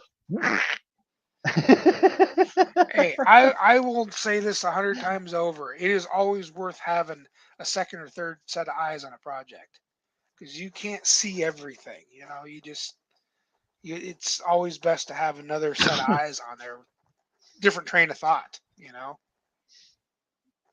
and I've done that. I've sat there and stared at it going, what the hell am I going to do with this? And then a friend of mine comes over and he looks at it and goes, oh, why don't you just use this and that? I just put this over there. Like, you realize how long I've been staring at this thing? Where the hell were you 2 days ago? Like, this has been keeping me up at night. Where you been? Seriously. Dean's pushing the turbos too. I'm going to agree with Dean on that one. We got to get a little more horsies out of that little 239. A blow-through Stromberg. Do they make them? Now that I don't know. Is that what that thing has on the top of it? Holly 94, but yeah. Same. Boy, ain't much, is it?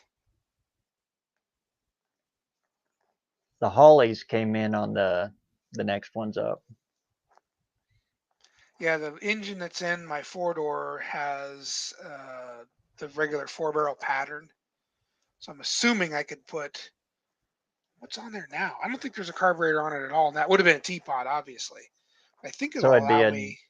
WCB, the small pattern. I'm going to have to look at it again. It might have a Holly pattern. But I didn't think they came that way, did they?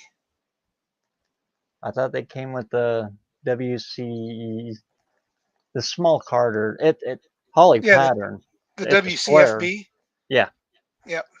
It's So a you got to square get the 4-barrel adapter pattern. to open That's it up. I'm trying to think if someone had already done that or not. I'm going to have to go look at that tomorrow and see if someone did that. So I could swear has the larger pattern on there. There's no carburetor on it. I've got that adapter. So To you go can to Holly? yeah, just a regular Holly square bore. But that bolts to the standard square that would have Yeah. been a WCFB. Oh, okay. Yeah. I'll have to look at that, see if someone did that or not. Speedway makes the adapter. Or they don't make it, but they carry it. Now, if you're remembering your videos correctly, when you're swapping around the intakes, you got to be careful and watching the heads because you Yep. may not be doing yourself any good Yep. or causing problems, actually. And they don't fit. Because you're 239, you're stuck with that intake, right? There's Yep. nothing you can do with that. Can you Because weld of cast? What's that? Can you weld cast? I can mix JB. I was gonna say, we'll weld a 4-barrel flange onto that thing if we had to. I got a die grinder and about 6 tubes of steel stick. Experiment. It just seems like it needs more carburation than that. Oh, 94 wouldn't be too bad. Oh, they do make that adapter. You can put the 3 on the one, but I don't know if it's going to work with flow. Yeah. You seen that? I don't know if you're going to get any more flow out of it, though, because you're still feeding it through the 2 little holes. Could go to the 3 bolt, to the 4 bolt, and then put a a 2 to 4 adapter on top of that. I'll have a plenum that deep and And then run 2 hair dryers. On the bottom. And then the Turbski tubes going up to it. Might have us a street freak on our hands. See, he's saying the 2 WCFBs are. That's why they work good as dual quads, because they're 400 a piece. That's not bad, CFM wise.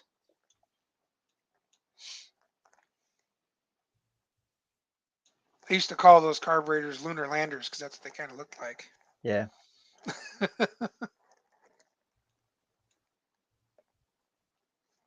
William Carter 4-barrel. That's what it stands for. Oh, was it? Yeah. Oh, dang. That's cool. They're neat carburetors. I mean, they're definitely way better than that teapot. That thing was a piece of crap. Oh my God. Again, what were we thinking? It wasn't Ford this time. It was Holly with their head stuck where it didn't belong. That was actually Holly's first 4-barrel, wasn't it? Yeah, let's put the gas above where the fire could be.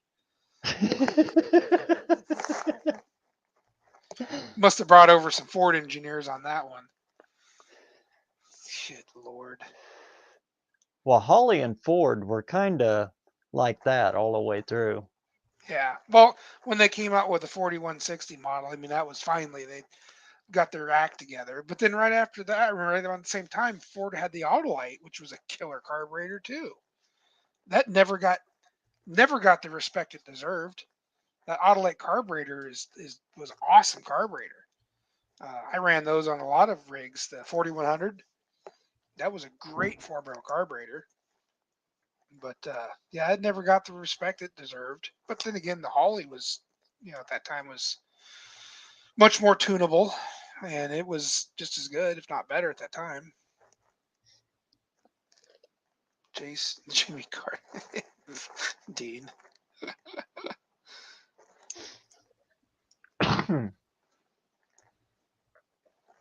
But the 4300, oh my goodness. Yeah, there's an outfit called Pony Carburetors. They seem to have worked on the design and found the flaws and are able to correct them. But then it takes some of that to send it to them to have them do it. I just put another carb on them. Yeah, that was another mistake. I don't know what they were. I don't know what they were thinking. I know the idea was to get into the bigger CFM, kind of like the Quadrajet, but that was not a very good. But they didn't. They're choked up. They're choked way up. The first version was a 650 square bore. Then after that was the spread bore. I think it was also 650. Then it went to 700 or 750 or something like that.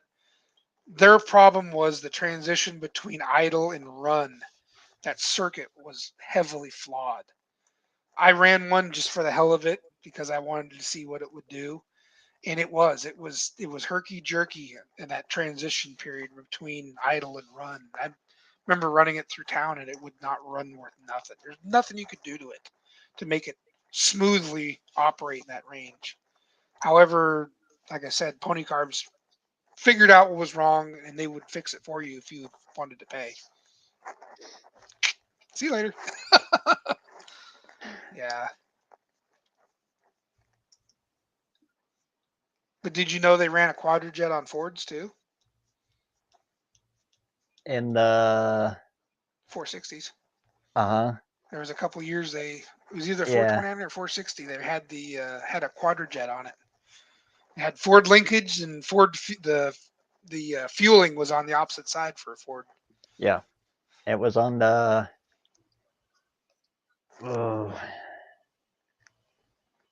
Think of the fuel pump. you got me. It was on the driver's side. I can't think. You mean the Quadrajet carb itself? Yeah. What it What was did on? it come on? That would have been a van or a truck or something, I think. I'm trying to remember. I think it was on a van. I honestly don't remember for sure. It was the earlier years because they later outfitted it with Hollies. It never did get it had the Autolite 4300 as an option too, but that was in the early years. To 71. 4300.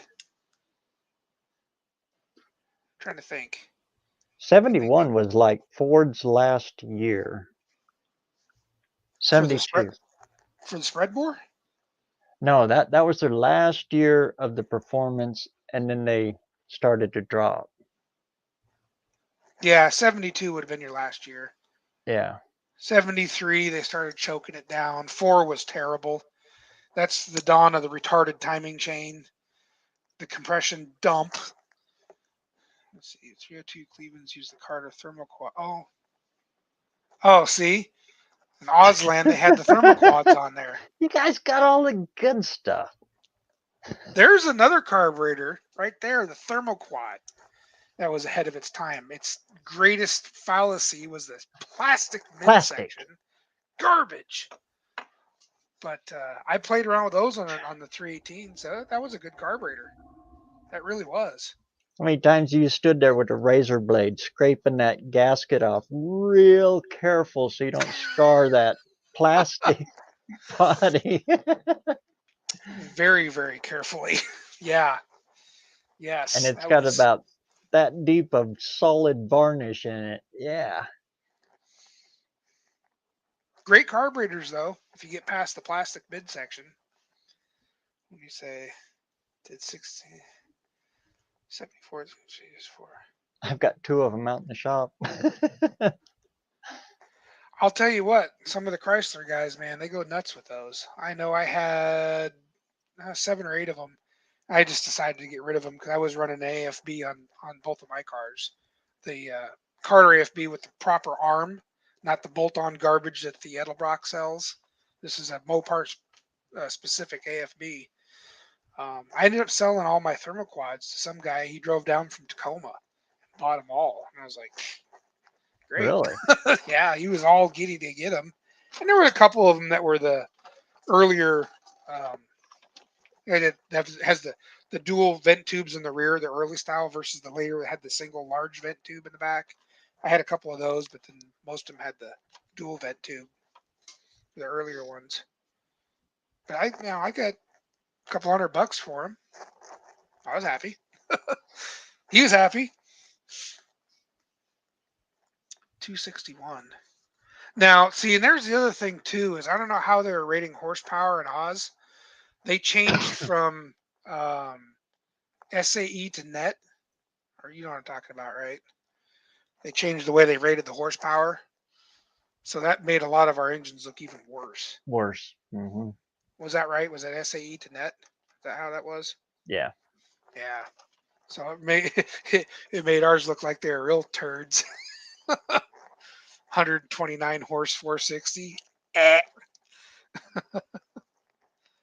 Yeah, it was bad. If it jumped 1,000 CFMs. 1,000 CFM thermoquad?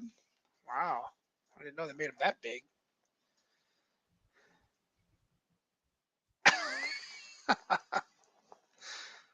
uh, 3D printing.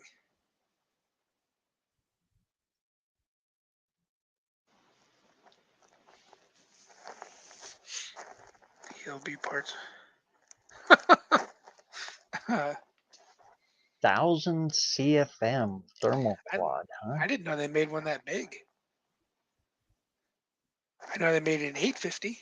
Wow. Or 8 something. That's like Dominator size. Jeez.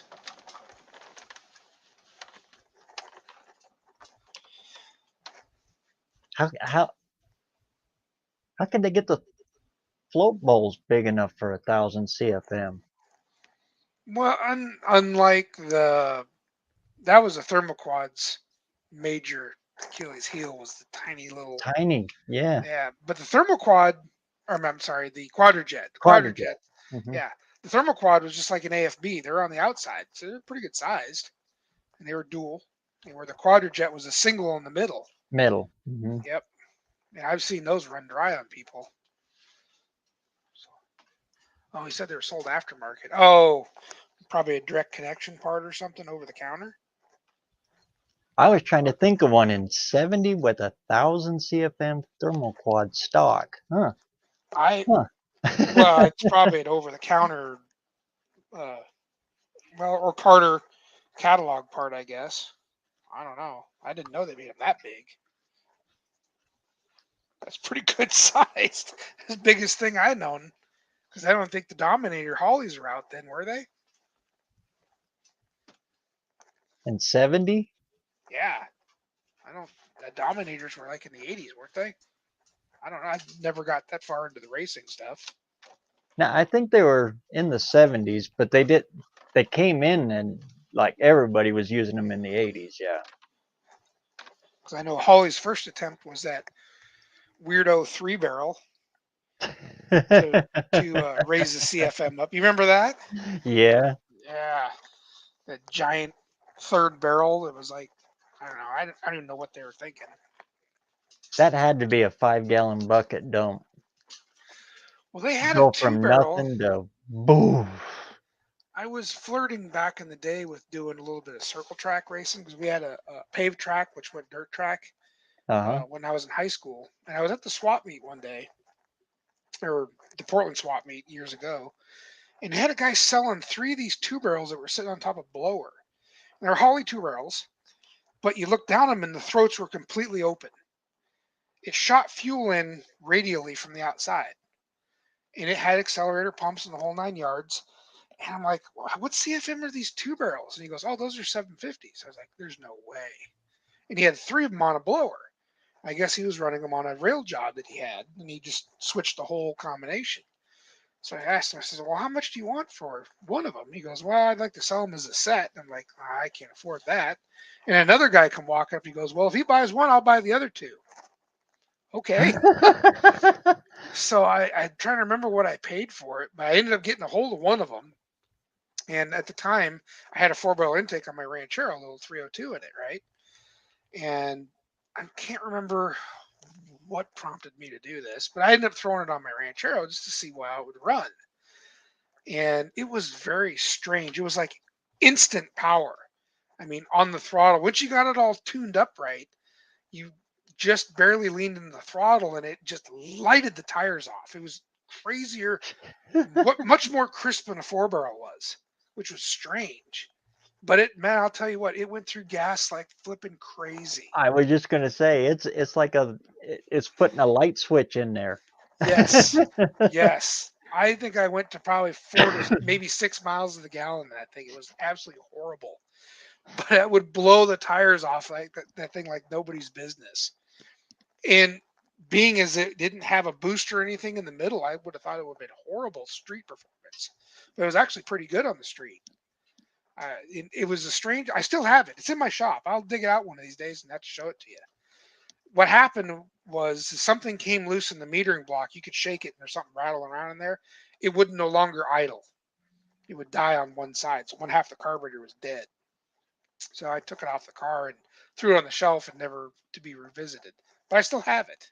So I'll have to take it out one day and show it to you. It's kind of strange. Yeah, they make a good video on that one. Yeah. Well, it's the part of the reason for putting this out in the shop is so I can show you half these goodies while we're talking about these lives. I got all these strange oddities and parts and stuff, things no one's ever heard of. But I initially bought the 2-barrel because at the time I was going to do a little bit of dirt track racing. The rule was you could run any 2-barrel as long as it bolted onto a stock intake. What better way to cheat and kill everyone is find the biggest 2-barrel possible to throw on, because everyone was running what were they? They were running the Rochester two jets, because you had a way of making those things really flow, and then you could run a Holly on the Fords because it was a factory optional carburetor, but everyone was stuck to the 350 or 500 CFM, which is a different drop because it's a 2-barrel, different rating, But this thing here, I was like, this thing's a monster. This would be perfect. I could feed a big block with this. So I was going to get a big block roundy round car. That was my big plan. It never came of, but I was thinking I was going to be Mr. Sneaky doing that stuff, but it never, there was no fruition of that. I since, graduated onto other stuff, but I still kept the carburetor. I thought that was kind of neat. I'll have to show it to you sometime.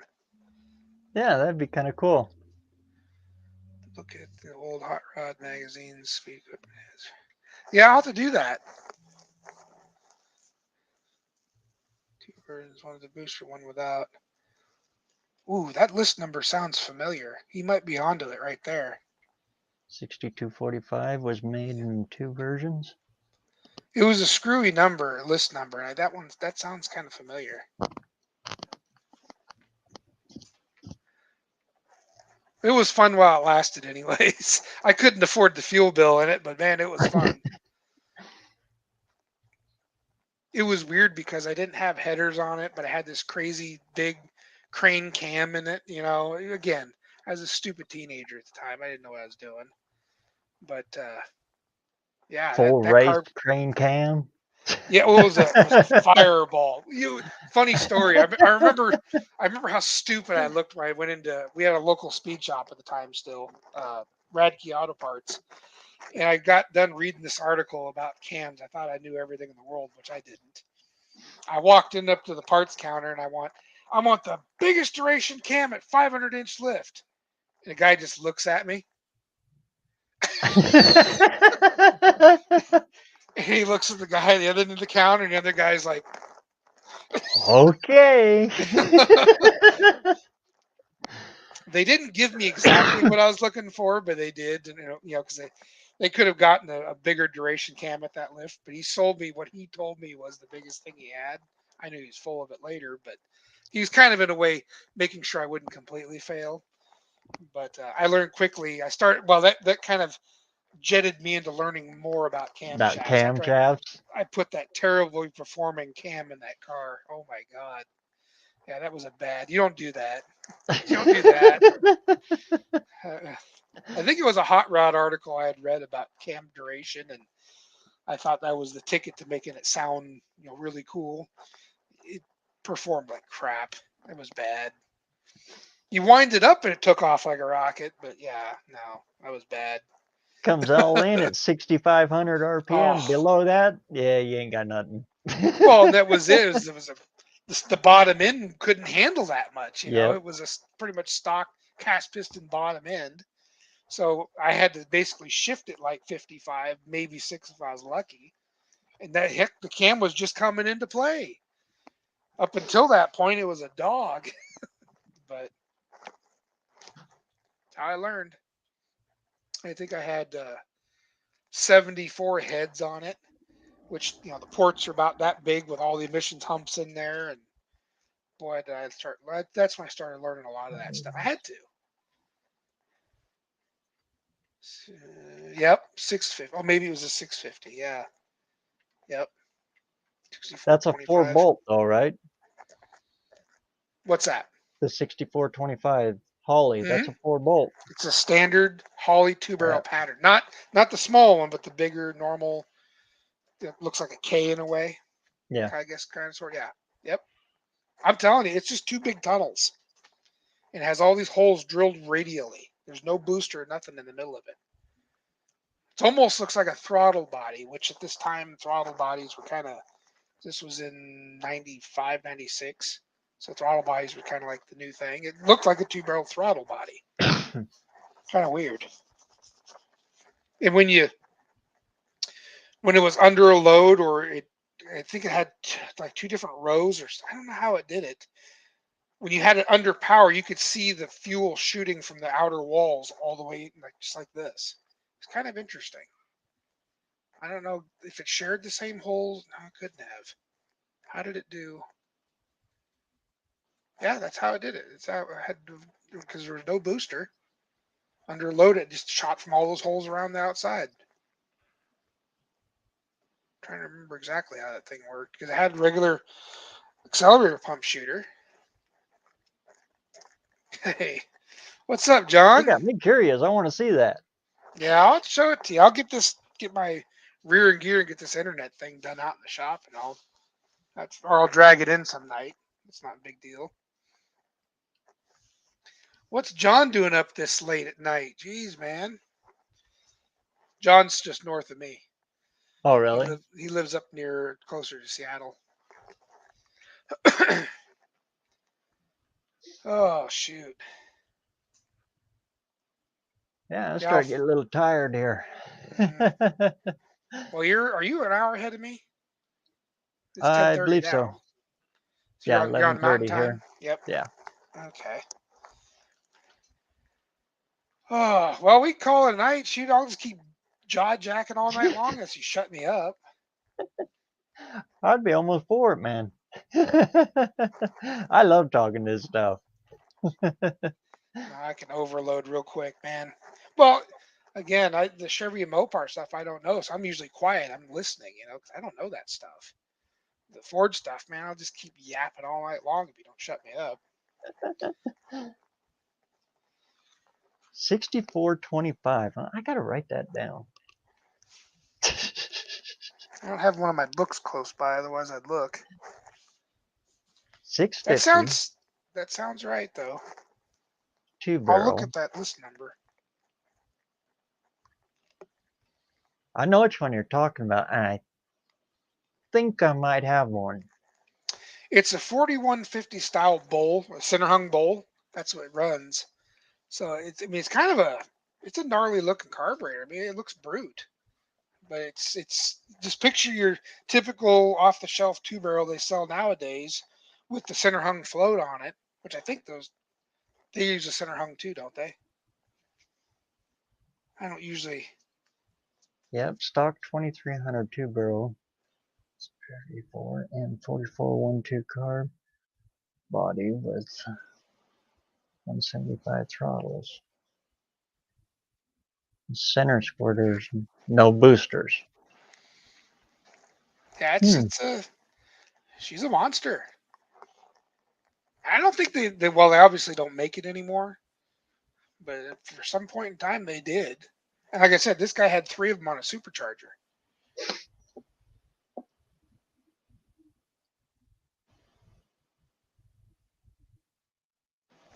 Perfect 2-barrel foreign 239 wide line. I don't know if that little engine could flow that much air. I don't know if it would take it. I don't know if I could spin it fast enough to get them turbos to boost up. Let's put small ones on there. They'll take it easier. I got better. 2 of them. That's the problem. I got 2 of them. Off of a 2.3. Oh, there you go. Yeah, see? They're tiny. You got the stuff already. Yeah. The itch. Well, you got to give them a run for the money at the No Name Nationals. I mean, come on. I got to get it running is what I got to do. It's trivial. That'll come with it. Boy, it's coming up. It'll be coming up fast here, too, because we're going to be into April here real quick. Yeah, like 180 days. Is that what the clock's at now? Yeah. Oh, boy. We're probably 179 now. That's 180 is 6 months, right? That's half a year. Good thing Sounds it's better a that race way. car. It's a trailered car, so I don't have to worry about carpet. Could care less about, It's just got to be able to trailer there, jump off, start up, go down the line. It's gonna be like Buff getting worked on in the trailer as it's being driven there.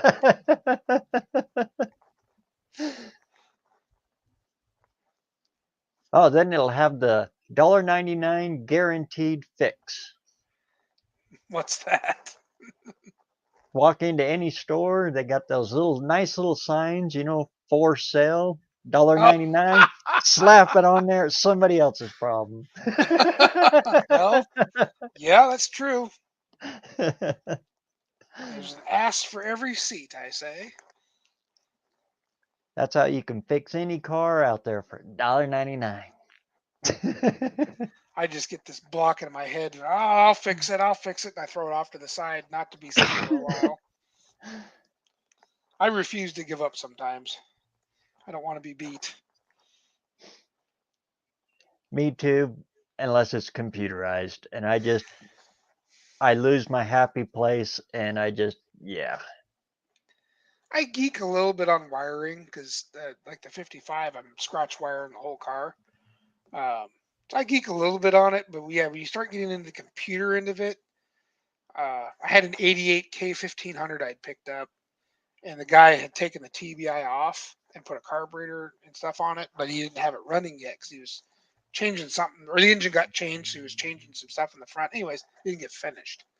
So obviously, because the TBI was off, none of the gauges worked, and so I sat there, I whipped out the wiring diagrams, and I figured out how to tap into the gauges and make the gauges in the dash work, even though the TBI wasn't present, and make the key and everything. I start making things work as if it should. Uh-huh. And yeah, that was a little bit of a waste of time probably, but to me it was kind of fun. But when it got into actually getting into the computer, I'm done there. I don't want to mess with that. So as long as I could do it by messing with the wiring itself and finding where I needed to go to get to, splice into to make work, I'm cool with that.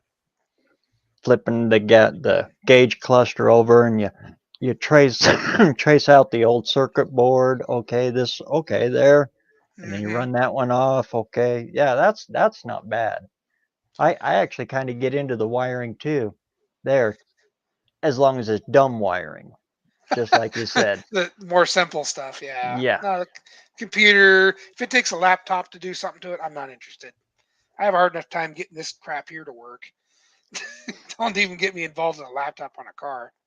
What was John asking? Am I going to? One of the Puyallups already happened, John. I don't know. I think there's one that comes up in the fall. I usually don't make it up that way. Next, uh, not the weekend we're at now, but next weekend is the Portland one, the big Portland one. If you heard of that, I'm going there. I'll be there Thursday and Friday. I've got a bunch of cousins in Puyallup. Supposedly, I mean, that's a really good swap meet up north. They pretty much the whole Bay Area, everyone gathers up their stuff, and I hear it's a pretty good meet. A lot of older stuff there. There's a couple guys I know that go up that way, but I don't usually. Chehalis, I'll go as far as Chehalis. They got a pretty good one in the fall there.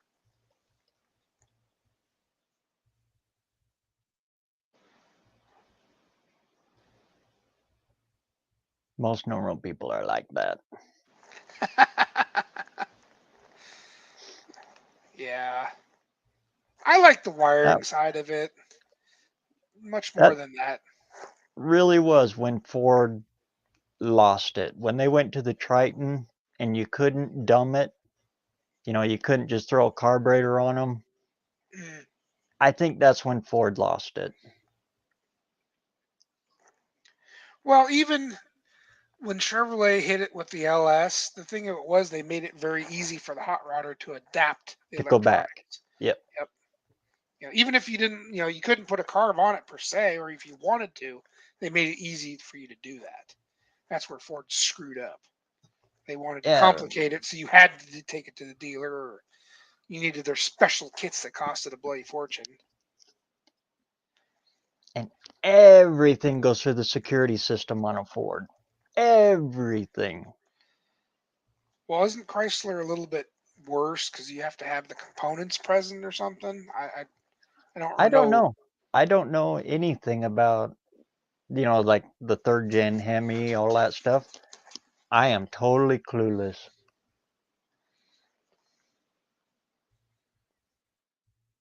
Yeah, John, you should come down to it. It's a big one. I'm curious to see how it's going to be because last year it seemed like they wanted top dollar for everything, but I'm hoping this year they're going to be a little bit better price wise because there's stuff I need to buy.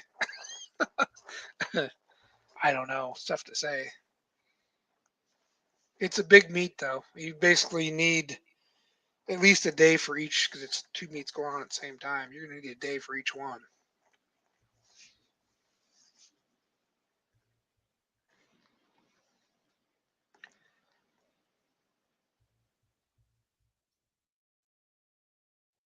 I have no idea about that stuff. All I remember about the TBI days was you pulled the heads in the intake and you found some older heads and threw it on there and Edelbrock intake and send it. Well, now they make an intake manifold that bolts on those TBI, the engines with those heads that ran the TBI system. What do they call that engine? There's something different about it. The bolts are straight up instead of with the head. You know what I'm saying? The Vortex? Vortex, yeah. The intake, now they made a 4-barrel intake to go on the Vortex. Yeah. You don't have to worry about changing heads out or any of that stuff. That's kind of cool. I like the Vortex. They're a good engine. Especially if you go in and you drill the missing 4 bolts.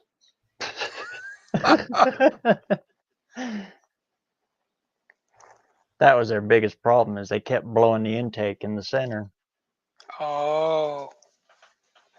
Because they only had the outer perimeter ones. Yeah, somebody stuffed a later 70s 350 into this K1500, so I didn't have to worry about any of that. But it had a Vortex in it, originally. I think it was a 305.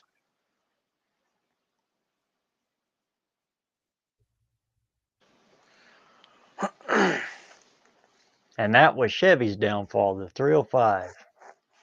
I'll tell you, there was a guy that had They're runners. he had a 95 with a 5-speed.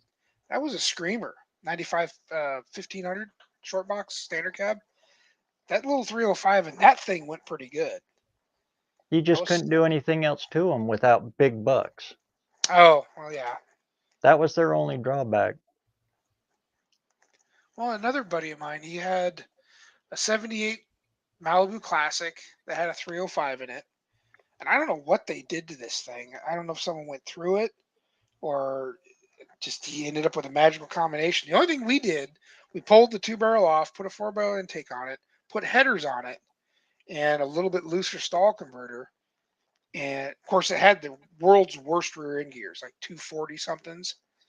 But you could get onto the freeway and holding it in first gear and then click into second right as you got up onto the merged in with the cars. But that was about the hardest pulling 305 I ever rode in. That thing pulled hard. And it was just a 4-barrel Edelbrock intake and carb and headers. That's all we did to it. Yeah, I- that 77 Malibu that we scrapped. I mean, well, it had to be scrapped. It was used for a goat house. Literally. Oh man, that car was bad. But it had a good running 305 in it with a quadrijet on it. Mhm. We scrapped that, we took the front end out of it and the rear end and used it in that 55 Ford that we built for my stepmom, Oh, yeah, yeah. that truck. Mhm. And I'll tell you what, that thing, well, it's an F500, so we had to use the big 20-inch wheels on it to fill the wheel wells. Yeah, the fenders were. That thing will light it up. It'll Huh. burn the tires all the way down the street with that. I See? mean, it is bone stock 305. Same I don't. carburetor, everything. The 305 and that Malibu Classic. It was was it the Landau or whatever? It had the full power seat in it, so it was a heavy, kind of the heavier of the Malibu Classics. They're already notoriously known for being light. That one's a little heavier than most of them. But we were lining up against Novas with 350s and stuff, and he was pulling on them. I don't know, these 305s. I mean, they got their own little world there. They're kind of I don't know. I'd like to know what makes them go like that because it does. It pulls hard out of the hole, real hard. And like I said, we're jumping on the freeway still in low gear, of course, because he had 245 rear end gears in it. But That's it was still this pulled truck's hard. problem. It's real tall geared too. Oh, Real yeah, tall. but they're torquey. I mean, you wouldn't expect that. Get rid of Yeah, Yeah, we call that one Karen's F-bomb. I see. I think you got a video or two on that truck if I remember right. Yeah. I remember seeing it. That's a neat little truck. Put a Chevy in it, but Actually, the 239 that I'm putting in this Dart came out of that truck. oh really? That's where this 239 came from. Okay. So they were probably restoring that truck back to original, and he was, had the 239 rebuilt for that, right? I would assume. Yeah, it was a boom truck for a construction company. Oh, They wow. used it for setting trusses and stuff on houses. And in early 70, he had it rebuilt. And then he bought another truck shortly after that. So that truck just sat in the yard forever. Oh, and that engine would be like new because they didn't get used much after that. Okay, And then that makes sense. Larry Scott got the truck. And then he had a 50 Ford, I think it was a Crestliner, that he wanted my dad to take the body, and he wanted to S10 swap it, I do the see. S10 swap on a shoebox. But it was that Euro Ford that had the swamp cooler air conditioning in it. That the swamp cooler was in the trunk. Oh, You fill up the trunk full of water, and it had air ducts that run up to the front of the car, and huh? it was like a swamp cooler. Huh. Rotted that car out to nothing. I would believe it. Holy cow. So it was too far gone, and Dad couldn't do it. So Larry gave my dad that truck for the work that he had already done to it, Wow. trying to get it to work. They tried and tried, and it was just too far gone. I don't think I've seen that swamp cooler type setup in those. That'd be interesting to see. Oh, it's crazy. It was only that 1 year in 50 that they did it. Huh. Yeah, because most of those were that one that hung out on the window, right? Yeah. That was the most common one. What's he saying here? Look up an 84. But that's funny. That, goes back to Jerry Scott there. Small world. I gotta grab something to drink here real quick. Oh. Don't worry, I ain't going far.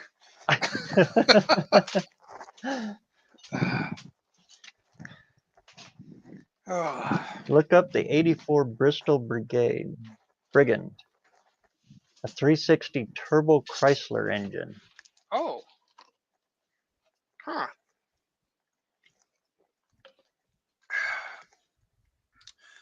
I'll bet you the 318 would handle the turbo a whole lot better than the 360 though. With that shortened stroke.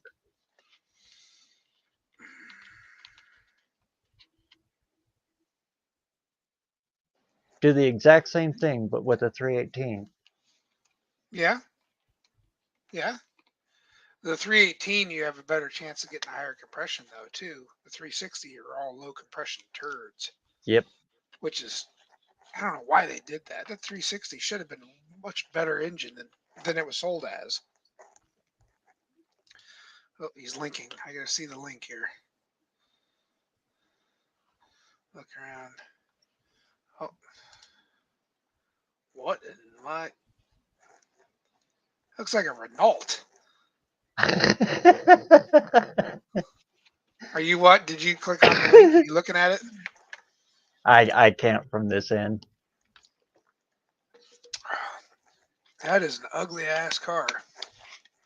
Well, it's English, it looks like. 84 Bristol. Oh, British. Okay, that explains it. Huh. 360 turbo though. Huh. Let's fast forward to the engine here. Oh, where are we at? Oh, wow. That's stuffed in there. Holy crap. That's interesting. I didn't know nothing about that. Yeah, you have to look it up. Interesting. See, that's what I mean. Some of this stuff, like you got Range Rovers and all kinds of different things in different countries. It's interesting to see what they do with them and how they build them. That is literally freaking wedged in there. Wow. Let me see. I'll have to go back and check it out. Let's see. See if it'll let me do this. Right there. You should be able. Did you see that? See if I can make it big. Is it showing up? I can't see There it. it goes. So there's your Bristol. And that's a 318 jammed in there, the turbo. Or 360 rather. What the ever living? The manifold's upside down with a turbo on it. I have the sound turned off so we don't echo. I don't know, is it?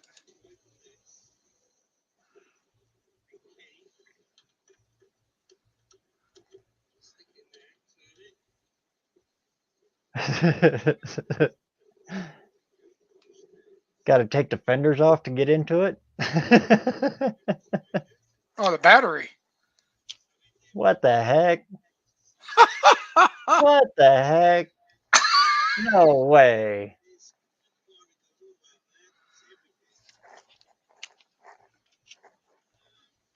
Oh, that's weird.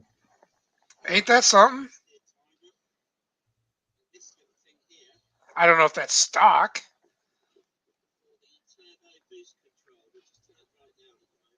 Using that for his boost control on his See, first. these are ideas you need to be saving. See, Oh, no, I'm logging them.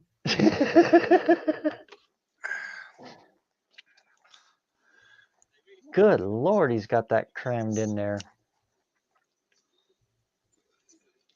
that's different. I never even heard of that thing before. Ugly, ain't though? Oh my God. Does kind of look like a Bond villain, doesn't it? Well, I was thinking maybe like a Renault or some ugly European boxy car. Like, whoa, what the? Oh, yeah. 100% stock. Huh. Just a Turbonetics adapter and draw-through 4-barrel carburetor. It wasn't just rubber. Huh.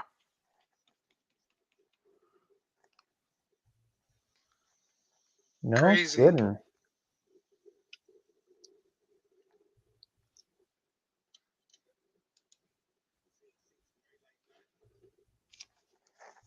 I like the seats. That's different.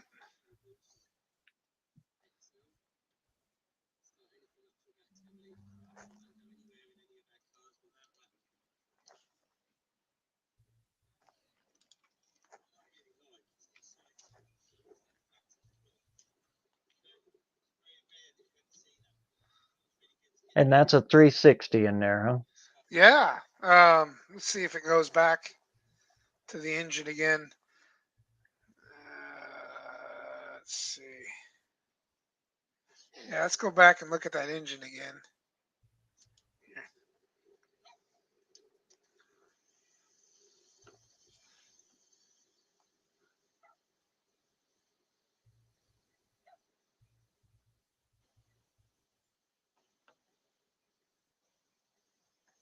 Right there. He's got air conditioning on it too.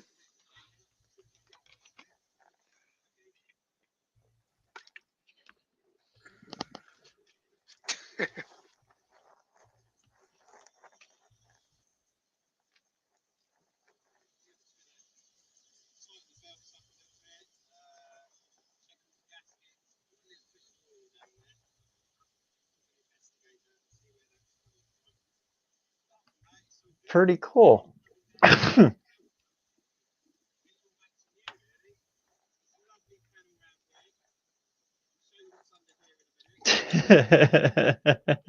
Steering wheel is on the wrong side.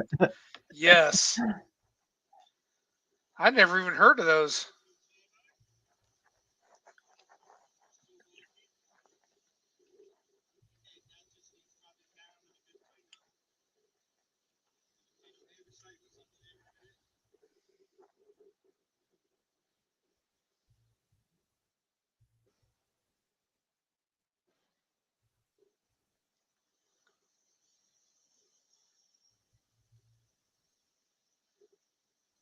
Huh. Yeah, you guys get some pretty crazy stuff to play with over there.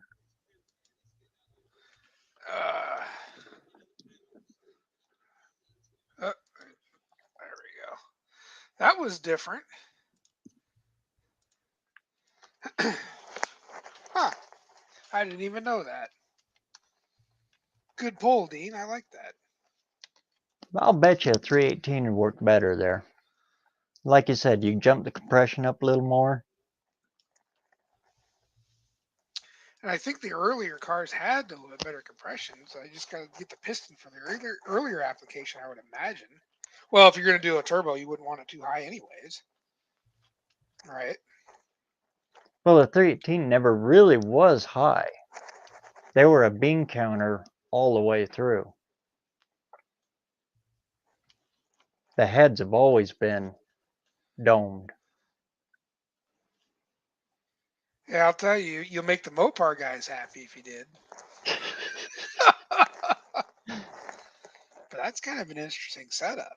I mean, even if you wanted to put the hair dryer on the 239, I mean,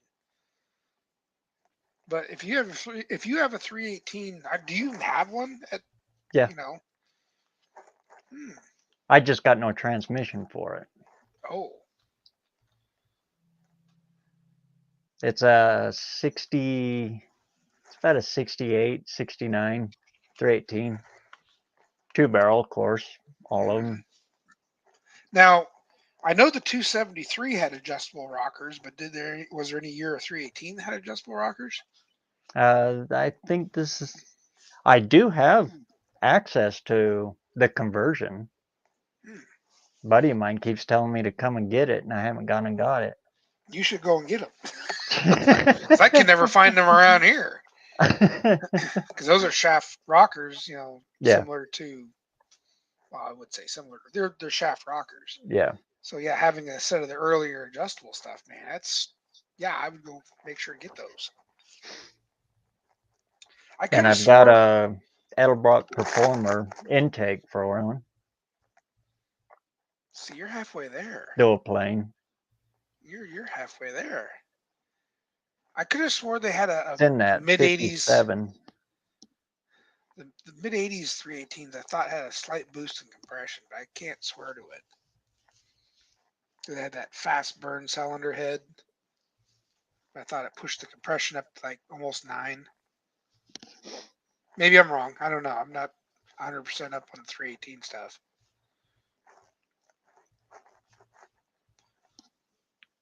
Well, it's up to you, man. I mean, you can switch gears, or we're throwing all kinds of ideas at you.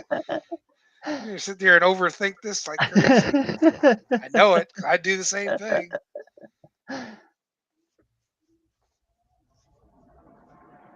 And it is a center sump, but it's 69, 68, 69. So it's the deep pan. Oh, okay. So it wouldn't fit that K at all. I'd have to find an early 270, 279 The 273 oil pan. 273, is that what it is? probably. Yeah. Or yeah. Cubic inch wise, yeah, 273. Well, no. How deep is the pan on mine? Mine doesn't seem like it's that bad. I got a 7318 in one car. What's the other one got in it? 77. But I think the oil pan's like a early 70s pan. It doesn't seem like it's that deep in the middle. Is the Oh, in the middle Cayman isn't. It's where it would drop down for that front K. It almost hugs the block. Huh. Well, it'd be easier finding a 318 pan than would a 360 because those are different, right? Yeah. Yeah, 360 pans are hard to find. Oh, see, yeah, the M cars, they got the roller cam in 84. Those are the higher compression, I guess. I think that's what he means, right? No, maybe. I just remember seeing some fast burn heads in the catalog that were smaller combustion chambers, which theoretically would raise compression.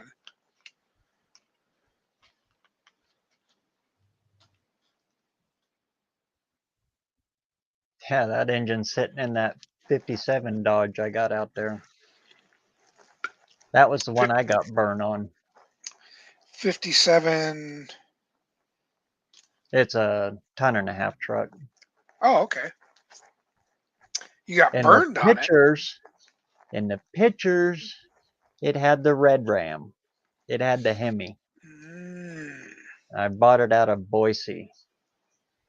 The guy said he'd deliver it if I paid him the price on it. And I said, okay. Someone pulled a switcheroo on you? Yep, and it showed up with the 318. Oh. So it was obviously an old picture, because this 318's been in there for a while. So the picture was obviously a little old. Oh, that sucks. Well, but it was still worth it. The truck's in good shape, so. And it was only $1,100, so. But it was supposed to have the Hemi. Right? That would have made the $1,100 well worth it right there. How's the 318 that's in it? It turns over. Oh, doesn't necessarily run, huh? Oh, I get it running. As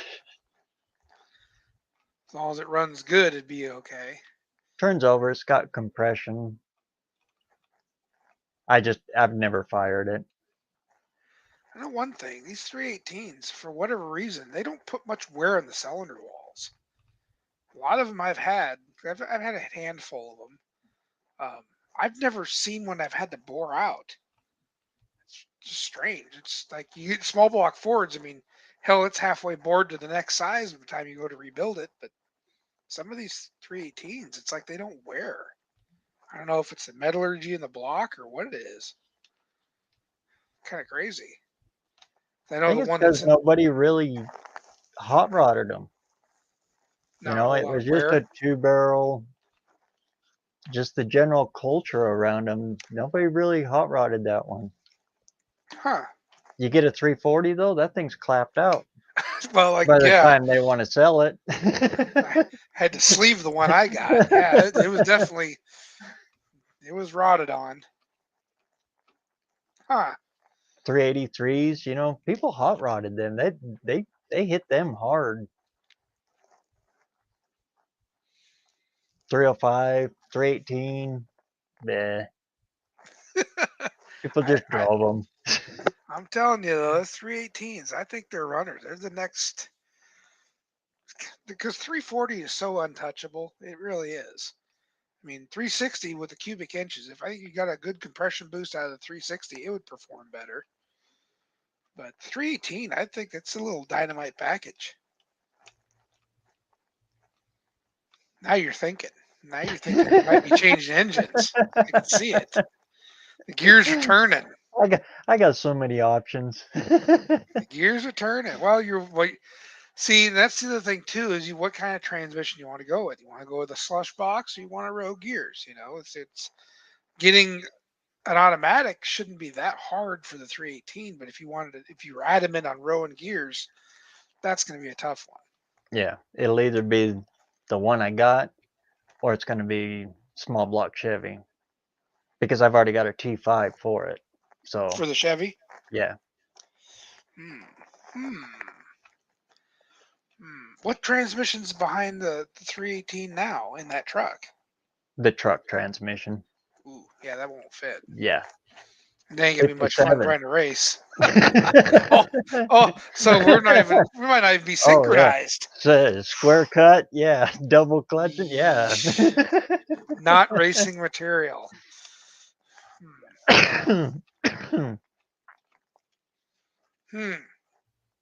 Well, I mean, of course, it depends how much money you want to spend, and that's never want to spend much. I was gonna say you could get a 727 or a 904. Someone's got to have one. Yeah, Walt wants 150 for one. It's not horrible. You got to think about it. Cores are But getting more expensive. it's a junkyard one too. I would go through it anyways. I'd still open it back exactly. up. Exactly. Yeah. But then you'd want a looser converter for it, I'm sure. Exactly. So then you're paying for that. Converter going through it. Yeah, there's another. Ew, dollar signs are flying already. See, now the way they balance those are the balance weights are on the converter, right? On the Chrysler stuff. On So the I was going to say, 318. one of the tricks would be to use a Yeah. 6-cylinder converter in there because it would stall higher. At least in the Ford world, that's how it worked. But you got to watch the balance of things. Okay, getting complicated now. Yeah, that's the secret to a 460 and a C6. You Yeah. find a 302 F-150 with a 302 and a C6 tranny, and you use that torque converter. I think you have to use an adapter though, because the nose of the converter is going to be small on the small block. Yeah. So you have to use a bushing or something. But then, yes, that would. Well, let's see. Flex plate size, bolt pattern. Yeah, you go with the later one, the 164 tooth. I think it would work. That's That's right. what's in the 51. Oh, okay. We've done this. And the monster truck. Oh yeah, That's what we yeah. ran in Thumper. Nice. I thought you had a big block Chevy and Thumper. No, that was big block Ford. Oh, I'll be damned. Right on. Well, the 51 that we built, that's actually the spare motor for the monster truck. Oh. When we sold the monster truck, okay, needed a home for that one. There we go. That's a healthy runner, man. I'll tell you. That thing sounds good. Thank you. Yeah, I thought for some reason you had a big block Chevy in the monster truck. Oh, okay. That makes sense. It says 460 Chevy SS, but if you read the SS, it says super special. Oh, maybe that's why I was thrown off thinking it was just an odd cubic inch big block Chevy. Everybody Nice. asks us, how'd you get the distributor up front? Turn the engine around backwards. That's funny. Yeah, we've confused your project even more. Now you got to really think about it. You'll probably stay with the Y block, I would assume. Yeah, more likely. Because then if you do the 312, you'll end up putting it back into this car, wouldn't you? Is that what the 312 was being built for? Possibly. Possibly. Or was it one of the other cars? I don't know. I think I put the 312 back in a Ford. Oh. I don't know. The hate mail might be great having it in the I mean, jeez. I had this crazy dream of putting a Ford in one of my Dusters and bringing it to No Name, but time, money, two things not on my side. I've got a 302 with a C4. Got that route too. Ooh. See, you could have went there. I didn't realize you had that.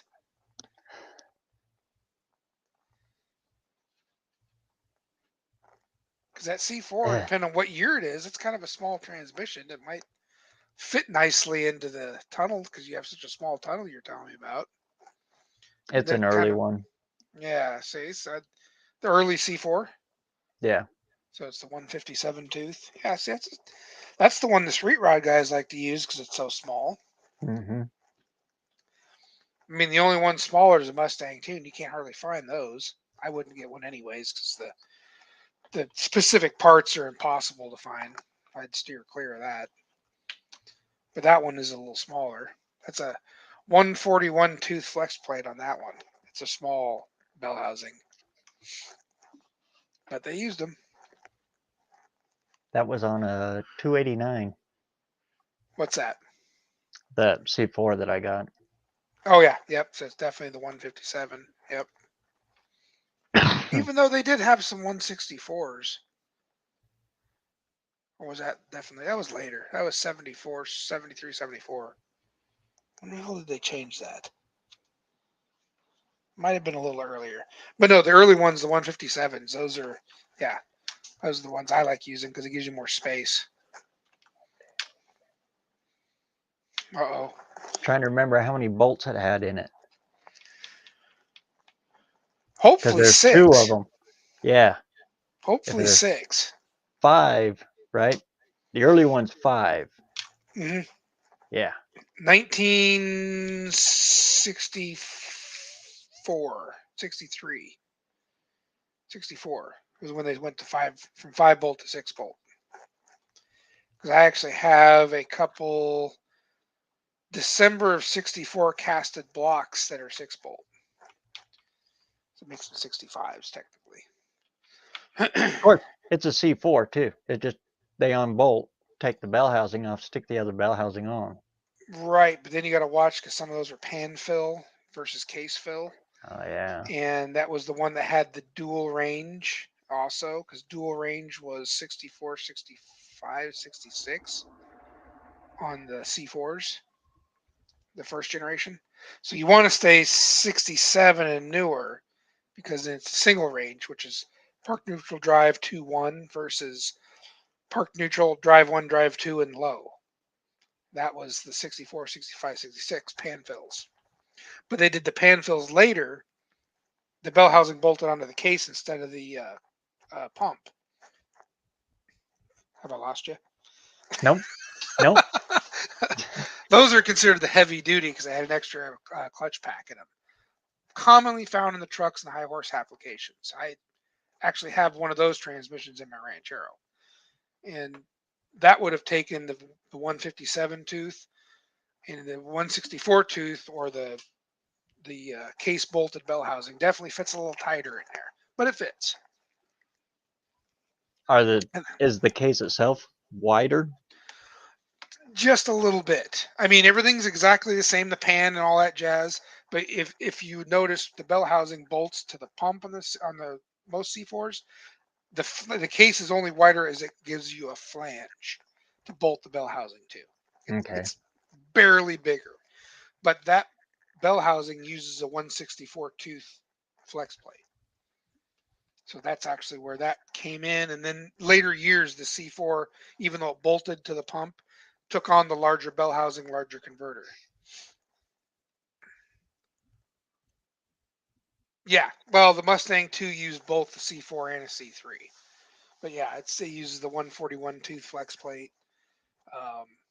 Some call it the Pinto C4 because it had a different valve body, which some of the guys will argue, well, it never had that. The lighter duty C4, yes, the V8s. Somewhere along the line they put the lighter C4 behind the V8 too. 'Cause I had one. I had a 77 Cobra that had the Pinto C4 in it. And the only reason why I knew is because if you put a shift kit in it, you actually in the instructions it said you had to epoxy these ports with these closed, and that was how you knew you had the Pinto valve body. And I was like, oh god, I had one of those. I don't How'd know it if hold up? Not very long. Like I said, I'm kind of hard on stuff. But no, they didn't have. It either had lighter duty clutches or one less clutch or something in it. It didn't last very long. Plus, it wasn't the stock 150 horse V8 anymore either. I'm pretty sure I was well into the 200s with it, and yeah, it flamed it pretty quick. Of course, Because doing I have one burnouts. of them too. The Pinto C4. Yeah. It's great behind the V6 or the 4-cylinder. I wouldn't stick it behind a high horse V8. I would, unless the internals can be changed. Externally, it looked exactly the same. The valve body was different, and I didn't tear into the insides to see if it had any different clutches or anything like that. I don't know. I didn't go that far into it. What's Dean got going on here? Box body went 164 up from the 157 and 77. They were using 164 before that. The only reason why I know this is because I used to junk Granadas. And in 1975, they had the 164 as well. Granadas are great donor cars. That they are. Which, sadly, they're actually a great car. Did you ever drive a Granada? Have you ever ridden in one? Yeah. They're actually an awesome riding car. They really are. Unfortunately, they were slapped with the mid-70s ugly. And just the bumpers and nothing worked right, as far as the looks department. They're just not a very good looking car. But great riding and driving cars. I'd road trip one. They're just hideous. They're not a good looking car. Friend of mine had one. Well, it was his mom's. She gave it to him it was the kid car. Mm-hmm. You I get just your got my driver's license, drive this. Yeah. I'll tell you what, though, if you had an intermediate Ford, man, that was a rolling parts car for upgrades. Disc brakes, rear end, Yep. engine tranny if it was a V8. And if you were lucky enough, you got the one that had the 351 Windsor in it and a 9-inch. Then you had the Versailles that had the disc brakes in the rear. But if you had a 351 Windsor in your Granada or Monarch, it had a 9-inch, that same narrow width. Didn't see very many of those, though. But they did make them. I think his was 6-cylinder. So I mean, so it still had the 8-inch, still had the Yeah. disc brakes. We bought a few of those at the auction. Those are great parts cars too. They had, I think most of those had the 256 in them too. It wasn't the 200, it was Yeah. the 250, which those were good runners for being a 6, but I'm not much of a 6-cylinder guy. V6 maybe a little, but 6 in a row goes, I guess. Like I said, it was the car that, hey, you get your license, here you go. Stay away from this one. Let's see. Well, Dean knows a little bit of stuff. I'm gonna give this guy some credit. Yeah, the SR4, that was kind of like the predecessor to the RAD, which is what the Mustang 2 used. The SR4, I think you're right. I think it was 148 teeth because that was the manual. The Mustang 2 used the same 148 tooth manual as well. The 141 was the flex plate for the automatic. I don't know why I'm remembering this crap. I just do. But you're right on that. The SR4 and the RAD were like very, very similar transmissions.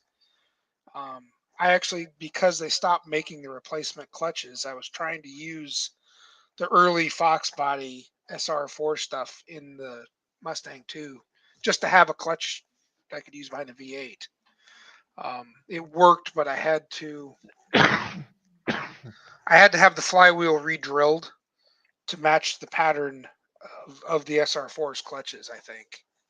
Flywheels, I think, were the same, but the problem with the flywheel was it was the 50-ounce imbalance of those engines where the earlier stuff in the Mustang 2 was all 28-ounce. So I guess a guy could use the SR4's flywheel off the later if they rebalanced it, or you ran a later 50-ounce 302 in your Mustang 2, that would work just fine, I would imagine. The stupid shit I know. I didn't know any of that. Yeah, like I said, my mind's a terrible thing to waste. 5 bolts or what? See, I didn't know the flex plate. Are we setting records with your time? Whoa, wow. I don't think I've done a 6-hour in quite a while. Have you been on for 6 hours? Holy In crap. 3 minutes. Oh my God. Wow. What's going on, Mr. Large? You can change the clutch back. Oh, see, Dean knows David Vizard too. That guy's a freaking genius. Have you watched any of David's videos? Oh, good Kim? Lord, yeah. Man, that guy is something else. He's like a national treasure.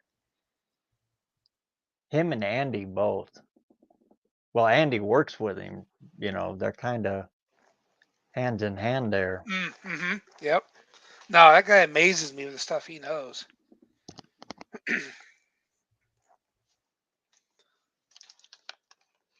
See, I That didn't was the know. I coolest didn't thing at the know. No Name is sitting there with Andy talking. Oh man, that was cool. Oh, I bet. So I didn't know David Vizard did anything on a Pinto C4. I'm gonna have to check that out. Yeah, the 164 tooth, I know for sure was 75 because most of the Granadas I was junking, they all had that bigger bell. Holy cow! Yep, still here. Everyone's all getting up to take a leak and they're like, why is this guy still on?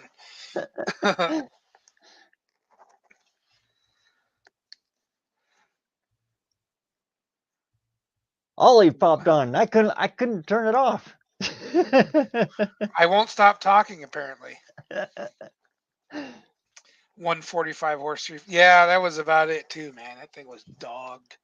I don't think the 255 was much better though. That thing was kind of a pile itself. You think the 255 was better than the 256? Really? That thing was a turd. That 250 had way more torque. Did you know about the When I got to 255, those, Kim? I went to the 300. I just skipped right to the 3. Well, in the car world, that wasn't really an option. Yeah. You were stuck with the 250. But they came out with this 255, which I don't know what. Again, here we are with Ford and their great ideas. I don't know. That thing was terrible. What it was a small bore. I think it had the bore of a, what the hell was that? A bore of a 260 or something? It was an oddball. And it was choked up. Yeah, it had small valves, and I don't know what they were thinking with that. It was only a 1 or 2 year, 81, 82, if I remember right. Or Yeah. 80, 81. And it was, I think my aunt's Fairmont had that in it. yeah, it's like everything in 1 year, that's all you could get was that 255, and that was it. Then the next year was an option for some, but like the Mustang got stuck with it for 2 years or 1 year or something like that. Yeah, bad design. Stomp on the gas and get out and walk around it. I was gonna say you floor it and you end up going slower.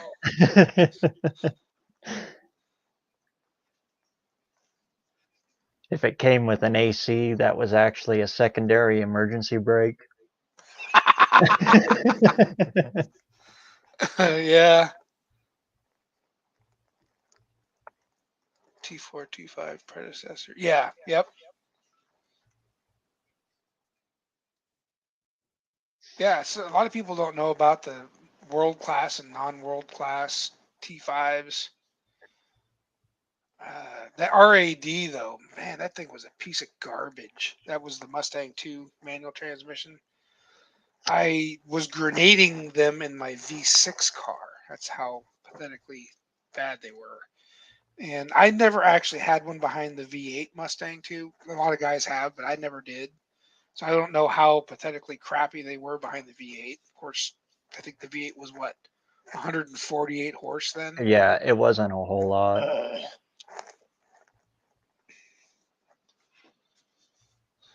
I think that all is what gave the Mustang 2 its bad rap. The engine itself? Just the whole the whole concept of it. Wrong Like I time. said, when it first came out, everybody was screaming it had to have a V8. Then they stuck the V8 in it. Well, that's the funny Yeah, thing. just the wrong time. I think Ford's worst 302 ever was in 1977. Because that's the year they had a tall deck block from 74 to 77. In 1977, they put the largest combustion chamber they ever made on that engine, which was 69 cc's. That effectively made that engine, I think, barely 8-1. Piece of crap.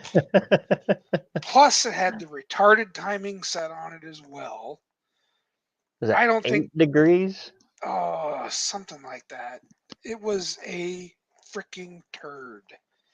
So whenever I see one for sale that said 1977 302, I immediately skip. I don't even want to deal with it. There's nothing on an engine other than the crank worth saving. Yeah, those were horrible. What does he say? 98 horse, 250, 129 horse, 29 to 137 horse, 302. Yeah. See, in the V6, that 2.8 liter V6, I think that was rated at 121 horse, if I remember right. Or maybe it was 121? The I had to look it up.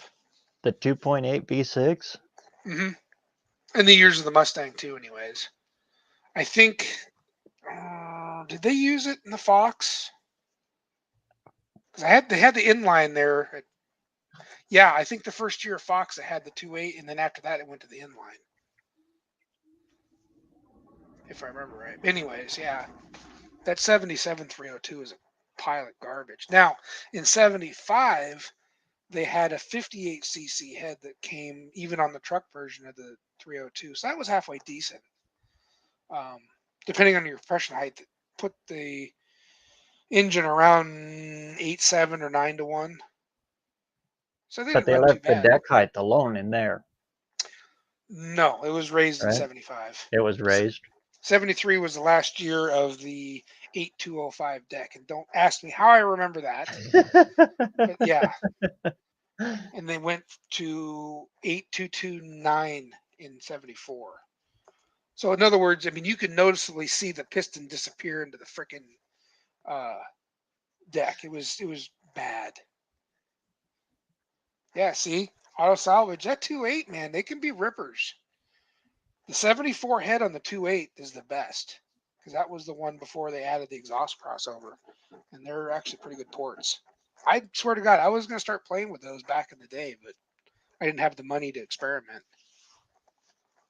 But if you look at the 2.8 liter, it's built like a little miniature FE. It's 60-degree V8 or V6. I mean, those things love to run.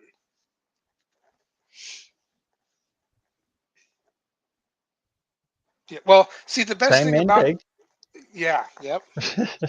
The best thing about those late 70s 302s is they were still well built blocks, even though they were low compression turds. You know, you get into the 80s blocks, the casting started going downhill and they were real chintzy. So you could actually take the low compression 302, even the tall decks, and what guys were doing, because if you remember the stroker kits when they first came out, they had the ring lands going down into the wrist pin area. So who was it? One Probe. I think it was Probe came up with a piston that if you ran the tall deck block, they built the piston with a tall compression height to get that ring land out of the pin area.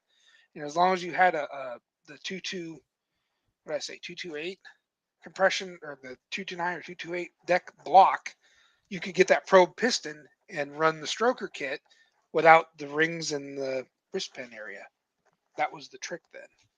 I think Wow. nowadays with all this ringland supports and stuff, yeah. He's trying to see what Dean's the gear shift state in there. Oh, yeah, yeah. Right, right. Yes, the gear shifts like to remove themselves.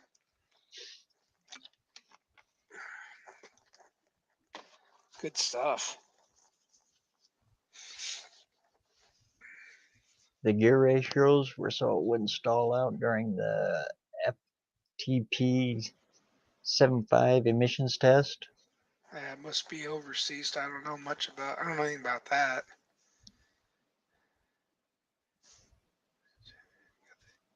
Got heads from. See, I was running a 500 on mine auto salvage. I had a. What year was the block? 75 block, 74 heads, and I had a 2-barrel intake on it, which was a Holley pattern. The earlier 2.8s used a. Come on, brain. Weber style carburetor, which is weird, but they did. And then after that, X75, they had the Holley pattern. So I was running a 500 Holley on my 2.8 liter. It ran pretty damn good. That's a European engine. Yeah. Well, it was designed in England. Yeah. Which Offenhauser made a 4-barrel for it. I don't know if you knew that. Who has one? Telling you, I'm a hoarder. But it's funny, I go to swap meets and guys have this crap. No one knows what it is, or there's no interest in it. And you see it on the table like, oh hell, 2.8 liter 4-barrel Offenhauser intake. You never see those. $100. Not in your life. But you do, you find them. I think if you were to buy one now, they're like $500 and they have to make it. Prices on that stuff is just out through the roof.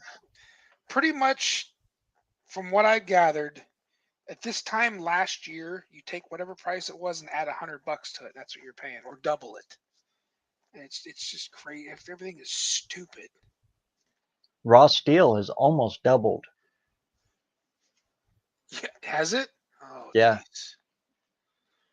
See, and I'm trying to get shelving or get other things. Like, okay, I bought. I don't know if you're familiar with this.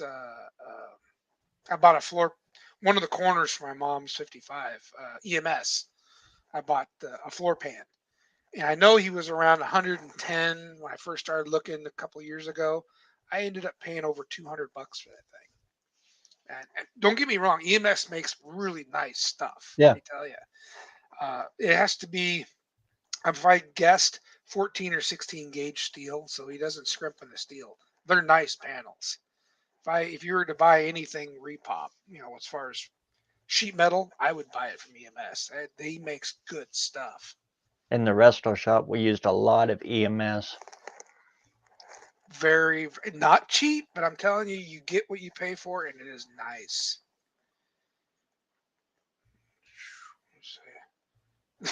I'm coming over in a few weeks. Oh, that's a bit of a ride.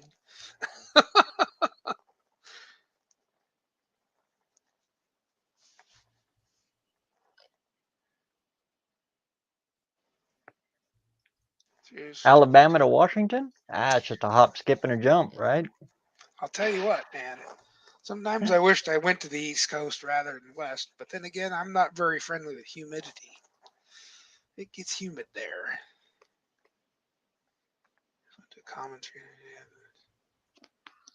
The Titanium 200 Unlimited, huh? Good luck with that, man. I've had extremely good luck with mine. What's that? Is that China freight welder? Or? Yeah. Oh, okay. I've heard some good reviews on some of their latest welders they've got. The gauges, the free gauges that they give you, yeah, probably the first thing you want to upgrade. Oh, really?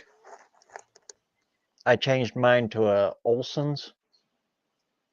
Harbor Freight ones again, but the Olsons, I actually like them. And I've screwed up and forgot to turn my bottle off. Oh, no. No, That's an didn't leak expensive a bit. mistake. Oh, really? It didn't leak a bit with them Olsons. Wow. From Harbor Freight. Blew me away. I was like, oh no, that's expensive. Looked at it. You're kidding me. Oh, that's awesome.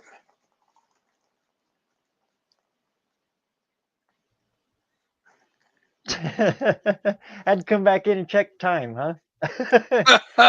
It's still there. Good seeing you, Tim. Still 11:45.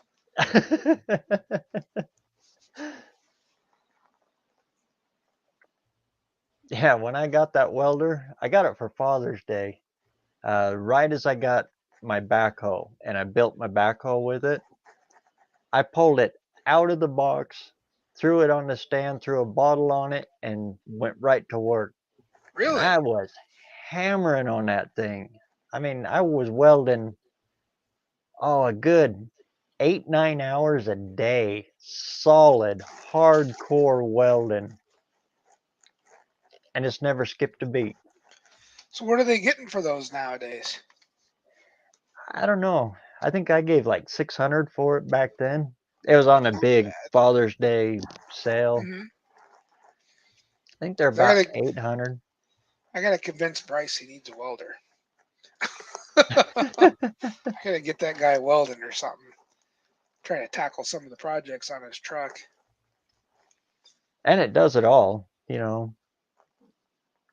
Yours is set up for MIG though, right? Yeah, that's all I do. I want to learn to do TIG eventually. I don't have nothing that does it though.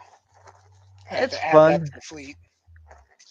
Well, just because of the heat, you can do a little bit more sheet metal work with the TIG, I guess, versus the MIG. Even though I'm doing okay with the MIG, I'm definitely not a huge experience with it. Plug myself in. There we go. I'm too lazy for TIG, I think. I got to drag out the other bottle, hook it up. Then you got to have clean material. Oh, well, that pretty much throws me out right there. Yep. with MIG, you just burn through the garbage until it. Yep.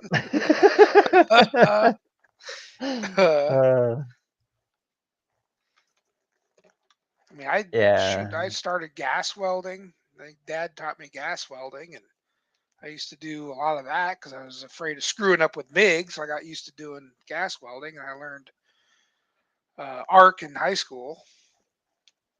And Dad still got an old buzz box at his place. I should drag that out sometime and see if it even works still. No one does that stuff hardly anymore. Got the great big crank handle on it to set Right your on the amp. top, just like this. And you look at the scale go up or down. Yeah, 70-18 or 60-11 or whatever rod was your choice. Turn it on and the lights slowly dim and come back up. Yeah, they do use a little bit of power, just to say. Yeah, my dad's got one too. I suppose they work pretty good on heavy stuff. I just never had anything that heavy to ever need one. MIG welder does pretty much everything I need. Yeah. I've got, I got a Lincoln 3200, which is similar to a 135, basically same thing. I don't have anything larger. I would have liked to have had a 200 for doing larger stuff, but I don't really do anything that big. When it gets up big like that, just grab a stick. Well, and usually if it's heavy like that, it's outside anyway, so Right. Well, then you're stuck with. he's got an Airco 200 or something at his place, my dad's place. And it's too big to be dragging back and forth, but if I really had to use it, I could probably, drag something over there to weld on it. Again, he had that thing for decades and he hardly ever used it. We always use the smaller ones. They're so much more convenient. You can, up to 1/4 inch, you could usually weld with something like that. I don't know how big you've welded with yours. I've even gone past that. Really? Yeah. I know 035 wire. Yep. mine starts struggling up around that. It's usually 8 1/4. It's not very happy if you're going much more than that. Trying to think how. Oh Lord, I even welded leaves. Really? That's how we make our own 4-links. Oh, okay. Cut the end of the leaves off of a leaf spring. And that was, good Lord, what size was that? Yeah, that's 5/16. Wow. 5/16 box tubing. We cut a slit in it, slide it over under the leaf spring end, and then cut them back and pull the box tubing down across the leaf, and then start your burn heavy on you're burning right onto the leaf spring and get a good sized puddle going and just start curl rolling it all the way in. And it did it with And no that was problem, with huh? that titanium, yeah. Wow. Well, that speaks a bit for that. It cranked up. I mean, Oh yeah. I would imagine. Because like I said, that Lincoln I've got, you get up around 1/4 and it starts getting unhappy. So if that thing will weld up to 5/16, that's pretty impressive. Huh. with 035. Oh yeah, But exactly. it likes 030. See, this one here, mine actually, I run 025 and I'm doing sheet metal, and it seems to be I'll run it, obviously quite a bit lower, and it does pretty good down there. And that's primarily what I use it for, anyways. Do you like the So, little for sheet metal? mm-hmm. I So I actually can go get. to 030, so I'm not in it as long, and just do Well, the daubers. oh, okay. See, I don't mind. I'll stay a little longer in it, but I can run my heat a little bit warmer. But it's not such a big heat signal or heat signature on the panel when I'm welding, but it lays out a lot flatter. I find myself doing less grinding, I guess I should say. Not I'm not the doing no opposite. grinding, but less grinding. Especially when you're doing holes. When you hit it, and that last one you just lay it in and let go. And it Yep. just goes whoop, and sinks. Yep. Oh, okay. Nice. Yep. I try not to fill I too big used of to holes use with it. I used to use 20 gauge, but my old boss at the resto shop, he's the one that showed me the trick on the 030 wire for doing it. Huh. And ever since then, that's what I've used. So you just run that a little bit hotter so it melts out real well, or? Because I've always had a problem getting it to lay out. That's why I just No, stayed. it's actually colder, and you're not in it as long, so you don't get as much heat spread, so you don't warp it. It's hot when it hits, but you're only in there for just a pop, and it lays out. Oh, I see. Okay. So you're not wah. It's a boop, and you're done. Well, I might try that. See how it works. So you're not building as much heat. Right. Because that's what I am doing. I'm holding it longer than I would if I had the heat turned up on the 030. Huh. I'm gonna try that. It'd be worth a shot. I know on that trailer I redid, I ran out of 2.5 and I went to 030. I was probably trying to do it the same way, and I was making a mess out of it. So I changed that technique to the way you're just explaining it. Probably would work better. Huh. Takes a little Try it. practice, but once you get the hang of it, Hey, I tried doing it with flux core, and I can't do flux core. oh yuck! Yeah, the floor Oh. pan in my 69, believe it or not, I welded it in with flux core. Let's just say I had a lot of grinding time on that one. That was bad. Running around with the chicken hammer. Well, Bondo Billy, he was in here earlier. He does the flux core, and I don't know how he does it. I've watched a few of his videos, and it turns out pretty good for him, but I have not had good luck with that. I have not been able to do it. There are about 4 choices. Oh.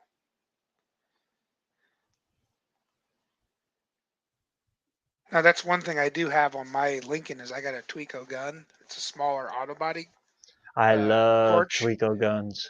Man, that is Torches. nice. And it's smaller too, so I can get into tighter spaces. I definitely like that. I do miss the feel of the Tweeko torch. Yeah, can you not get one for the titanium? That's an adaptable. The guy at Air Gas said he told me to bring it in, and he was going to try to match something up. You know that thing's a But they copy got of their something. own thing. Oh, do they? Yeah. I figured it'd be a copy of somebody's torch. Just because that's what usually all that Chinese stuff is a copy of what we've already got here. I do like how tight it is, though. It is a smaller torch, but okay. I feel like I'm going to break it. It feels super cheap. It's the only thing I don't like about the titanium. Of course, the Vulcan was the exact same way. They feel cheap. I don't have any experience with any of the welders there. But I've heard a lot of good things about the titanium. But I haven't broke it. It just feels like I'm going to break it. Well, that's pretty much most of the stuff from China Freight. Jeez. There's some stuff they have that's good. I mean, if it's a tool that I'm not sure I want to purchase, like say off the truck or a higher name brand one, because I'm not sure if I'm going to use it that often, or if it's going to work for what I'm going to do, I'll buy one from China Freight just to road test it. That's what it's good for. And if you're first starting out, man, I can't recommend Harbor Freight enough. Even if they do break, well, their hand tools if you can turn about 4 or 5 jobs on that one tool, you'll pay for the more expensive ones with that tool. Their hand tools have come a long ways. Their breaker bar is one of my favorites actually, and I have tested that thing. I don't know if you've changed the crush sleeve in a 9-inch. I was doing a seal in my truck, and for whatever reason, I don't know why I did this, because normally I don't change the crush sleeve. I just put it back to where it was. For some unknown reason, I thought, I'll just change the sleeve in it. Well, you got to put an extreme amount of torque on it just to get it to start to crush, and then it doesn't take as much. Well, so I'm trying to get this thing to start its crush, and I had the Harbor Freight breaker bar, that big long 1/2 inch drive one, and I had a cheater pipe on it the length of the pry bar. And I was throwing everything I had at this thing. I mean, it looked like a U, and it didn't break. It ended up losing its. I'm trying to remember what I had connected to the yoke on it, or no, it was a socket. Duh. It didn't break. Something slipped. I ended up flying. I didn't have the camera on when I was doing this, but it would have been good footage if I would have done that. But that Harbor Freight bar did not break. It definitely wallered out the pin, and everything was a little bit loose and not no longer square, but it didn't break. And I had a cheater bar on that thing the length of it. So some of those tools, there's something to be said for them, you know. And the cool thing is, if you do break it, it's right there. You know, Harbor Freights are everywhere. You go in, I drop it on the counter, they give you another one. I paid $8 for it on sale or something. It was ridiculously stupid cheap. I don't even think I went and switched. I just went and bought another one. You're right. I probably should have took it back in and got it swapped. Yeah, but some of that stuff, it's not bad. Now their Icon though, I don't mess with it. The hand tools. Yeah, it's right up there with Tekken, and when it gets to there, I buy Tekken. Oh, okay. I know their Icon lights are really good. Some of their magnetic lights and stuff. I've bought a couple of them. They're really nice. I do own one Icon, my Razor gasket scraper. That's an Oh, Icon. So I do got one. nice. Yeah, some stuff there works out all right. Don't buy their buffer; it's a piece of crap. I bought one 'cause again, it looks like I was saying. I didn't know if I was gonna like buffing rigs, but because I'm cheap, or actually I can't afford to pay anyone, I wanted to experiment with this thought, you know. So I went and bought the Harbor Freight buffer. I'm trying to remember if it's the Chicago. It's orange. I think it was the Chicago one, Chicago Electric. Anyways, it lasted as long as it took to buff the truck, and then it's done. It Really? makes so much noise. I have to wear earmuffs. The transmission in it is so bad. I even stopped. Oh, I tore it apart and I repacked it with more grease to try to shut it up. Yeah, but then I mean, in its defense, the paint on my 56 is bad. I mean, it was a rough, chalky surface, and I'm hitting it with. You couldn't. The compound I was using was some kind of what was it, McGuire's number 3 or something. And you could use it to grind valves. That's how rough the compound was. And I was just squirting it on there and hitting it with a wool pad full bore, you know. And anyways, the buffer lasted enough to do the truck, and it was done. So I chucked it in the trash, and I went and got a DeWalt, which, trust me, it ponied up for that. But again, I wanted to see if this was something I would want to do. So the Harbor Freight one was perfect for finding that out, you know. So They're it bench has. grinders. Back when they were Chicago, I haven't tried their Bauer or any of those upper ones, Mhm. but back when they were Chicago Electric, you were lucky if it turned on the first time you put it down. I still have one. Really? I have the And it 8 still inch. works? Well, it takes a while to get up to speed. I mean, you know, I could probably stop it with my hand, but once I you got went it through ripping and you kind of lay into it a little bit, it does something. I went in through 3 of them and then we have a Lowe's right across the parking lot. Hmm. And I walked right across the parking lot and got a Porter cable one. Ah, well, that was And probably the Porter, smarter. yeah, and it was only like $5, $10 more. Oh, really? Yeah, I mean, Wow. very close to price.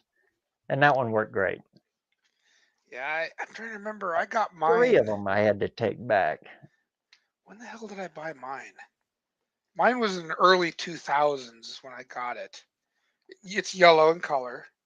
I think it's pretty sure it's Chicago Electric. I think. I'll have to look at it. I mean, it's still working. I haven't had any problems. It's not a powerhouse. It's like a half horse.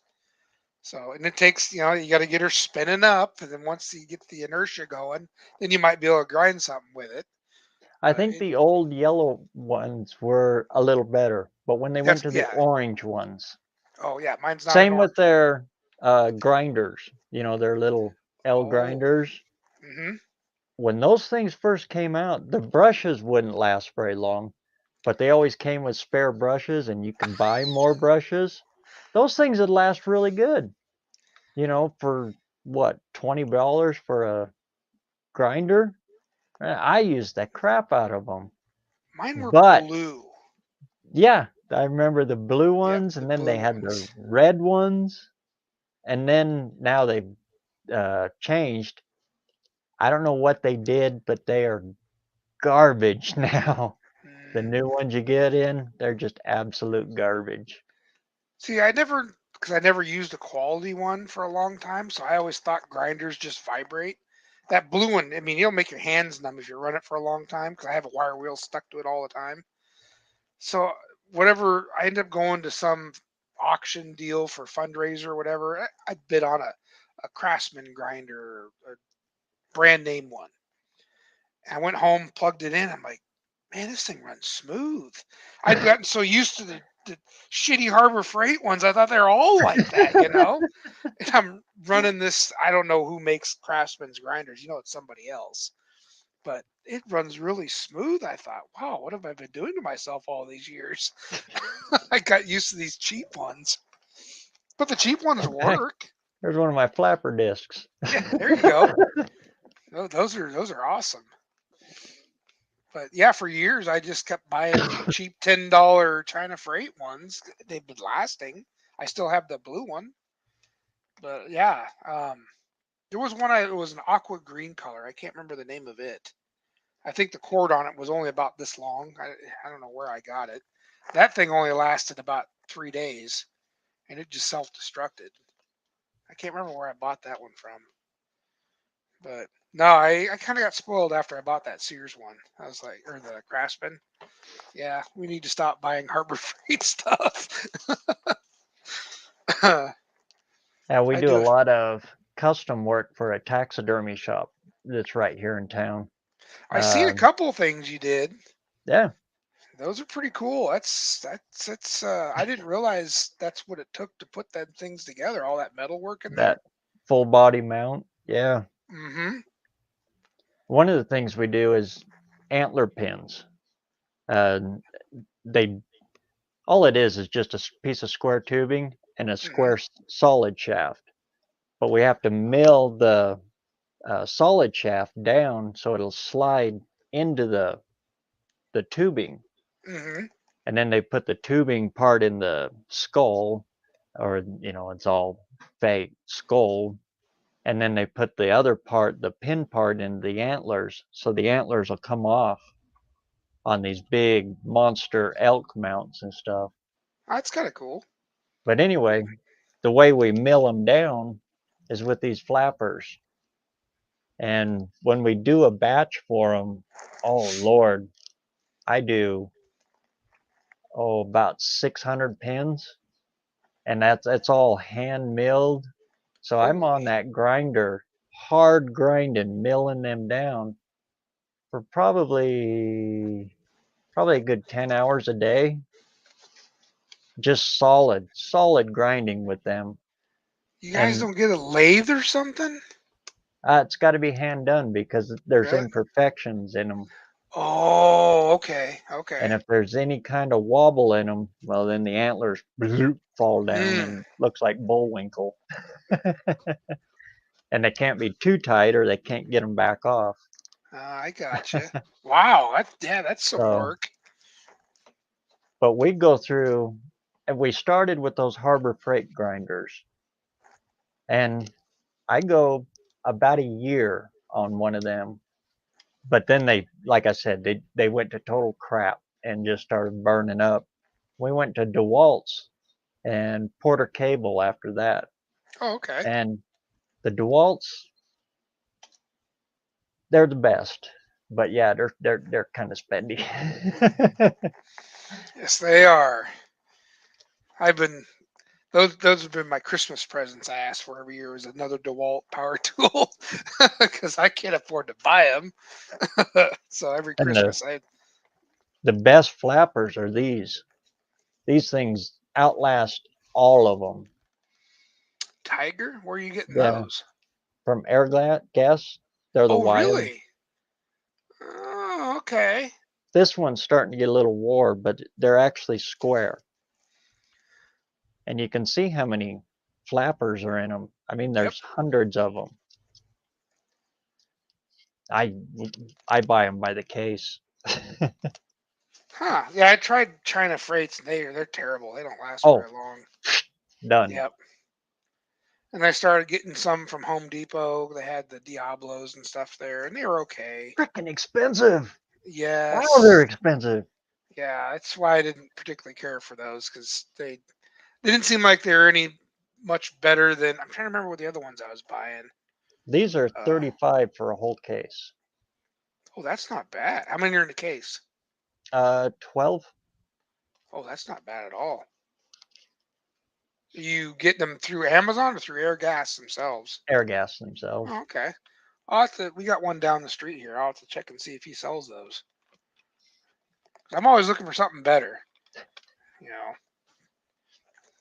I do some metal work, not a whole ton, not like you do. You obviously do a lot more than I do. But I should be, because I have some chassis work I need to be doing. I keep avoiding another project. My C cab I've had forever. I've So always another, wanted to do another one of them. this one, oh man, it was like my first toy I bought. I actually got in an accident with my Mustang, and instead of taking the insurance money and fixing the car, I fixed the car, but not with the insurance money. I went and bought another car with the insurance money. It was a 20. I don't know the exact year. The cowl on is a 24-25, but the rest of the body is hand built steel.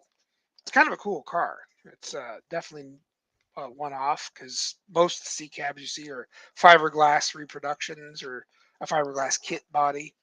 Well, these guys built the body off of it, and then they built a custom chassis. And anyway, long story short, the guy built the car in the early '80s, took it off the road, and then wanted to do a bunch of changes on it, build on the chassis. And then he just, like any project you rip apart, you lose interest in it. And well, goes up for sale, and a guy like me comes along and buys it in pieces.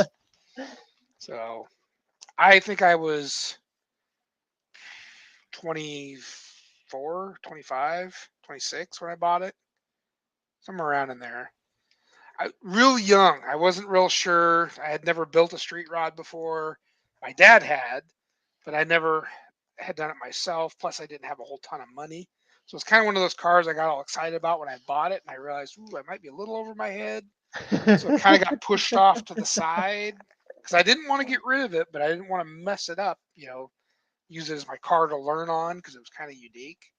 So I wound up pushing it off to the side and kind of going this way and buying other crap. So I hung on to it all these years. Well, now I'm kind of at that point where I think I'm confident enough I can build it with no problem and I have the money. But now I have 15 other projects. So what do you do? So what is it, like a C cab delivery or? Hmm. Some of my videos, you'll see it in the background because it sits in the middle of my shop, but it's usually buried in stuff. See if I got a picture of it. Let's see here. I'll have to dig around in my storage there. It was a super cool car. And what it was I found out word of mouth from one guy to another that he had this thing. I had never seen it before, and it hadn't been on the road since '87. Let's see. And the guy wasn't really even advertising it for sale. He just said, "Well, come by the house and have a look at it." And it was a house with a garage underneath it, which is kind of unique for the area. And it was all blown apart. I wasn't even really sure what I was looking at. He came up to me with a picture of it, and I went, "Oh, that's kind of cool." Because I mean, it was a pile of parts is what I was buying, and he was missing key pieces because he used the front suspension was designed off a 73, 74 Nova, but it had a leaf spring for the suspension part. But he had lost the spindles, and the spindles were off of a big body 69, 70 Impala, but he cut them down. So I never got the spindles. I ended up buying spindles off a 74 Ventura, which kind of fit, but don't. So I'm kind of stuck with this car that has specifically built pieces, and I don't have them. So that's kind of what stalled the project a little bit. Because it had It's some not a straight oddities. axle? No, the guy put an It's independent front on independent? it. Oh, I'll show you pictures of it here. It's kind of unique. So let's see. Where's that little share button thing? we built a trike out of one. Let's see. Just gonna show it. Yeah, that should do it. I gotta operate it. Okay, where is the car? Is it showing up on the screen now? Not yet. Oh, didn't I push share? See what we got this. Oh, There it goes. one more button. So, okay. Oh, is it not sharing that one now? Stupid thing. Yeah, it should be showing this. Is it not showing? It's not showing the one I want it to. Was it? Something happened there and it went away. Oh, see, it's not showing the second screen that pops up. All right, let me try this. Huh. It doesn't want to show this screen. Well, it doesn't. That's Well, not going to work. It's only let me do the one screen. I think I did something wrong. Hang on a second here. Let's try it this way. I think you have to do them individually, huh? Yeah, it's going to keep closing it, so we'll just do.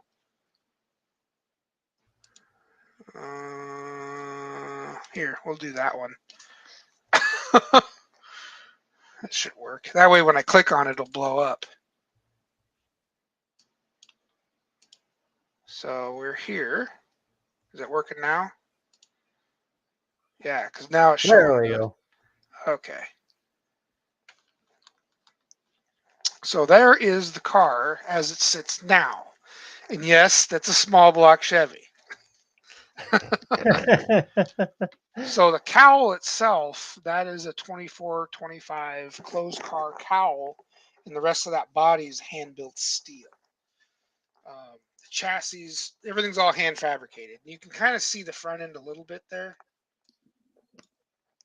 See, it's an A-arm. Uh-huh. The design of it is mirrored off of a 73, 74 Ventura. That's what he was telling me, because that's what they had as a car sitting on the side of the garage. They decided to mold it after. That's a leaf spring running through there. Let me see if I got a better picture of that. Oh, this is weird with all these screens. Let's see which one would show it better.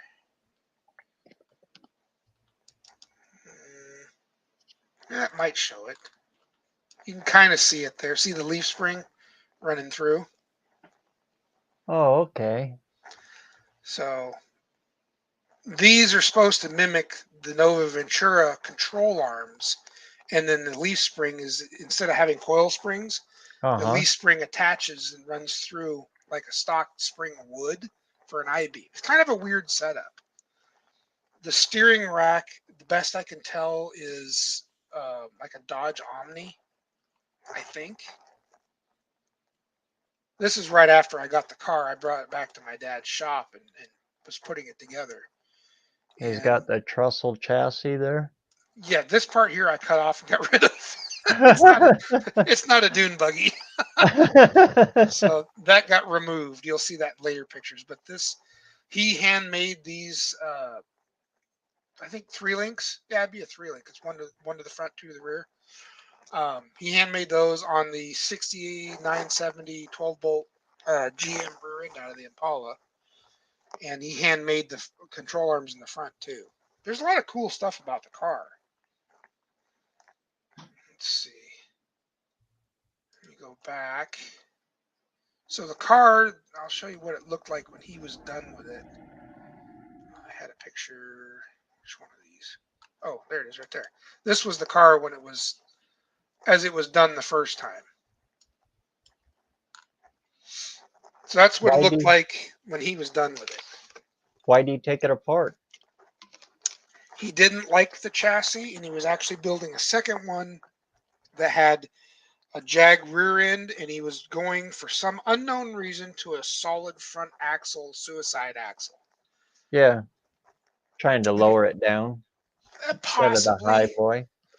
This here, I actually got it to lower down a little bit, but it puts the spindles at a weird angle, which I Yeah. kind of was trying to work out. Yeah, I actually have the frame. The other frame is this one right here. This is the second frame he was building. It's wider, and this is a XJ6 rear end in it right now. And this is one of the things that was, again, my experience was not there. I didn't feel confident. It is unbelievably simple to narrow this rear end. I didn't realize how easy Jag rear ends were to narrow. But there's a few videos on YouTube covering it. Plus, there's a guy, I think he's down in Oregon City, that sells this stuff already narrowed. In my lack of knowledge and experience, I should have been on top of this stuff years ago, and I just wasn't. I could have had this car done probably years ago if I would have just stayed with it. But let's see. Huh. It's amazingly easy to narrow a Jag rear end. Oh, here's a good picture of the front. Duh, idiot. Yeah, see the leaf? And these are Nova Ventura drum brake spindles I have on it right here. Kind of a unique front end on it, you know. Yeah, if it had coilovers, it looked like a Honda Odyssey. And a guy could, you know, you could, because they're, you know, the shock mount setup. I don't know how stout these shock mounts are, but I could probably reinforce them and do that. But with the single leaf setup, I'm not exactly sure why he chose to go that route. But Kind I of a was nostalgia. I dare to be different. I don't know. Definitely different. I was trying to leave it on there just because it would make it unique, and it was something, you know, Uh-huh. if you were to see it at a car show and just make it stand out, you know. So I was kind of trying to save it.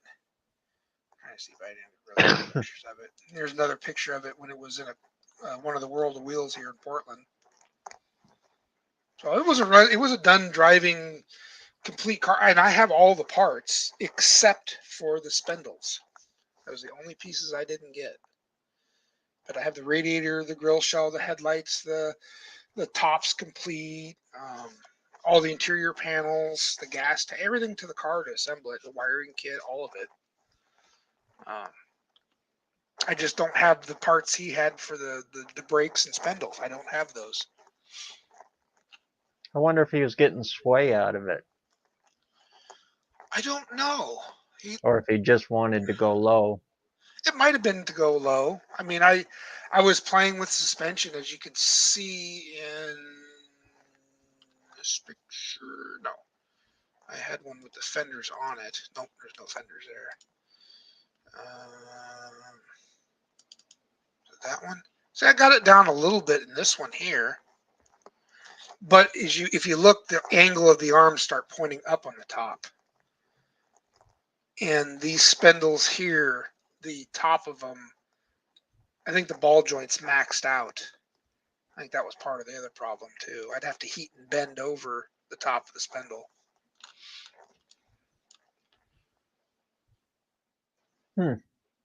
But this car here, yeah, see 2004, that's how long I've had this thing. It's been a while. Just in life, I went through a divorce, raised kids, you know, it's just, everything got kind of mothballed. And this is probably how it looks most of the time. It's jammed in my shop. That was in 2006, right? Yeah. There's the V6 right there, 2.8 liter. There's the 318 right there. Yeah, this is not long after I built my shop because there's nothing on the walls. Yeah. So I've had this car a long time. I've been wanting to build it. It's actually kind of, this is the only car my dad wanted to see done, and I kind of missed the ball on that one. It's the only thing that kind of sucks. I'm not going to make it so I get rid of the car, but I definitely want to finish it. And, well, he's 21 now. So, you know, what can I say? And she's in high school, so it's been a while. And the car hasn't changed much. I was going to show the interior. I thought I had some interior shots of it. It had a cool interior with it. I got all the Stuart Warner gauges. It was a neat car. The guy that built it, I mean, it was like the same picture, yeah. Trying to see it. Oh, there's the custom gas tank, and he used this bumper on it. And, oh, this is the second chassis. It's a neat car.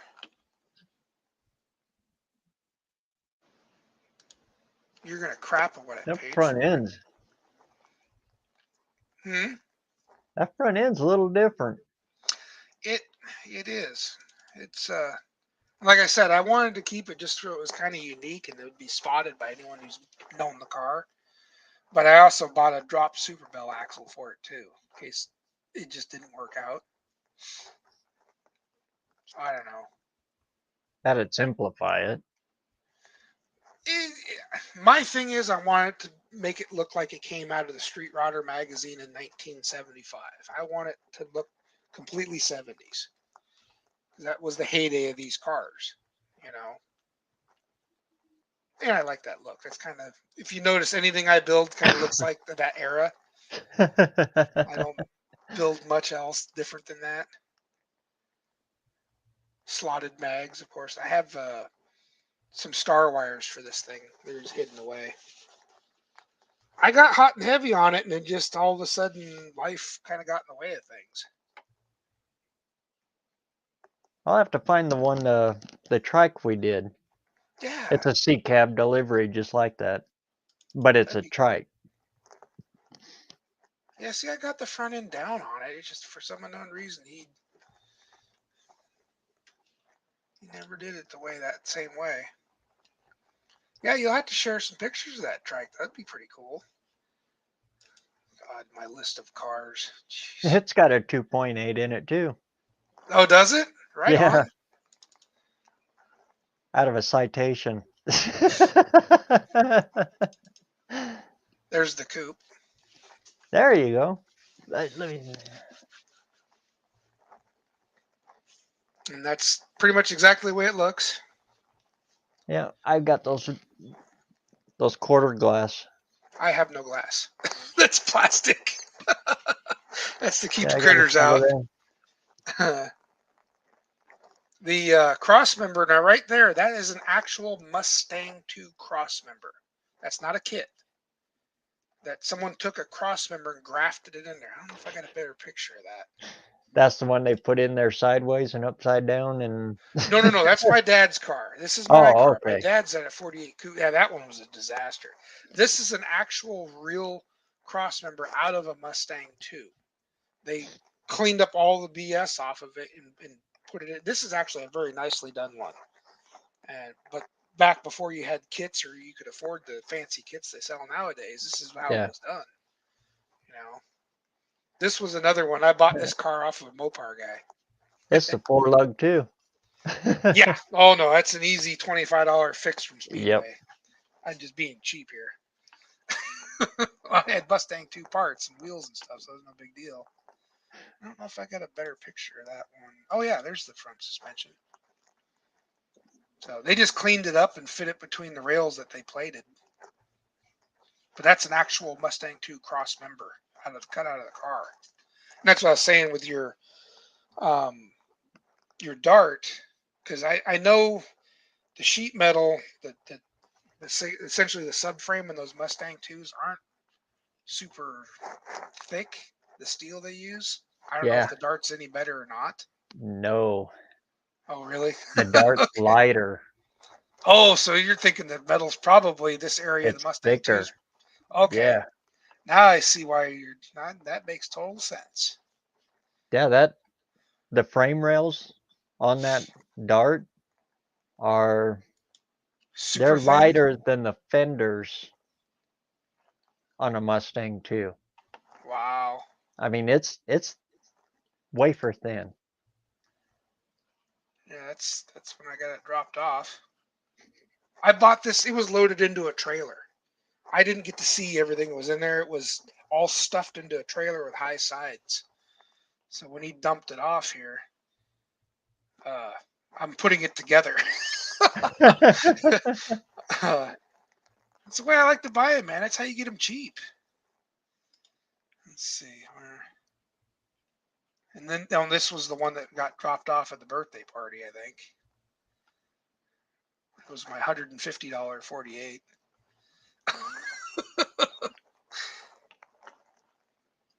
That got cut up. That's now probably in China, and you probably drank out of it this afternoon or something. I'm sure it's long gone. I had to buy some steel fence posts a little while back. I probably bought a little bit of that. You might have.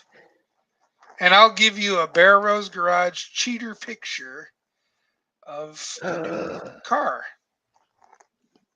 Oh man. That's the one I just picked up.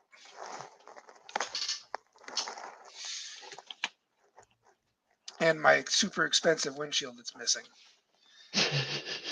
Good Lord. I can't believe they've gone up that much. Yeah, it's nuts. I think that's a 272. I'm willing to bet it is. Oh wow, it's got the crossover? Mm-hmm. That's why I think Huh. it's a 272. I thought they had went down the back. Well, now my 4-door, that's the way it is, but I think it's a 292. Because it's got the 2-barrel on it, where my 4-door has a 4-barrel. But this has power steering on it. Right on the back, on the other side of the distributor, Yeah. there's numbers right there. That'll tell Oh. you exactly what it is. Oh, They're okay. there, and then they're down by the oil filter. I will have to look. But the ones down below are upside down. Oh. So use your phone, take a picture so you can read them. Of course they are. What sense would that be? Makes sense to Ford. Yeah. Yeah, that's the backwards one. And as far as I know, this is the engine that goes in this car. I'm guessing. I don't think anyone's changed it, in other words. Hopefully it's a EZU EZU? What's that one? 312. Yeah, I'm thinking it probably is not. And hopefully it's not an EBU. What's That's a that? 239. Oh, yeah, I'm thinking it's probably It's not. not. It's not. Yeah, that's the latest edition right there. Oh, let's see what else we got in this mess. EBV would be 272. These are more sneak peek photos that no one's seen yet. You're getting the BareRose special today. But if it is an EBU, don't panic. Pull the oil pan, and if they're EBV stamped on the crank on your main saddles, they'll be stamped in there. If it's EBV in there, then it's a 272. Oh, okay. Because they use the same block casting numbers in those years. Oh, for the right. 239 and the 272. Yeah, Ford did that. It's even the FE, they did the same damn thing. Marked 352 on it when it wasn't. Yeah.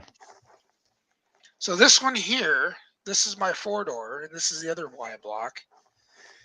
Somebody's been into this one because it has a rebuilder's tag on it, and it's super clean in a lot of area. The intake's just kind of sitting on there. I don't know nothing about this one either. I don't want to fire it because it looks like someone's been into it. So I want to open it up and go through it and make sure everything's good before I fire it. But it looks really nice underneath the covers and stuff. I'm assuming this is probably a 292. I could imagine it being a 312. Oops. It's definitely a. Oh boy, we got too many screens. There we go. We're here. Here.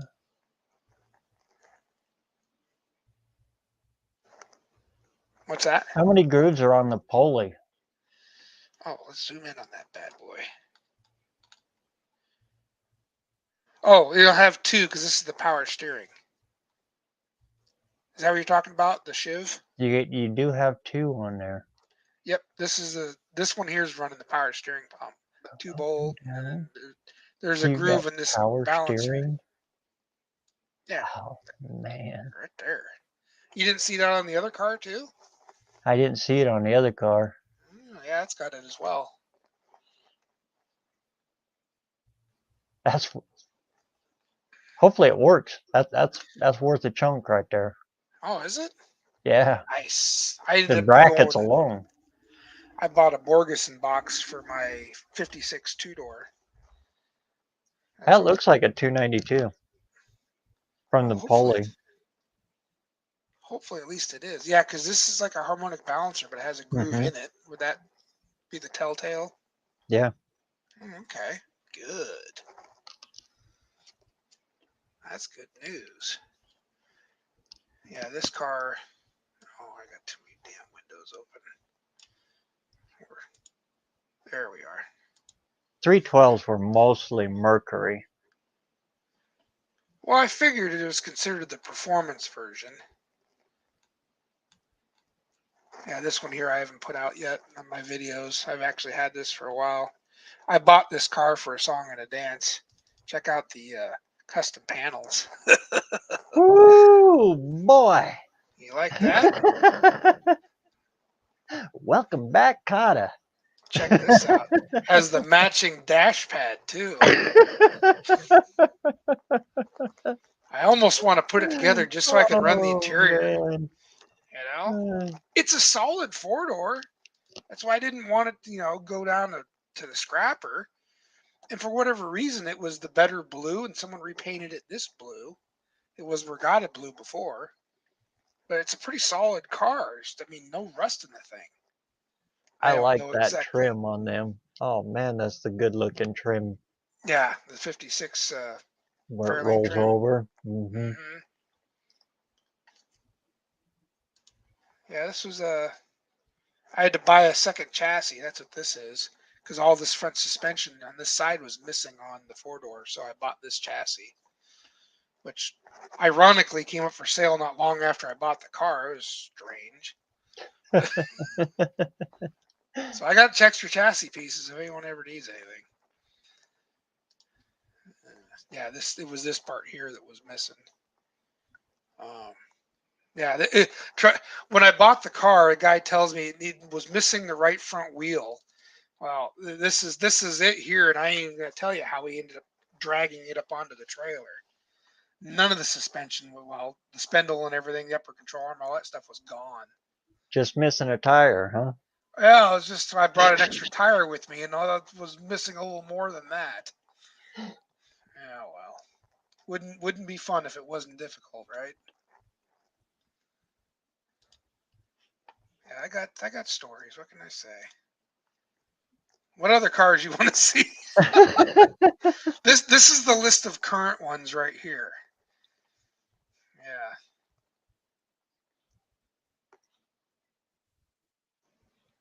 I don't know if this one here I've had forever. Let's see.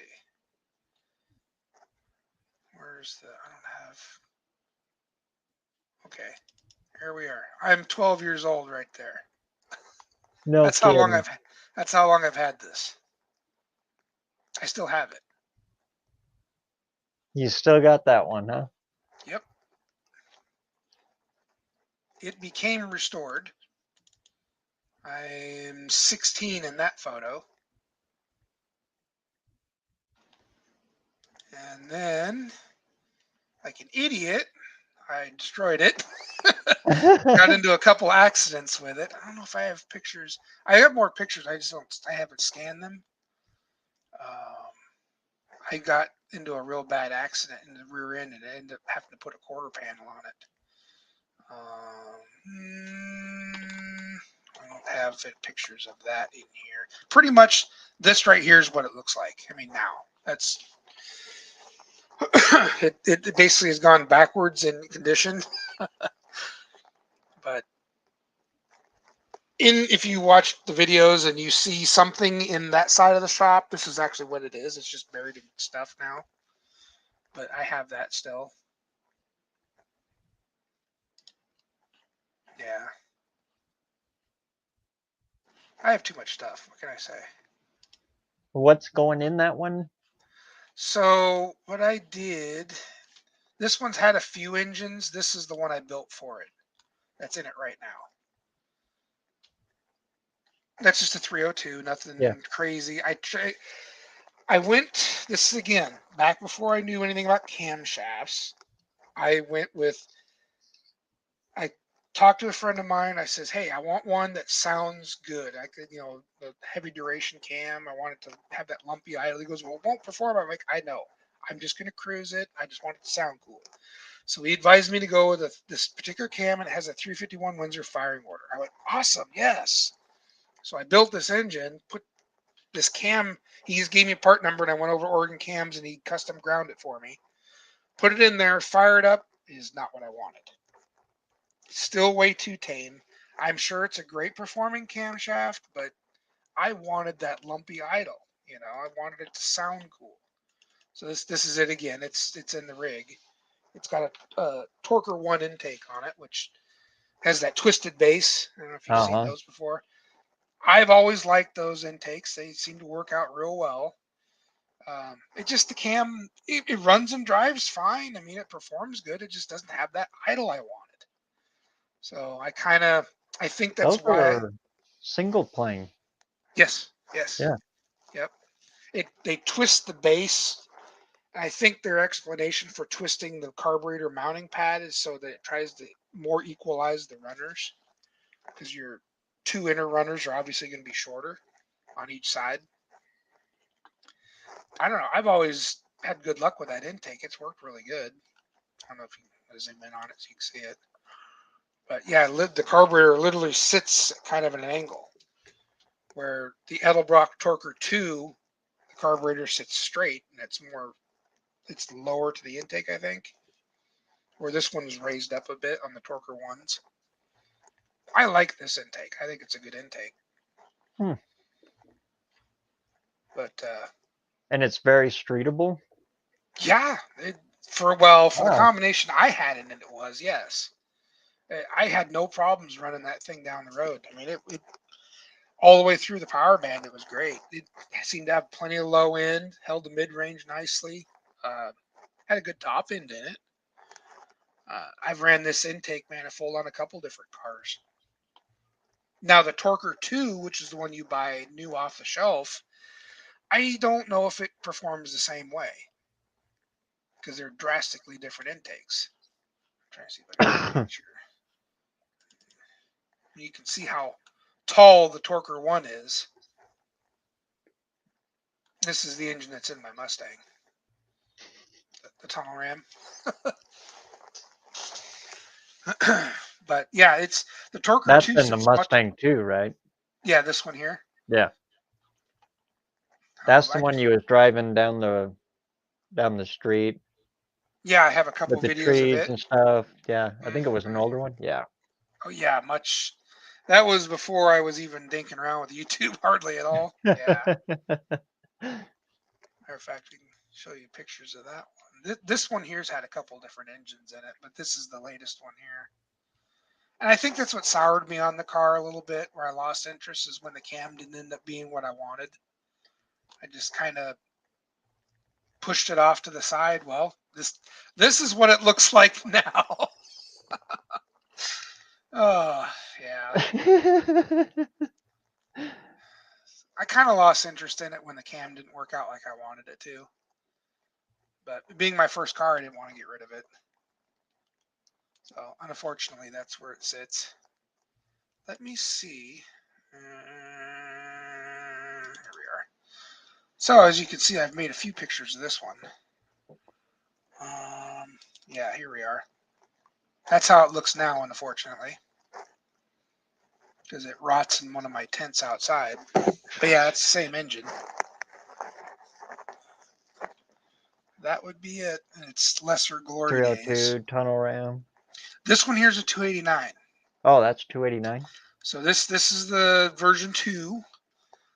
The one you saw, the first one was version 1. It was a 302 with a tunnel ram. This one is a 289 with two 390 CFMs on it. And let's see, go back. Where is the? I thought I had a more upgraded one. Isn't it? Well, that would be it, but it's not a very good picture.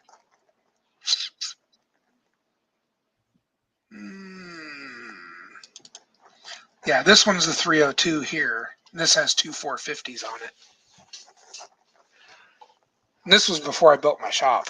I was doing this in my front garage, which has no space.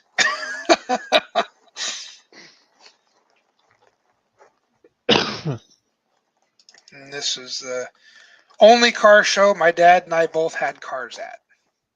Really? All the years we've messed around with cars, this is the only show that I had a car and he had a car. They both ran and we drove them to the same show.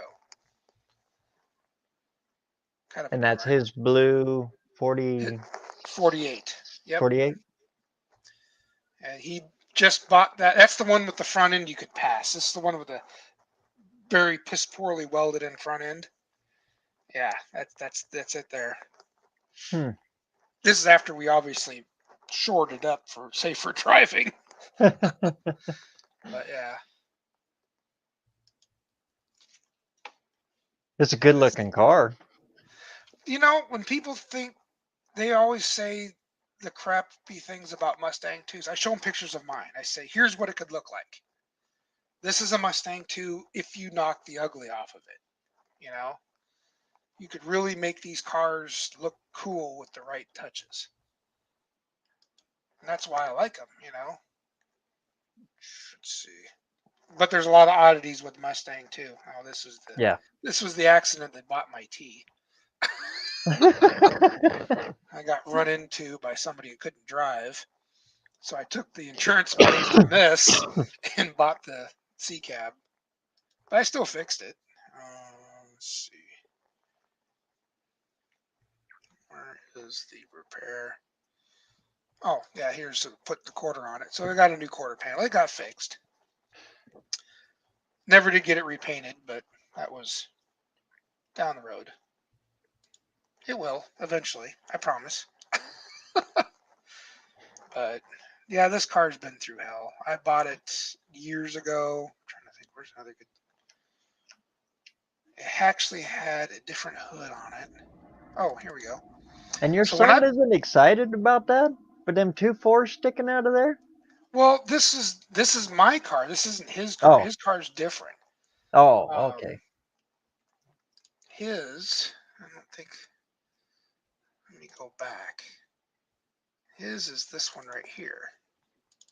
So this is his car.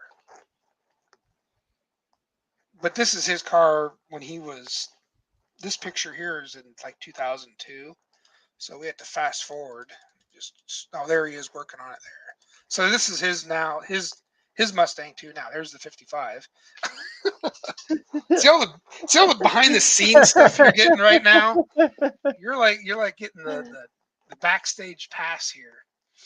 So anyway, this is his 76. And this is the one I'm editing the video right now for this one, even though this is like 2 years old. So he, like I said, he's into it, but I think it was just kind of a little late to the game thing. Oh. It's a Cobra? Yeah, with a V6. Woo. You didn't know they came that way? Yeah. Back out and get to. In 1978, you could get a Cobra with a 4-cylinder too. Hey, anything to make a sale, man. Anything to make a sale. I'm telling you. That sticker down the side added what? 200 horse? Hey, see, this was my 78 with the V6 I sold. This is the way it looked when I bought it. Sure. Of course, this is what it looked like when I sold it. They see how I keep going backwards. But that was a V6 car. That was a little runner, I'm telling you. This one has, let me see. You know the big stripe that runs down the side? It takes up the whole side of the car? That's what this one had. They call it the billboard stripe, where it says Cobra down the middle of the door. It's huge letters. That's what that one had. Oh, jeez, how many? I got so much crap. Oh, you wanted to see my, check this out.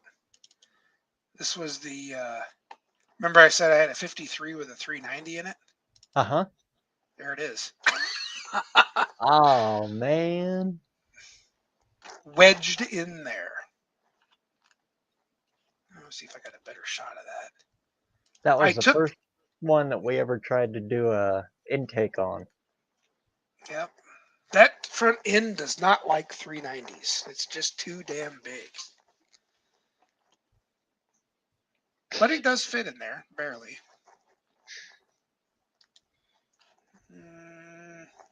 That car, I think, is now as well a pop can on the way to China. Let's see. Yeah, I was looking to see if I had any better pictures of it. The exhaust on the driver's side was the worst. Let me see if I got another. Oh, yeah, well, I can't really see it. It literally was all knotted up and wadded around the steering. It was so bad. I mean, it's choked down. I don't think that was my new mounts. Yeah, you can't really see it very well. It was terrible. I gave up. I says, to hell with this. This engine's coming out. I'll put a small block in this car. I mean, the guy ran and drove it with this big block, but I wasn't having none of it. Yeah, see, there's the giant hole he cut out for the oil pan for the 390.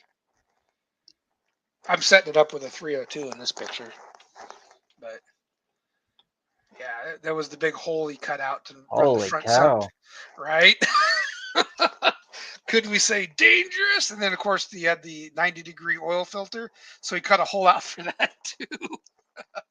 And he was driving it like that. What's holding it together? Hope. Prayers. I don't know. I couldn't tell you. Because your lower control arm's right off of that. Yeah. Yes. Yep. Oh, man. They were just like that when I took it apart. I bought a piece to weld. I was going to fill all that back in with the 302. But I ended up selling this car and one just a mainline just like it as a pair to a friend of mine. I don't know if I have. I don't think there's pictures of that in here. But anyways, you can stop me at any time. I'm going to keep going if you don't shut me up. And the 55 I had. Oh, I've had too many flipping cars. This was another one I gave a guy a stupid offer on at the swap meet, and it showed up at my house on the Sunday. And it was weird. It had a Pontiac 350 in it. Really? I sold the intake manifold off that engine for the price I paid for this truck. Was it a 4-barrel? Yes. Yeah. I didn't know that. I know nothing about Pontiacs. I had an ad on Craigslist, and he was in Idaho, I think, somewhere.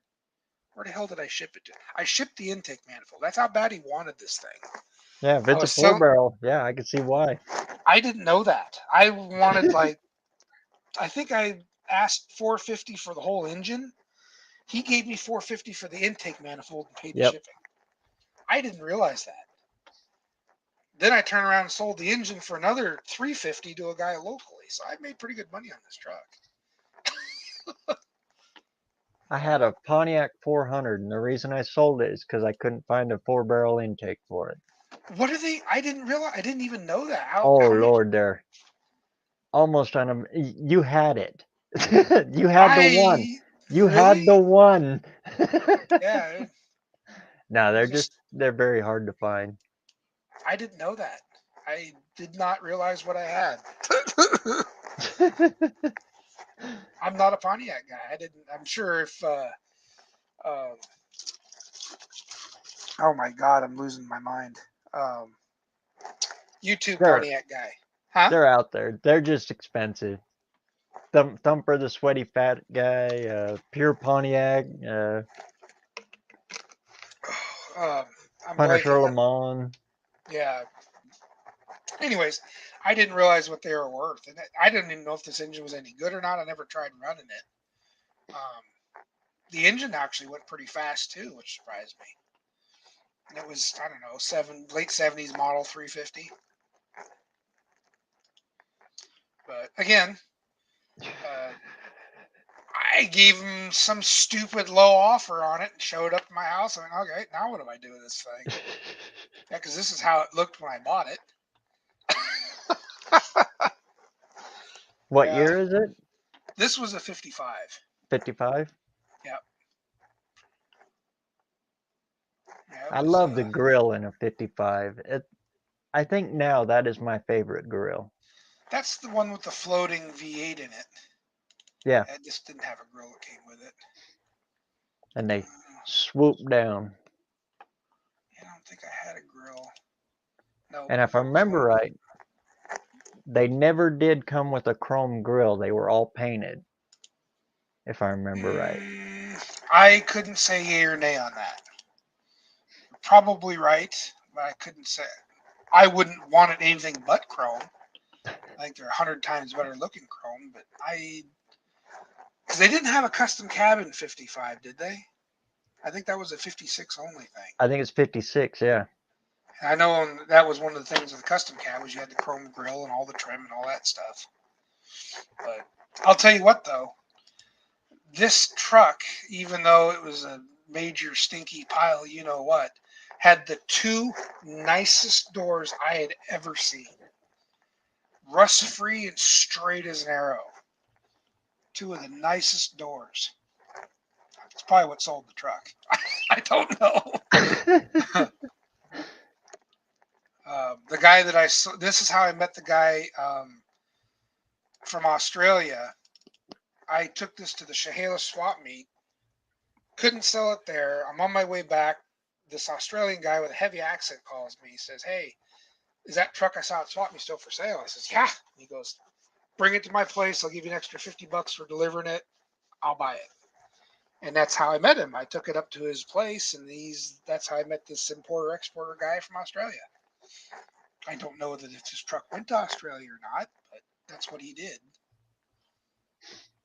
So, kind of cool story. Anyway, if I'm boring you to death, just tell me. Oh, no. This was I don't have many pictures of that car. That was another Mustang too I had.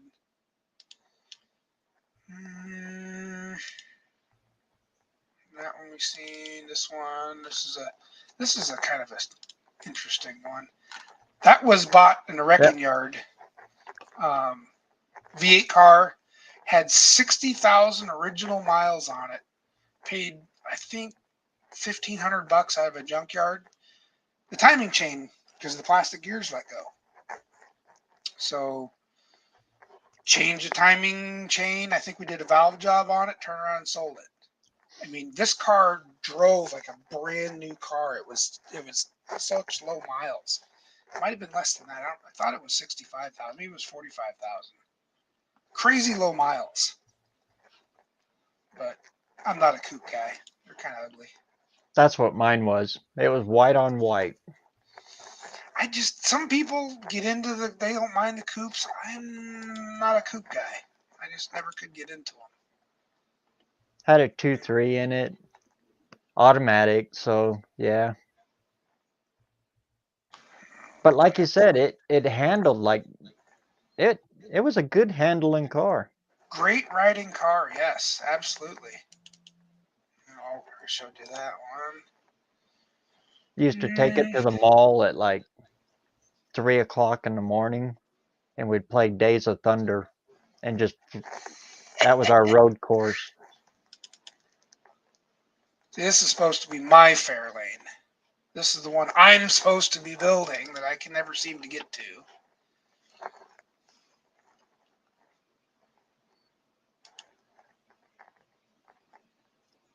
It's a 56, but with a 55 nose.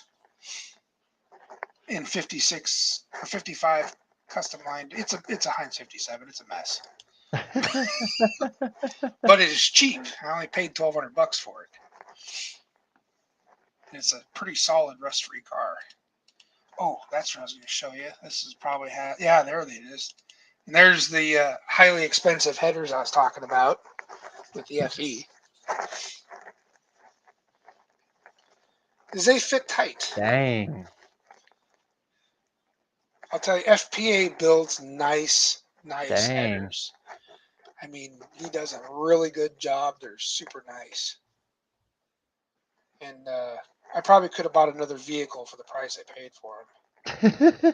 I'm telling you, it's not a cheap venture.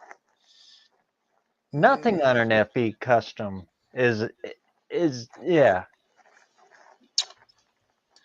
He was actually sending me different sets which is really cool. He's a really cool dude. He was working with me, and he'd send me one, and I'd say yay or nay, and I'd send it back, and he'd send me another one. Like this was a different one right here. He sent me, and I didn't like the way it fit here. And he's only up north, just a couple hours north of me, about 3-hour drive. So, but this was before shipping was stupid. I think we were using his business account, but this was another one he'd sent me. So I might have been his R&D guy too. I don't know, But I mean, he builds them. Like here's I think it was the other side of the same set. I mean, they're tight around that steering box. I think it's about the same as that 385. Think so? Yeah, when I'm looking at it there, and yeah, when I dropped that 385 down in that Fairlane of mine, yeah, I'll bet you it's about the same. Comparing the different ones he'd sent me, I had to send one of these back, so I had to make a choice. But he built some nice ones. He might have something if you wanted to pony up, which I'll tell you, be prepared. Nope. Nope. Out of my pocket. And some guys were like, why don't you build a set? I might have been able to. I just got lazy. Mercury covers, got to have those. But I was going on this one. I started into it. I just, with my dad passing, I ended up pushing this outside and working on other stuff. But, that's the car there.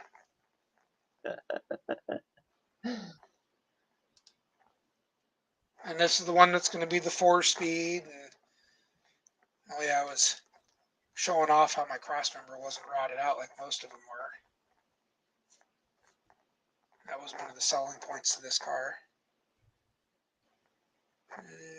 What else was I going to... Oh, here's another tri-power I had. Someone painted the intake, and the carburetors are in decent shape. Just had another one laying around, huh? He who has money when has excess spends it. I know. I got too much crap. That's why I'm always broke, because I'm buying a bunch of stuff I don't need. Yeah, this is the one sitting right behind me. That's it there. Time, 2018. That's when I bought that one. So I've had it a few years. What can I say? And that's where it sits on my counter. It's been there a little while. I've bought multiple cars for the price of that right there. Yeah. I'll be honest with you, I gave him 2 for it. Which is pretty cheap considering. Especially like you said, it's still in the Cosland. Yes. No, these carburetors, I mean, they look. I mean, look at it. Thing's like almost brand new. I think I cleaned it up a little bit, but Ford stamped cap. You can't get too much more of an original setup than that. Now, thinking back on it, I hope the carburetors aren't all dried out. I got thinking about that, going, I wonder if I should open these up anyways. They might be a little dry on the inside. Something else I was going to show you. What was it? Oh, this was the dash I'm thinking of using, just to throw people for a loop. You know what that's out of, don't you?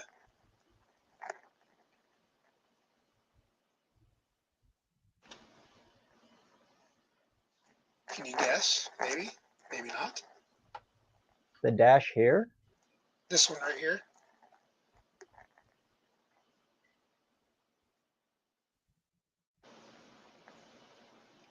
It's a Mercury.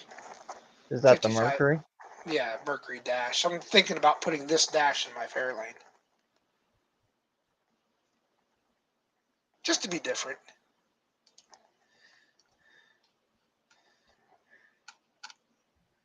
So anyways, that's just You something found else. that in another swap meet, the Mercury dash?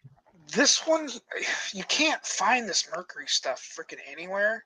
Tell me about So it. I'm in my shop.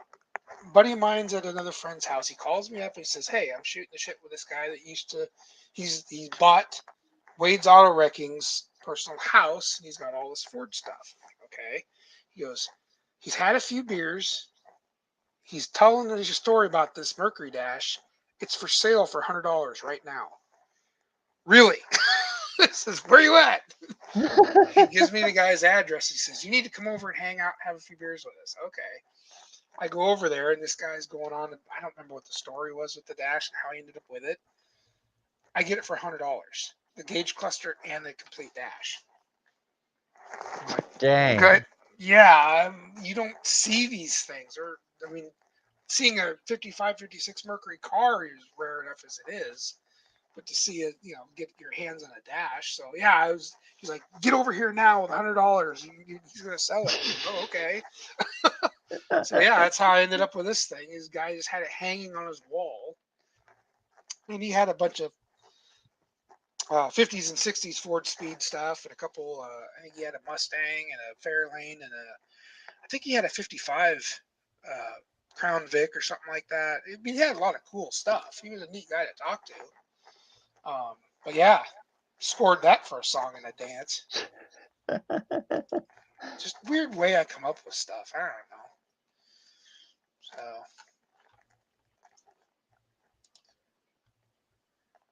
Can you tell which one it was? The Monterey? I don't know. I don't know how to identify those. I like the way the gauge cluster is shaped in the V. That's why I wanted to use it, versus that the cluster itself. This one's kind of tacky looking, but Oh, there you go. yeah. And I'm not sure if this cluster belonged with that dash per se, because they're always different colors. But I don't know how you could tell the difference of what model it was. I'm not very good with Mercury. And if anybody's in the chat saying anything, I can't see nothing because the screen's covered up.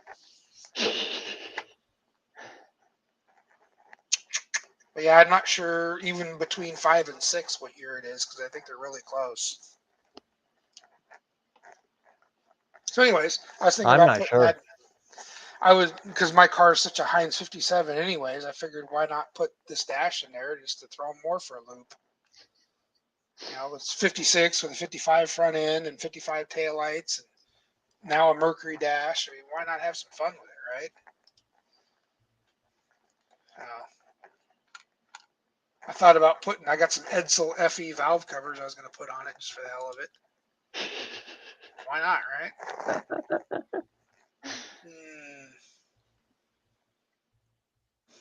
Anyways, that's the Duster, my Mopar. Somebody needs to buy that thing. What's in the duster? Oops, let me go back to that. It's not where you're hiding your 340, is it? No. I have to go back. Where is... This has got that 77 318 in it. Ooh, that's before I cleaned it up. That looks like crap. There we go. That's much better. That's just got like a 77 318 out of a van. Pretty much stock. No frills. But it has, I put a 4-barrel intake on it. Got a Carter AFB on there. Runs really good. But, and it, you know, another real solid 318, you know, and I didn't really do much to it.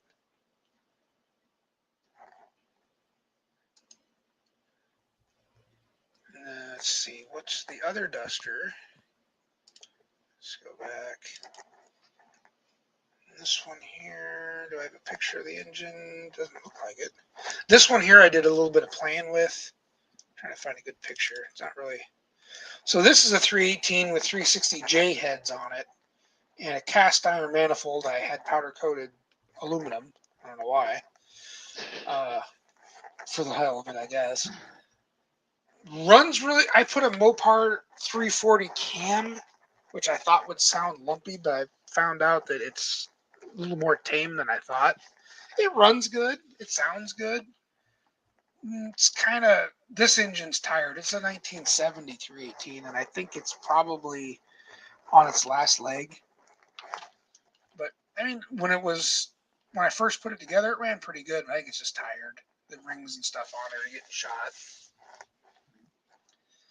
But the 360 heads, which would be these being J heads, I think they're real similar to the 340X head, kind of. I don't know. The Mopar guys are going to grill me on that one. The problem with the J head on the 318 is the J heads have a real big chamber. So I lost a boatload of compression putting these heads on, even though the passages are the ports are much larger.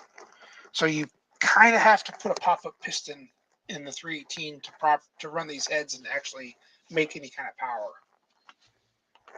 That much I learned. Picked up flow, but lost it in the compression.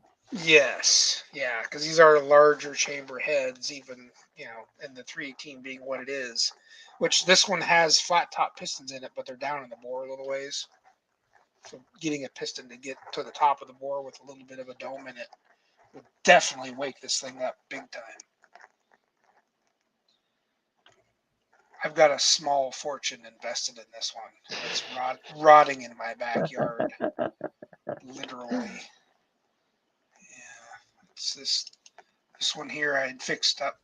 Oh, it's not a very good picture of it. I got a better picture. When it used to look nice. That's probably one of the betters. I mean, it was never super nice, but it was my then wife's daily driver at the time, which it had a ratchet shifter in it. She hated it. So I drove it a lot. But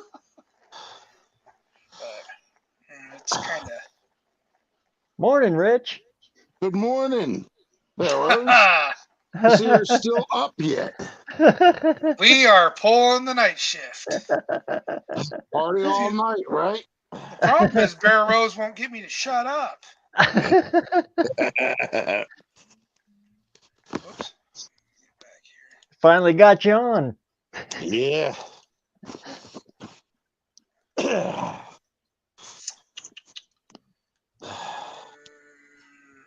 see. I'm going to show you another. Oh. Yeah. Dad's. And this is what I look like in the morning before a shower.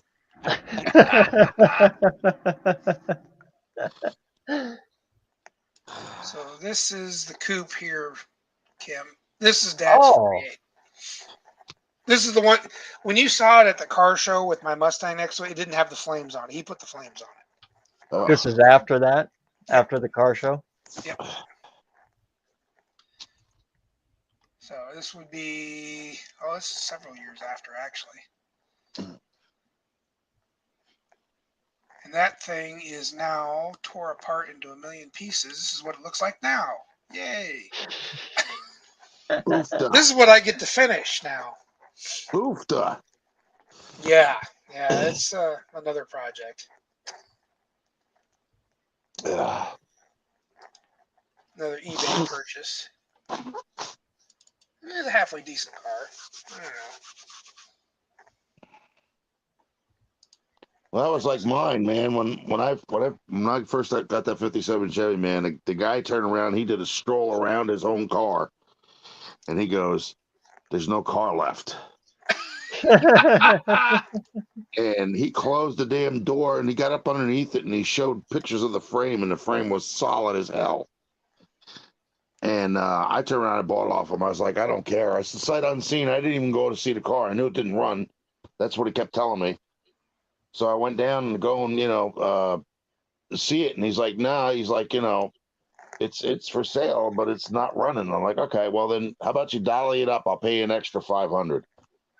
He's like, all right. He kind of like didn't trust me. I said, trust me, the money's here. I even made a little film for him to see it.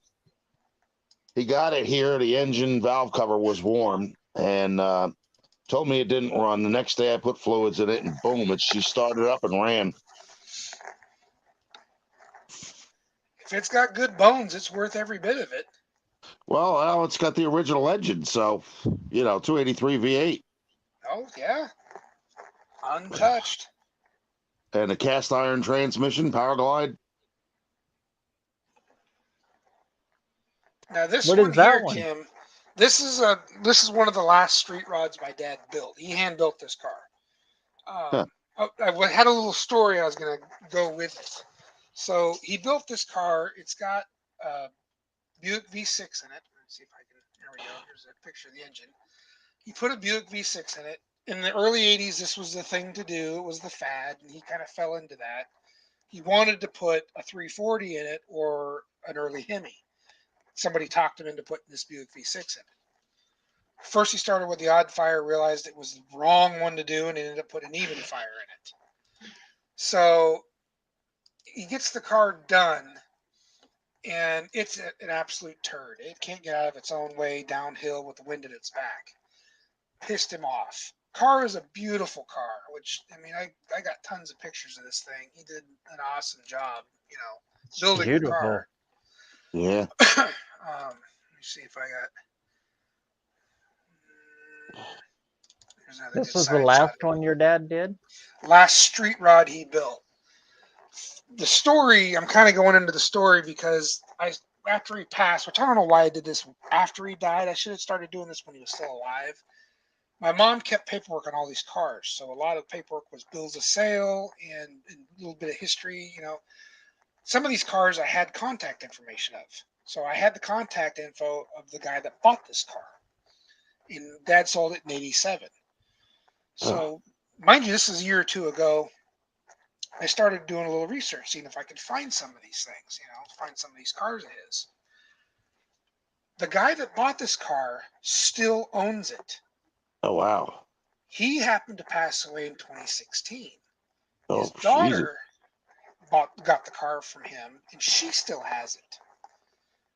Now, you're seeing these pictures of this thing, right? Okay. Uh-huh.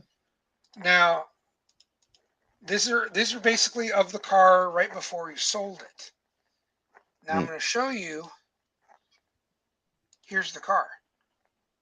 It still looks the same. Still, he changed the wheels. It's the That's only really thing it. he did. The car was Still got sold. the V6 in it and everything? Still has the exact same engine in it. Jesus. That's him standing next to it with his daughters. This guy, I remember the day my dad sold this thing. We were doing, oops, the same picture. I was going to show a different one. That's a different picture. These are ones I robbed off of their deal. Anyways, this gentleman here, I remember him because I was playing baseball, Little League baseball. Little League was always on. It seemed like the opening day was on the day of the Portland swap meet. He sat there and camped next to this car waiting for my dad to show up. That's how bad he wanted it. That was the funniest thing. When we got there, I used to hang out at swap meet with my dad, and Yeah, he sat there and waited for this thing. And he built this car. I mean, you can see the pictures of it. He bought it for like $1,100 as a complete stock car. Wow. And ground up in his shop. I mean, there's no crazy, just a 3-car shop, no fancy lift or tools or anything like that. And that's me on the right, my brother on the left. That's how old these pictures are. I'm 44 now, but Dang. Sorry, Junior, I got 10 years on you.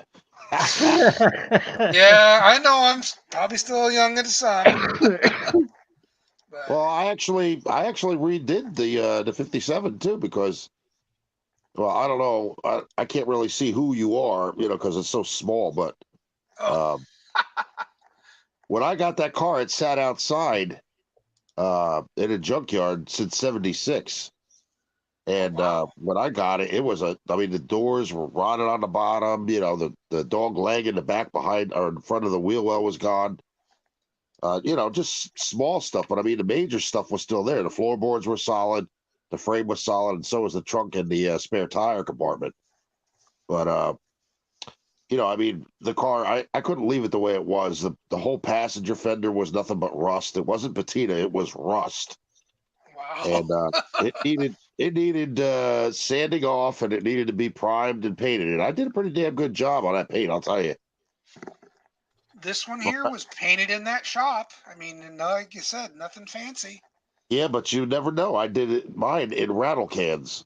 Oh yeah, that's And awesome. then wet sanded and then used machine glaze. So there you go. It's not the paint, it's how you do it. Mm-hmm. Yeah, we had fans set up at the garage door at the back, and Yeah. I can't remember what he used to paint it in. What kind Probably of paint it was. It was an enamel. It might have been I thought. acrylic enamel. Acrylic Yeah. enamel, yeah. That's I the think it choice because you was. can't get lacquer anymore. Well, it was painted in 85, 86, I think. Yeah. So that was probably acrylic enamel. I mean, here he was fighting the fender welts or the welting. But no, that turned out, it was painted right in that shop. I mean, it turned out really nice. Yeah, it looks it. But anyways, yeah, and the kicker, this car is only 30 minutes from me. It never left. Oh, here. no kidding. It's the whole, and the funny thing is, I've never seen this car. Never seen it ever since he sold it. But they He live. doesn't take it out? Well, they do, but they go across the state. They were going to Walla Walla. They were going up north to Hoquiam. They were driving everywhere else, but they never came down here. They're only about 30 minutes north of me. So it's kind of weird. Did you ever think about buying it back? I haven't brought it up to him. A lot of people, if you've seen Derek on Vice Grip, he bought the 56 Buick that his father had. Mm-hmm. He bought that thing back. I'm having a feeling that they're going to want a pretty good chunk of money for it. Well, of course they are. I mean, that's the thing. You're talking about a car that's redone. I'm not that rich. That's cool though. That it's still your father's last car, and it's within driving distance of you. That's pretty cool, and it's still. I haven't gone up to see it in person yet because I wanted to bring up the car that preceded this one up there with it and photograph them together. Because he still has the car that preceded this car. What he did is he bought a '66 Fairlane GTA. That's what came after this car. I had a '65 Fairlane. Nice. Yeah. I know what he sold it for. I know exactly what he sold it for. But, I don't think they're going to sell it back to me at that point. Let's see. The car that he replaced it with is. Well, see, that's like my car. I mean, when I got it, I bought it for $2,500. Paid the $500 towing, but it's not that condition anymore. It's now got door panels, a headliner. It's painted. The engine's being rebuilt by me, so He sold it in '87 for $14,500. Right. I am pretty sure they're not going to sell it back to me for that price. And I wouldn't blame them. I wouldn't blame them at all. Yeah. Yeah, This nobody is would. this is the car he built after that one. Okay, yeah, that's not much different than a 65, except it's more boxy in 65. Right. Yeah, I think 65 had the headlights side by side. They stacked them in 66. Yeah. I think the car got a little bit bigger than the 65, but I still have this one. Yeah, I don't know if it's that much bigger. I mean, not very much at all, because that's No. about the size mine was. Yeah, Brian, I finally got Oily on the live.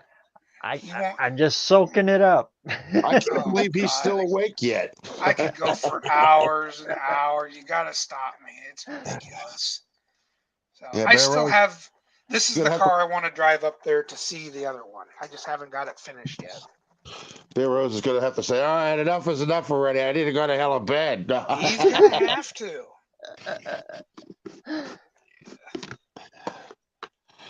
And this was we brought it all the way down to bare metal, started all over on it, in the same shop. This car was painted in this shop. It didn't leave to go to a booth or nothing. Yeah, well, that's what you got to do. If you're going to make it look good, it's got to be started from scratch, Well, I think What I did was I used a lot of aircraft stripper, Oh yeah, that'll get it off of there. Oh, yeah. But everyone thinks you got to go to these fancy paint shops and stuff. No, No, just got to know what you're doing. That's all. This car was done in this garage. It was painted right here. And believe me, it wasn't clean. Yeah.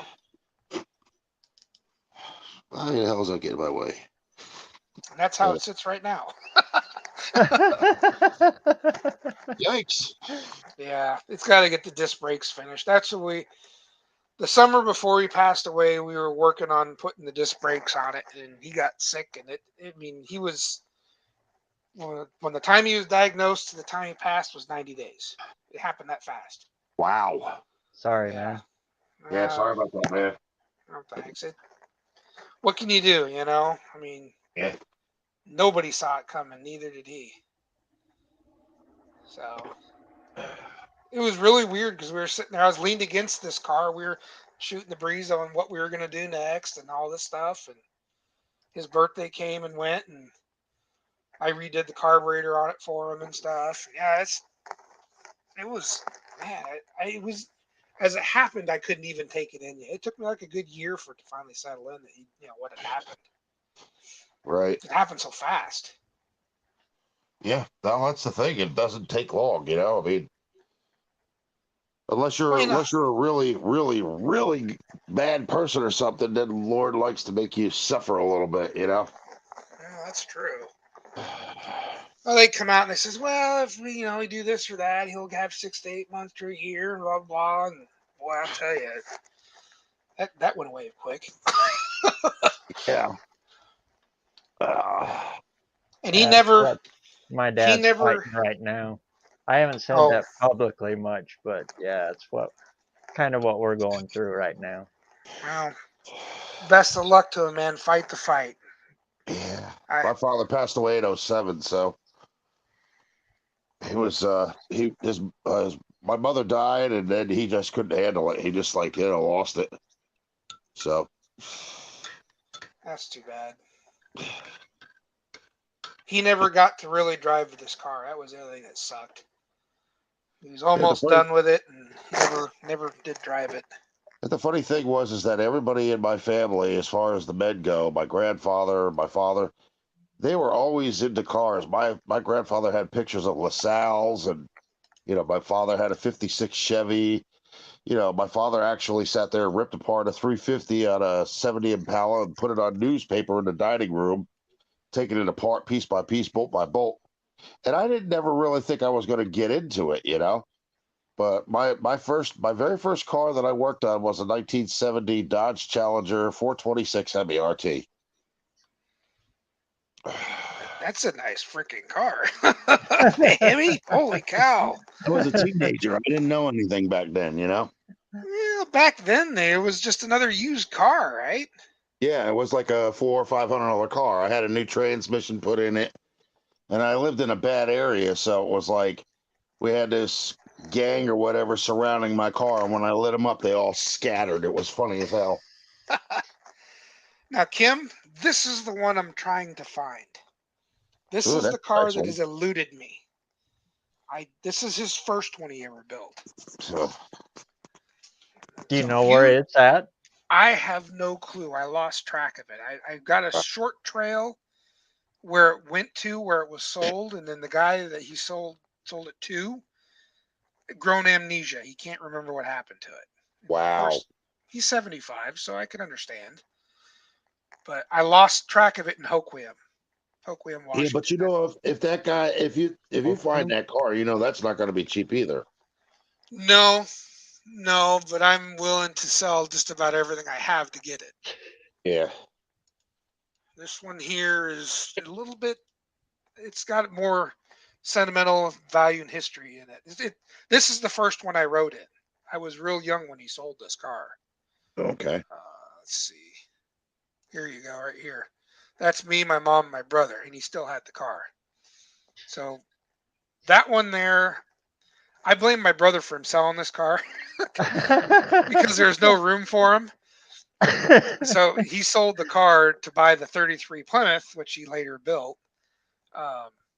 My mom and him started their relationship in this car. So, for example, that's him and her in California. They basically started their life with him building this car. That's Wow. That's funny. You see people with pictures of slides, and you're thinking like, "Oh, this is going to be another boring, droll thing," but not with cars. You know what I'm saying? It's a No. different ball game. Well, they kind of tell a history. They tell a story of Whole the history story. of it, you know? Yep. Yep. Missing link. Yeah, I mean, like, my mom was heavily involved with him when he built this car. I wasn't even this is years before my existence, right? So he had this car for quite some time, and they went places, you know. And again, you know, he built this car in his 2-car garage back in the 70s. And yet you weren't even thought of. No, You weren't even a twinkle in their eye. no. This car was done. They cruised. I mean, they went to shows in this thing, and I wasn't even thought of yet. Yeah, that's the thing, is trying to find somebody that likes the same thing that you do. Yeah. Well, that's the fear I have with this car. I have a feeling it doesn't exist anymore. And if it did exist by numbers, it doesn't even look like it does here. No. You know, I don't. If it's that far back, chances are it's nothing but a hull, you know? Or just rebuilt a bunch of other times, Mm-hmm. where it's unrecognizable. Part of me thinks it didn't because it had so much chrome plating on it. He chrome plated everything. I mean, let's see if I can find.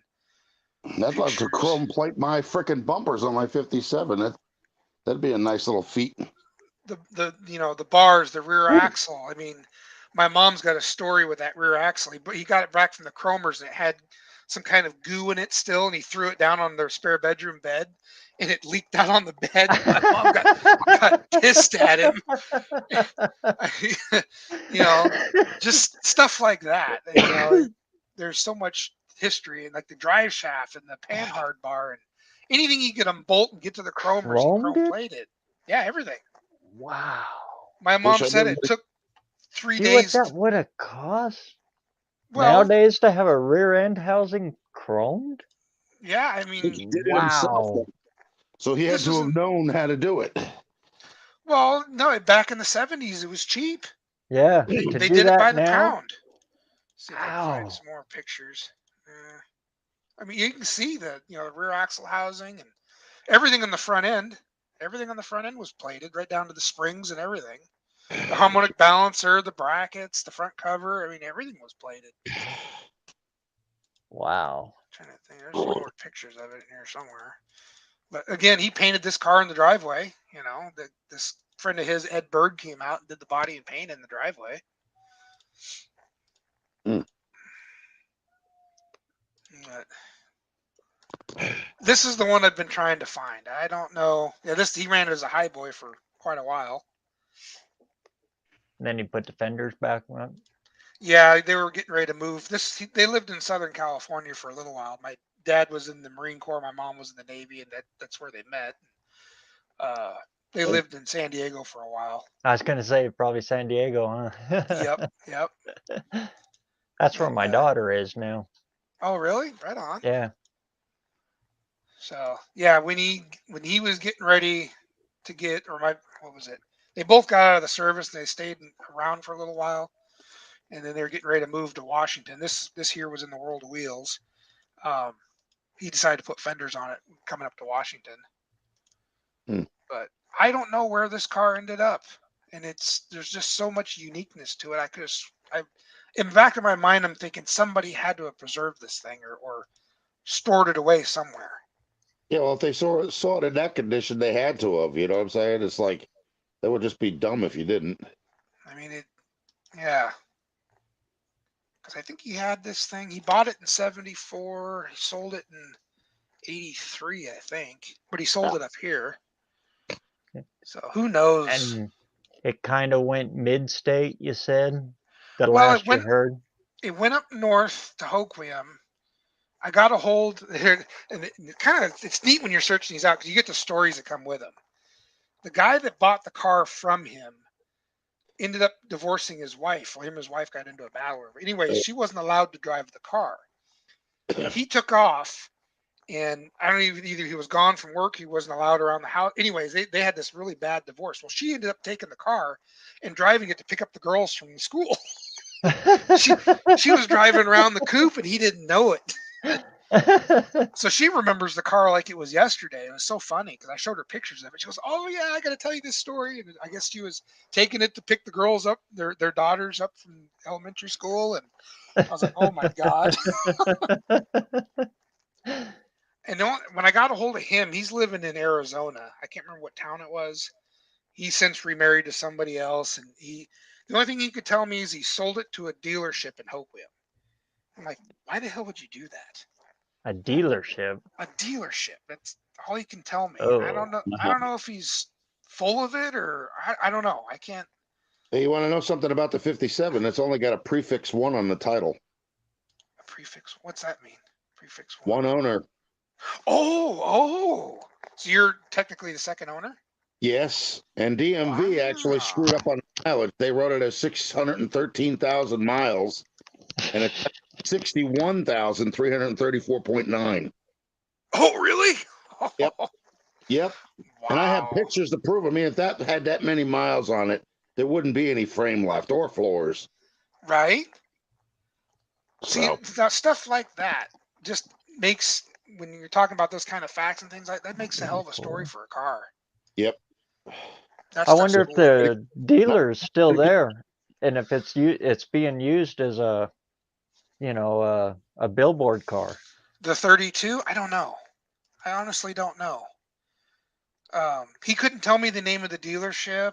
She couldn't remember either what happened to it after that. All she knows is he got mad and he took the car. She didn't see it after that. I don't know if it stayed in Hoquiam. I don't know if it left. Wow. I've talked to my dad before about it when we were, growing up and stuff. He always thought it got sold overseas.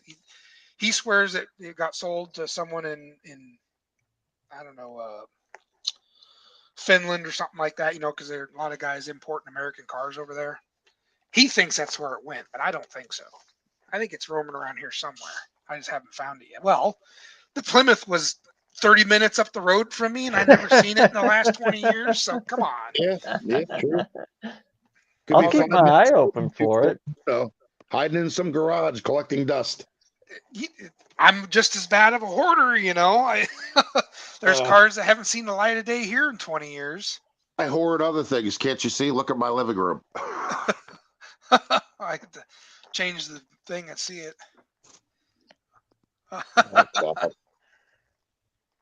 But, at least I know when to stop. Enough is enough already, I got to be able to get around in my house, and I don't want to walk around in piles.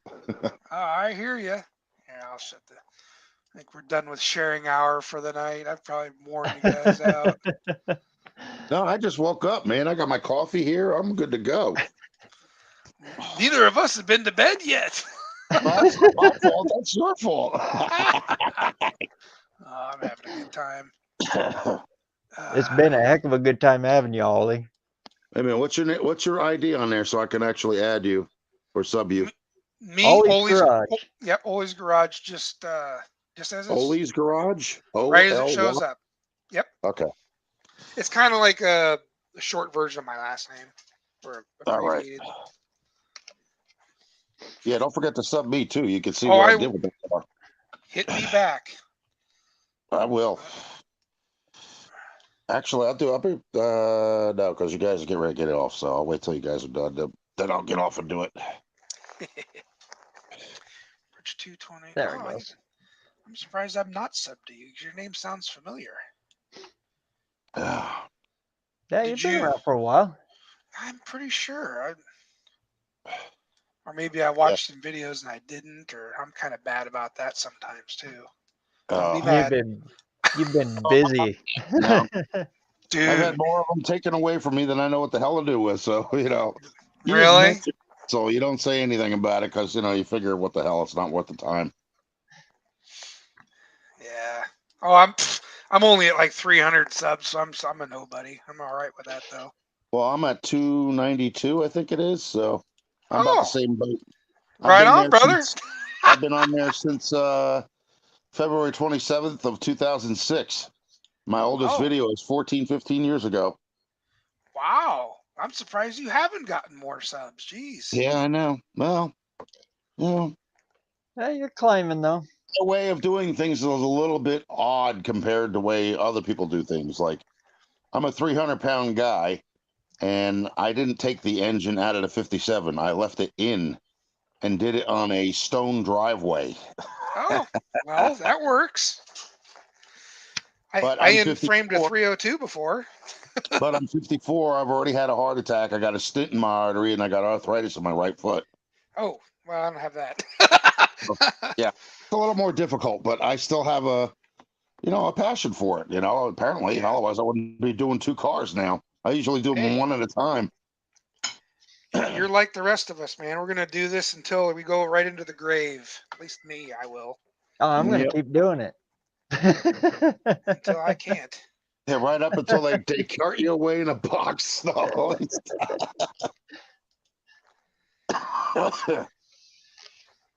I just throw my torque wrench in there with me and throw some dirt on. I'll be all right. Look at that hair, man. No shame at all.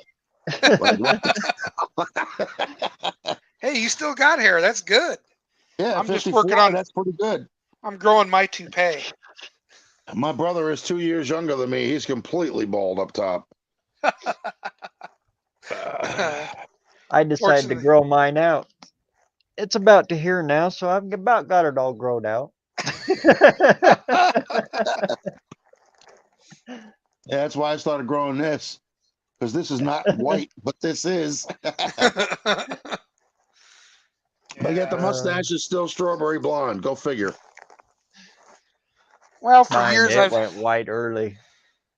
I just finally been able to start playing with this stuff because, man, for the last 12, 15 years, it's just been kids and broke. And I'm just now to the point now where I have time and I have money. So now I can finally get to play with this stuff. For years, it's just, tax return. That's everything you see me buying is on tax return. Yeah. So I gain a vehicle, I throw it in the back. That's pretty much how it works.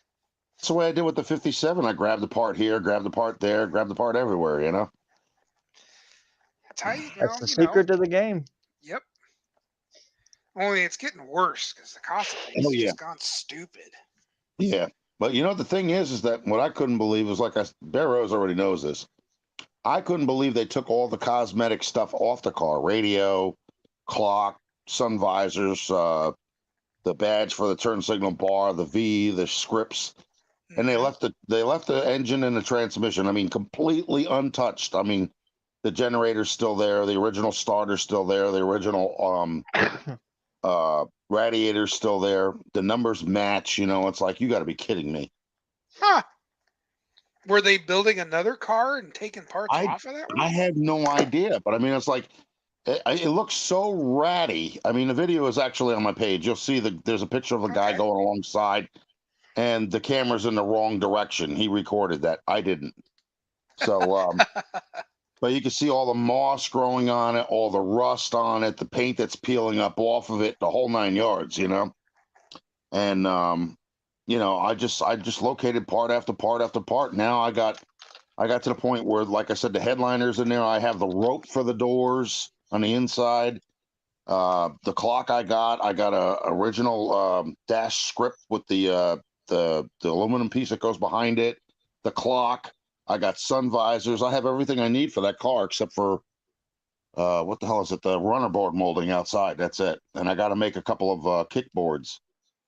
I Damn, made the door panels for that car from scratch. Is it this turquoise one I'm looking at? Yeah, that's the car. Wow. Yep. Huh. I'll be dang. That's It's a clean looking four-door, but it's a car. numbers match. You know, when you're gotta- talking numbers match, it's a different ball game. It doesn't matter if it's a 2-door or a 4-door. Well, I got a 4-door 56 Fairlane. I mean, they're just as good. They have a couple Yeah. extra doors. Yep. You know what they say? Doors don't matter to me. Well, You can always do a Well, 2-door conversion if you're that desperate, you know? I'd rather have a 2-door, but if it's a 4-door, oh well. Well, 57 was one of the only years I think that you could actually do that, transfer from 4 to 2 doors, you know? Because the other ones, the way the styles are, some of the pillars were like on a slant. So it was really difficult to get them in there, you know? well, I think DD Speed Shop's got them all figured out. He keeps Yeah, doing all I know he does. the The swaps. biggest mistake he did was letting his wife or girlfriend get in there and put pink door panels on and little sprinkle of whatever the heck. He actually lost 50 subs because he let his wife in the garage. Oh, did I tell you that, Ollie? When I What's painted that Mercury green, the engine green, I Yeah. lost 5 Yeah. subs because of that. What? Boy, the hate mail on that. For painting it green. For Oh a my Mercury God. green. And you know Yep. what? The shade of green that it's painted is actually pretty close to Mercury green. Well, if I remember right, it was kind of like a medium darker green, right? Is Yeah. that what it was? That's what I thought. Now the Boy, funny they thing were is, mad I didn't paint it Ford blue. mhm, Ah, the original hot color pink of would the have been hot pink would have been the bad Awkward. choice, but well, I think they made a bad choice when they originally painted this 57 because they had that chalky kind of like mint color up top. It was actually Highlander green and surf green. So the surf green was the top because it looked like, remember when you were a kid and you went to a diner and they had those little mints and it looked like a piece of chalk or whatever, little square mints? yeah. I do. I remember That's the those. color that the top was. The top was that color. And you Oh. could still see it underneath the paint. It's still sticking out, protruding through. And the original color was it kind of looked like a candy apple green on the bottom, but it was more of an oil base, you know? So I know what the hell color the car was, but I didn't have that paint readily accessible to me, so I painted it turquoise. Huh. It's I still a remember clean looking car. seeing Yeah, well, the top's pictures gonna of the 52 Biscayne. Everybody swears up and down it's the world's only 4-door Corvette, but it's actually a Biscayne. Hmm. And What it's was- painted that color. It was a concept car. Oh, Color okay. mine? The It color was of like mine? yeah. And it was a big controversy because nobody ever painted a concept color green. It was like the no-no color. Now I'm gonna tell you something. I've actually looked up the paint chips for that year for the 57. That was one of the colors, the one that I used on the car. Had no idea about it. Turquoise is one of those colors that, man, it only looks good on certain cars. Hmm. But the top is gonna go black because the whole concept of the car inside and out is turquoise and black. So Ooh, there's a barge. 69 Olds Delta 88 Yeah. Royale. That's a cruiser right there. 55 Rocket with bucket seats and console shifter. That is a cruise. That's actually a good looking car, really. Yeah, I got the Bondo off the back, and one of the videos I'm actually removing like over an inch of Bondo on the passenger side fender. And when I I got think down I to see the the base, I see the I got- preview of that. Holy cow! oh my God, when I got that stuff off, man, I'm telling you, I got down to the bare metal. It was a cosmetic dent. There was no rust there at all whatsoever. If you could picture it, Kim, it's the preview of him is this.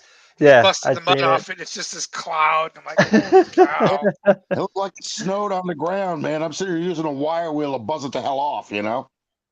I'm like, That's there's a reason to use that stuff. It's supposed to be like for a seam seal or something, but not like this, you know? not Bill Defender. No, hell no. Hi, my name is Duh, and I'll go and build a house with Bondo. Ah, sound deadening. That's not sound deadening. That's why a lot of people are like, oh, Bondo's good. It's really good. I says, yeah, put it outside where it's extremely cold, and then it's extremely hot. And what do you get? Plastic that cracks and drips. There you go. Mm-hmm. A nice little Plymouth. You got a few cars. Yeah, I had a couple of them. I had a 69 Impala Custom, a 64 Volkswagen Bug, a 66 Charger, a 52 Plymouth Cranbrook Club Coupe, and a 50 Dodge Coronet. Wow. Yeah, I'm I gonna have just to missed do. a Cranbrook. Yeah, I got the Cranbrook was the biggest project car out of all of them. It had no floors. Somebody took the connecting rod cap number 3 and tossed it, literally. I had a fun Oh. time finding a replacement. Oh no. The good old flat 6. Yep. Both the old cars had it. The Cranbrook had it and the Coronet. They both had a flat 6. I actually still have parts laying around in here from them. Man, I have to set aside a little time to go through some of those. Holy cow. See, I Yeah, well, never on my even get. wall here, you couldn't tell it, but if you look closely enough, you see that part right there? Yep. That's actually a fin for a 57 two-door. Oh, Side geez. fin. I got both of them. Wow. Huh. Oh, guys, I'm about falling asleep here. Yeah. I think you should have been a long time ago, BareRose. What we at? Holy 8 cow. hours and 16 minutes? Is that holy? Yeah, that's cow. longer than Wow. the, what do they call that? The other guys, the one that run until 4 in the morning, the Misfits. Broke my record. Holy smokes. But Ollie, man, thanks a million for coming out, man. Appreciate you I've been having me waiting for this here. for a long time. Well, you gotta speak up, man. Shoot, I'm not one to. I'm usually doing 100 different things, but I'll take time out. You know, I do that thing with Bryce. I make sure it's set aside a day. And One of these times, I'm going to have to get you and Bryce on at the same time. Well, we might be able to arrange that. He's been pretty busy lately too, but Yeah. yeah. Dean, do you Yeah, got a man. page too? He's over here. Does Dean Stevenson? Has he got a YouTube channel? Over in Kiwi Land? Yeah. Yeah, oh, he does. Okay. Well, I'm gonna have to jump on his stuff too. Yeah, when I get off of here, I'm going to add He's you got some good stuff. to the subscribe list. I hit you up already. You should see my name. All right. One of my favorite ones of Dean's is when he's walking on the beach over there in New Zealand, and he writes, "Oh, what was it? Something Buck does it," and he points an arrow towards the U.S. That was cool as all get out. Yeah, I think I just caught the very tail end of Buck's live. I was just kind of listening in, and I seen you fired yours up, and I was like, "Whoa, well, I'm not Yeah, doing nothing." not to mention anything, but I was live before Buck. Oh, were you? Yeah. I only had 3 people in there, though. I can't keep up. Well, it's sometimes a lot of times Kim's live's going, but I'm already out in the shop working and stuff, and it's like, No. yeah. Well, guys, it's been great. Dean, everybody that's left in the chat, It's been great seeing you. And Rich, Hey, it's good to see you. take care, man. I Go get some seen you sleep. tried to come on earlier tonight, Yeah, you know what? and it's I just as figured- I clicked to hit you in, you disappeared. No, I backed out because I was like, nah, I don't really want to sit there and talk about this. So, you know. But I'm glad you made it back in, man. No problem, man. Thanks for having me. Appreciate it. Yeah, thanks for having me on. Shoot, I Yeah, anytime, man. had a good time. It's nice meeting you. Same here. And we'll see y'all next Saturday. All right. Have a good Time night, for everybody. bed. So then, try to keep some metal hot. It's good seeing y'all. Thanks for coming out. Later.